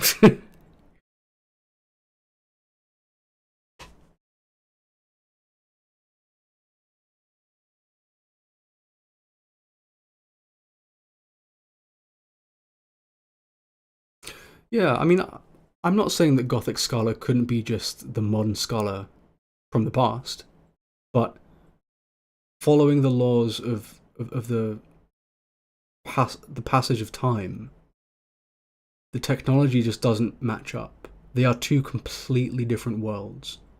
And to me, Gothic Scala shares a lot more similarities with Quadratum than it does modern Scala, aside from the name and the key landmarks. And it's like, okay, well, if Quadratum is supposed to be this kind of insomnia-esque place based on Shinjuku and Shibuya, you know? What if Sigurd's HQ, originally supposed to be, you know, the main tower of Gothic Scala, throughout the passing of time became the Metropolitan Government Building in Japan, which is what Insomnia was based on. And it's interesting to me that, you know, in Missing Link, we traverse the astral plane, which is just, you know, like the GPS system, so it's mirroring the real world. So isn't it interesting how unreality is depicted as just Japan, you know, just Shibuya, just Shinjuku. To me, it's a lot less about unreality and more about virtual reality. Kingdom Hearts VR, Verum Rex. There you go, there's a little nugget for you. Just do that with what you will. Anyway, guys, I don't think we're going to be able to get into Missing Link right now. I guess I should just finish off by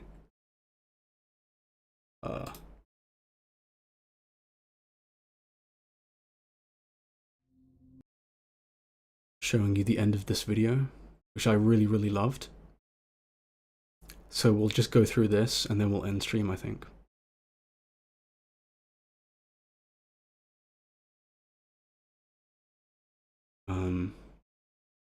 But yeah, what do you guys think about what I've been saying so far?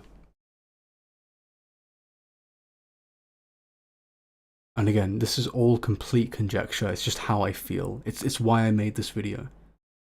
I think Brain had an active role in the tear in the fabric of time, which led to Sora's, you know, contradiction of the Book of Prophecies. Sora was not supposed to win that day. He was supposed to die. Of course, FM helped out as well, but I think the way Yozora knows Sora is through the Book of Prophecies. If Yozora is a commander, if he has the grey hair, you know, he could be a part of that high society of Gothic Scala. Therefore, if he's supposed to mirror Noctis, in a sense, being a prince, chances are his status in society is pretty high, right? So he might have knowledge of the Book of Prophecies. And if he's reading, like, hey, this kid Sora, why are you using Sora's name? Sora's a martyr. He's the one that died at the hands of Xehanort in the prophecy. How can you be Sora? Why are you using his name? You know, that could be a thing. Could be a thing. I think it's interesting.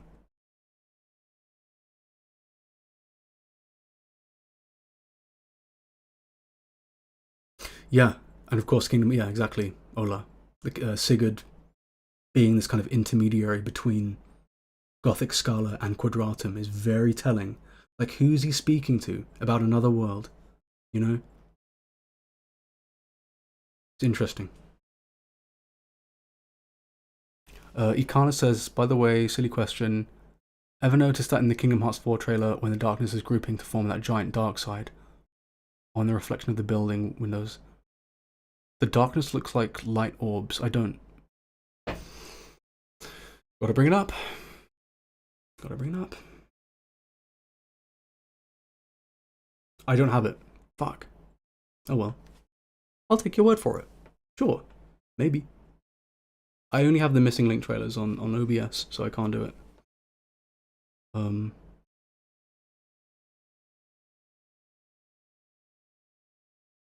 Anyway, let's talk about this. We will talk about Missing Link another time. Fate. A fallacy, really.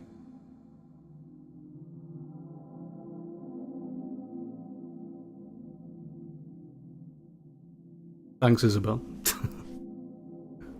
It's just me going. I'm crazy. I'm an absolute nut job.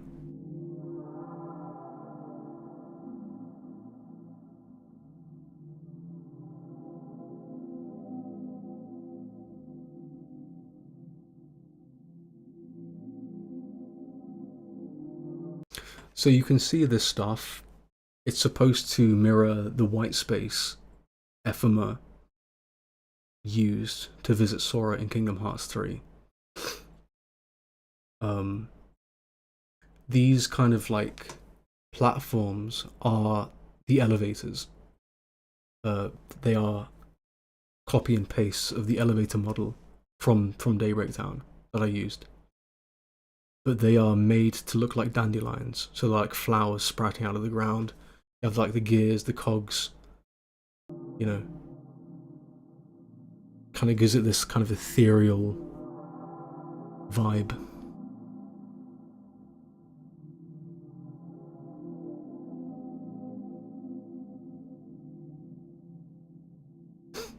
So here we go.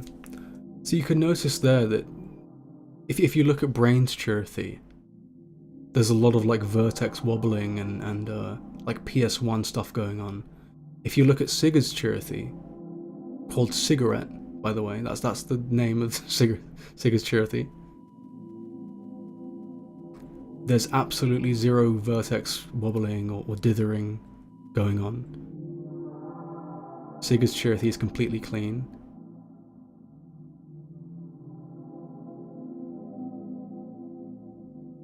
So when Sigurd's Charity moves,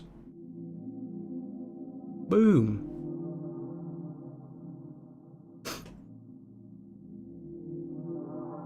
Little purple eyeliner there. Really nice. Very smooth.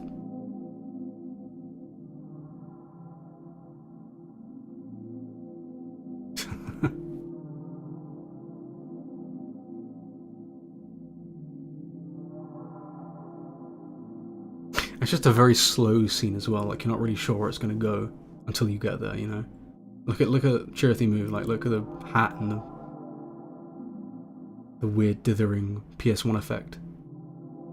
And that was supposed to symbolize, you know, the fact that Brain's Charity is just hanging on by a thread and isn't long for this reality.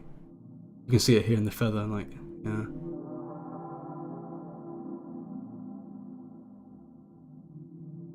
To be fair, Warrior, like, a lot of this stuff is just flavor.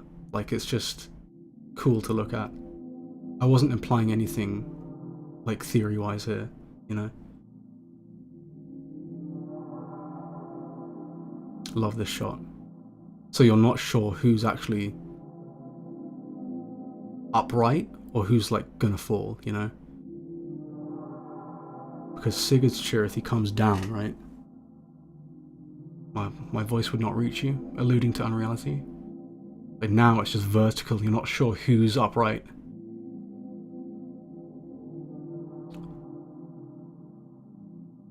Very confused, sleepy boy.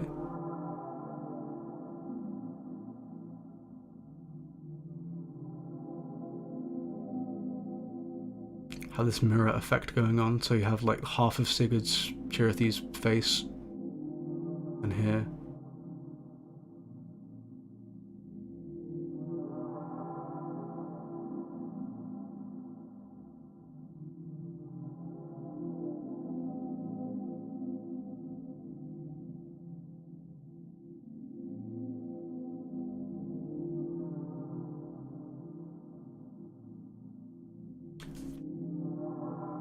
Very relieved.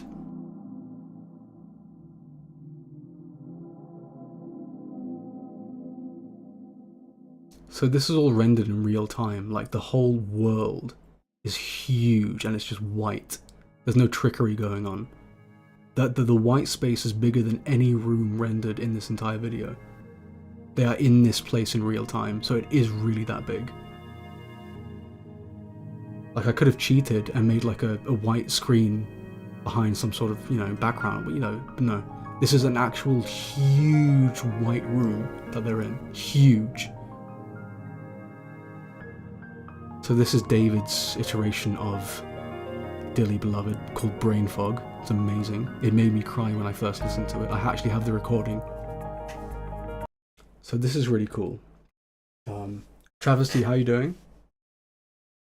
Yeah, the analog horror stuff I really wanted to get down in this video, because I think analog horror is the best form of contemporary horror that we've seen.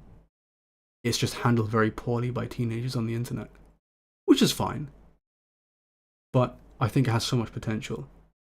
And like, this is Kingdom Hearts, this is the theory video, this is no like big budget student film, you know, but I think the vibe definitely came off of, like, you know, the narration and stuff.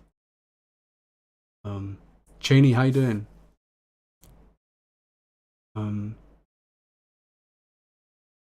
We were just gonna wrap up here after this final scene, but the VOD should still be up on Twitch, I think, and also there's gonna be a playlist on my YouTube channel called Sunny's Secret Stash, where I'm probably just gonna keep all of my streams if I do that stuff. So you can check out the rest of this stream if you missed it, if you're new, you just came in. But yeah, I have the record. It's on Patreon. I have the recording of my first reaction to hearing this song, and I just broke down, because imagine, like, you know, like, this is my son. Like, like, I made this. What you're looking at, I made it. I struggled with YouTube tutorials, and I finally got Chirithy the way I wanted him to look. And, like, knowing that I had to end it like this, and for him to fade away, is just like... I'd been looking at complete silence for months. No sound, just silence for months. And then hearing music specifically crafted for this scene. Like, I gave David the final cut of this animation, and he made the music for this animation to it.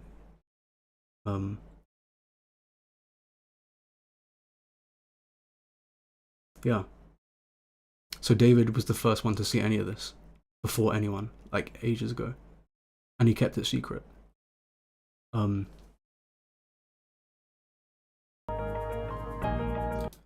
this effect, where it's like kind of fuzzy, I rendered the video. This is really interesting. I rendered this animation 3 times, but I made Chirithy slightly different. So you can see the hat's kind of above the hat here. If you, do you know what I mean? Like the shadow, like the Arthur image. So I tempered with the timing, and I changed Chirithy's movements so slightly. And then I kind of messed with the opacity a little bit, put it on top of each other, and then like made this. Like, so Chirithy's kind of doing slightly different things at the same time, but not really, you know what I mean? Really trippy stuff.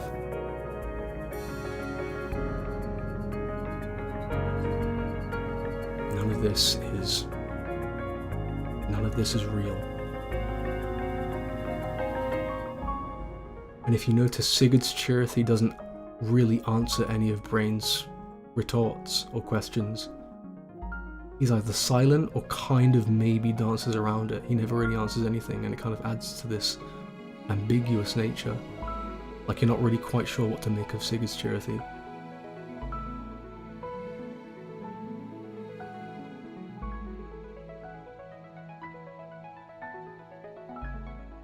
Of course, another shot of the camera moving, so you're not sure who's falling. But now you are sure of who's falling. It's Chirithy. I'd love to do stuff like this. I kind of want to. I'm getting a graphics tablet so I can actually model characters in Blender a lot better. So I do want to work with 3D stuff a lot more. I'm doing something like this for March Caprice, by the way. I'm doing a nominee video. And I'm gonna remake the Chain of Memory stuff from scratch in 3D. That's the plan, but...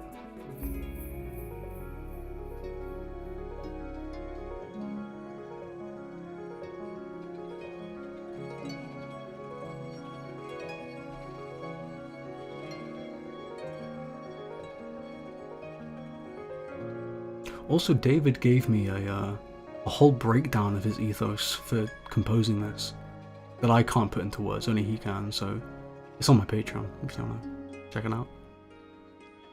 It's really deep. A lot of musical theory stuff. And then Chirithy's hat falling away. Oh my god, Lans. I remember seeing your reaction to this. It was surreal. I watched it like 10 times. I couldn't believe something that I created had such a profound effect on someone else. I love this shot, by the way. I like the framing of it. Of course I do, I made it.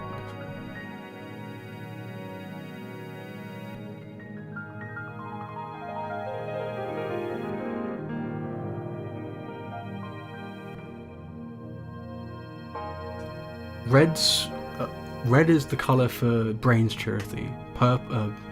Yellow is the colour for Sigurd's Chirithy. Because red is supposed to symbolise the feather on Brain's hat. So it's a black background with red text. Sigurd's Chirithy is purple background with yellow text.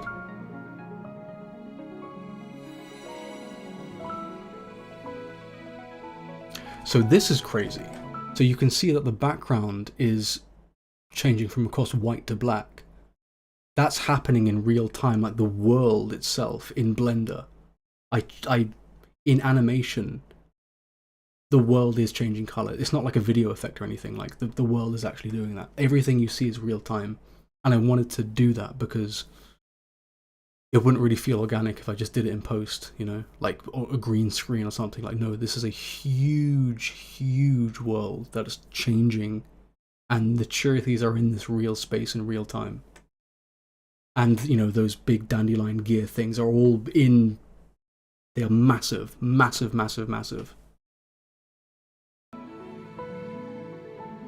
here's the kicker.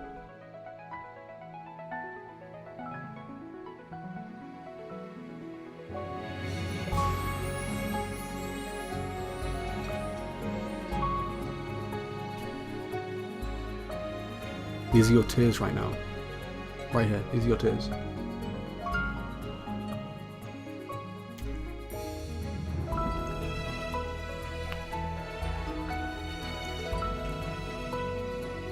And again, this is Sigurd's Chirithy actually fading out. There's no trickery. There's very little trickery in this final scene, actually. There's a lot in the video, but not here. So this is interesting. This effect is really sad.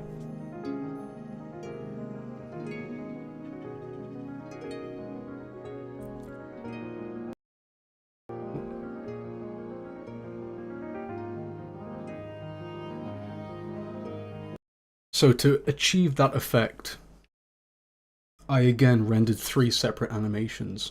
One of Chirithy and the hat, one of Chirithy lighting up, and one with Chirithy not there. So what you're seeing now is the version of the clip with only the hat. So I imposed 3 together, of Chirithy fading into the glow, and then the glow fading into nothing. If that makes sense. And then this. Again, this is all in real place. Sorry, all in real space.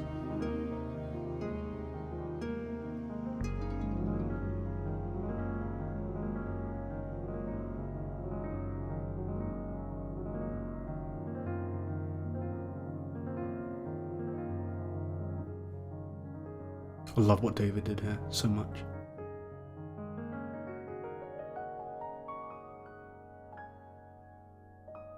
So then we have this shot. This shot is very important, and I'll tell you why. So it's, you know, the black world fades into the room, okay? the basement. So Chirithy's adventure was the basement incident. That's what I wanted to allude to. It's like a double meaning. It's like the basement incident is, yeah, on the theory side of it, is what happened between Brain and Luciu and how that kind of paved the way for the entire series and the future. But also, it's Chirithy's adventure. And I remember I gave David the absolute freedom when it came to Dearly Beloved. With Scent of Silence Scatterbrain, I was kind of nitpicky about how I wanted it to sound, so it went through a few iterations. But Dearly Beloved, I said to David, this is you now. I have no power over this. This is yours now. And he vanished. He went to Brazil, literally. He went to Brazil to visit Keynote, came back, and just gave me this. I was like, and I just started crying, and that was it.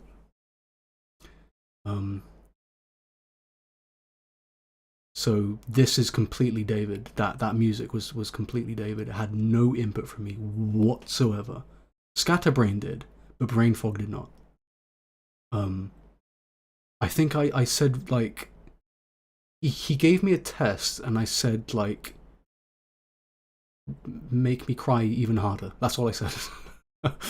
Like, make me sad even more. And yeah, you ever just go to Brazil?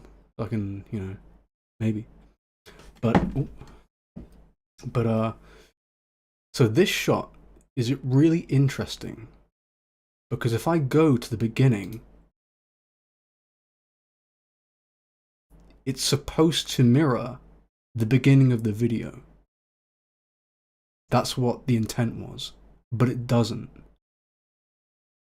And so that the hat fell into the broken version of the room. I'll just let the scene play. Complete silence. I know I wanted to have this in silence. This is the moment that made Lance crack. It made me crack too. I got emotional making this, you know? The blue background with the white text alluding to the beginning of the video where it's saying stop, please stop. So yeah, that was Brain all along. And if you look, the chair is in the exact same position that Chirithy left it in, meaning that Chirithy's adventure was not in vain. Chirithy's struggle was not in vain, and that's precisely the reason why I didn't make it mirror the beginning of the video. Because I wanted Chirithy's adventure and strife to mean something.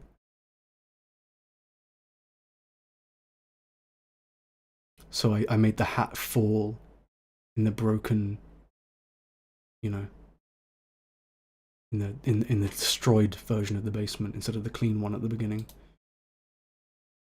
And then we have this.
So yeah, I knew that I wanted that version of Dearly Beloved to play, because it's so, to me, that just screams Chirithy to me. Just, you know, the, Keynote, help me out. What's the instrument called? The fucking The bling blang blong, the one, the xylophone. Is it a xylophone? I don't know. Yeah.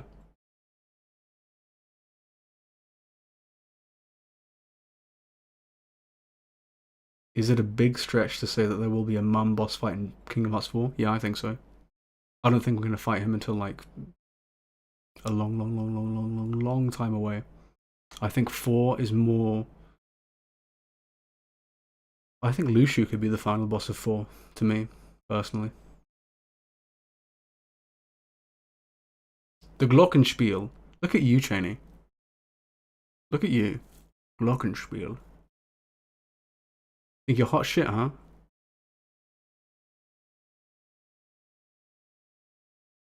That's so interesting, Umbra. I've heard, if you guys haven't seen Landy's Reconnect podcast, he has Damo, Bio, Aqua, and Carly on the panel. And Landy asks, what do you think of Sigurd? And I think Damo said villain, Carly said villain, Bio said I don't know.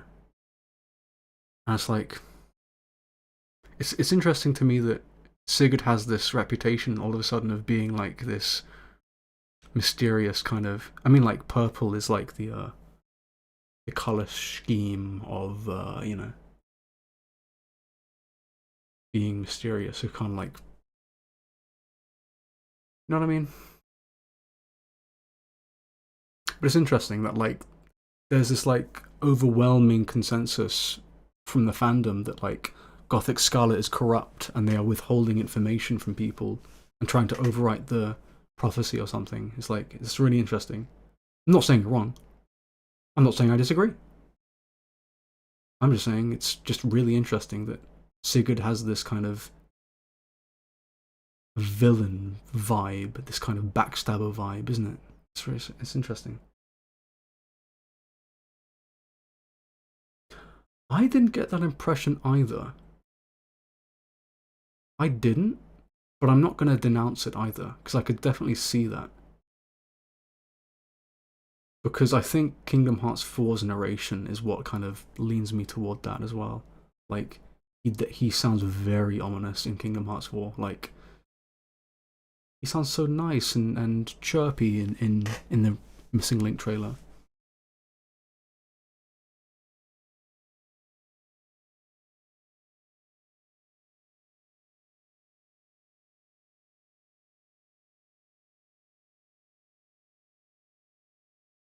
Warrior, I did voice Sigurd in Damo's video, I did, yeah. That guy's gonna have a hoot and a holler of a time doing Dark Road, let me tell you. That's a whole other beast, I think.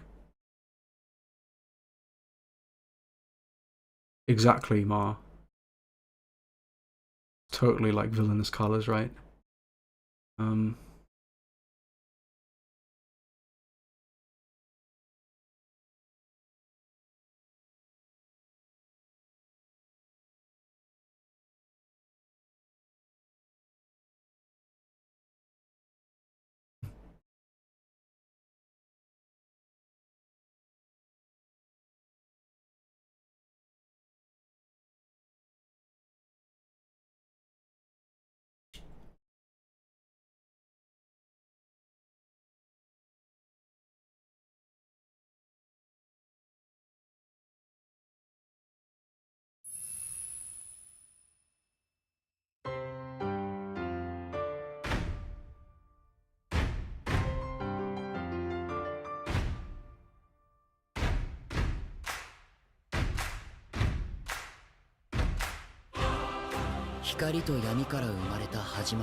So,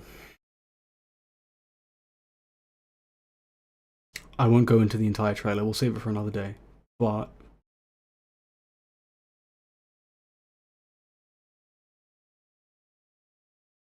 I want to just leave you guys on something, because I think it's really interesting to me. So what do we know about Xehanort? I want to ask you guys, what do we know about Xehanort? What was revealed to us in Dark Road about Xehanort? You tell me. I'll wrap it up in my point at the end. So what is revealed to us about Xehanort in Dark Road? Sigurd is implied to be talking, yes, Mocha. But I think they have retconned that to be Brain now in the newest trailer. That he's a descendant of Ephema. Right. So what similarities does Xehanort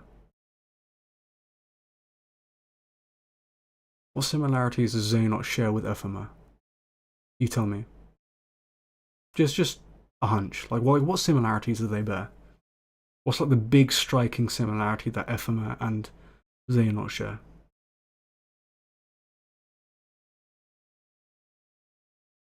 The hair. Interesting, isn't it? Silver hair. And knowing that Nomura is going to dive deep into bloodlines and this kind of disparity within society between blue bloods, high society, and those who aren't related to Ephema.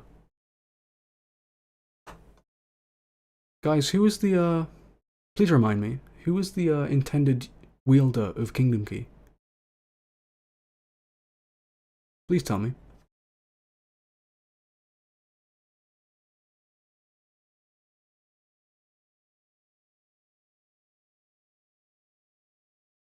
It was Riku, wasn't it? It was Riku.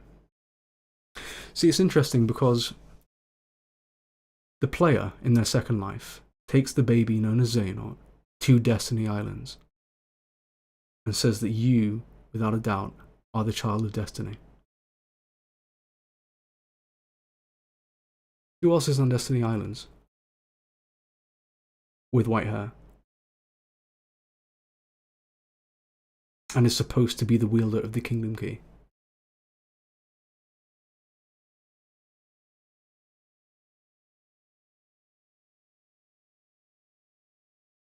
I mean, Xehanort was the child of Destiny, right? He was supposed to save the world.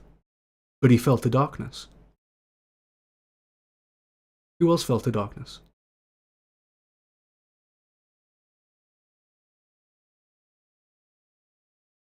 And had their rights removed, so to speak.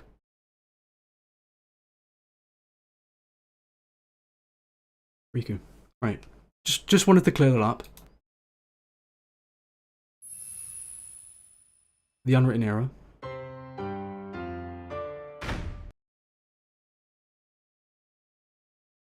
That was the entire Key saga.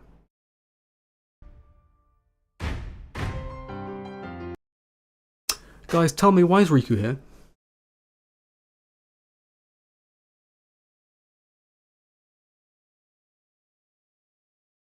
Why is a shot of Riku in the Missing Link trailer?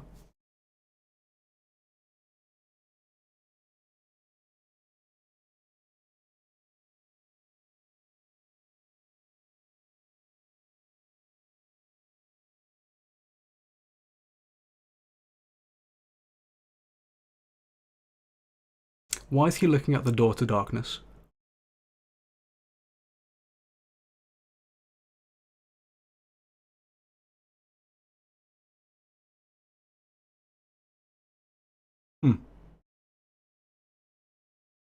Just really weird to me. And it's at this point where they rewind and say everything is connected. Why would young Riku be in the Missing Link trailer? Right?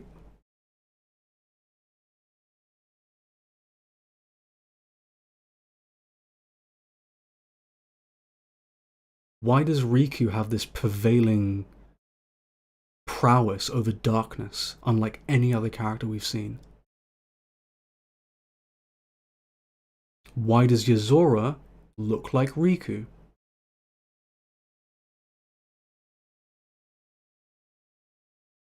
If his name is Yozora and he's supposed to mirror Sora, why does he look like Riku, who is the intended child of Destiny?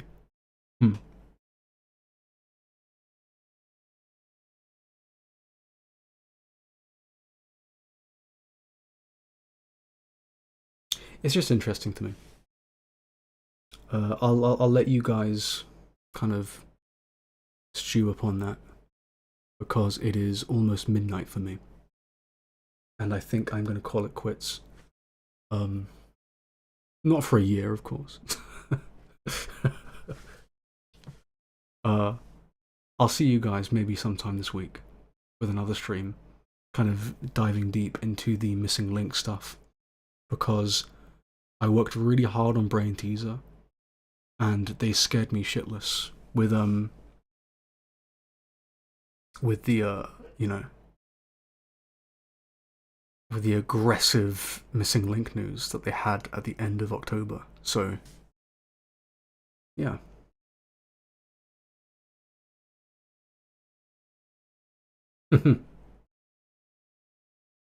But I do want to stream a lot more. We'll do some other stuff. But I kind of want to ease myself into that. I have no idea what I'm doing. I just winged it today. I made this. No, I had this layout for a while, but I don't have any like stream elements stuff. I don't really know what I'm doing, so maybe next time I will do some more stuff. But yeah, and also a fucking face reveal. That's crazy, right? That's pretty cool. Even though this isn't my real face, this isn't just my current vessel, so.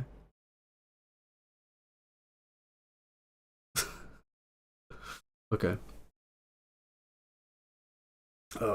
It was very nice. I am going to go sleepy poos in the bed. No, I'm gonna go sleep.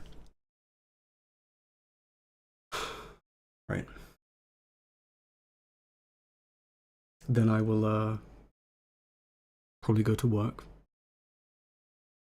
and make coffee for rich people, and then die.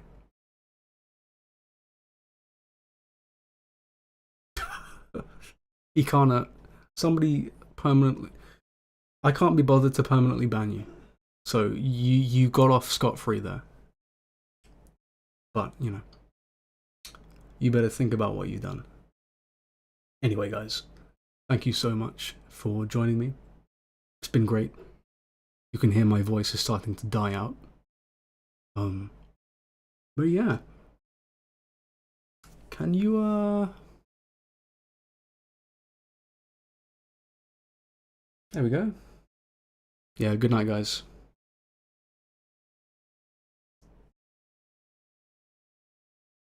Peace.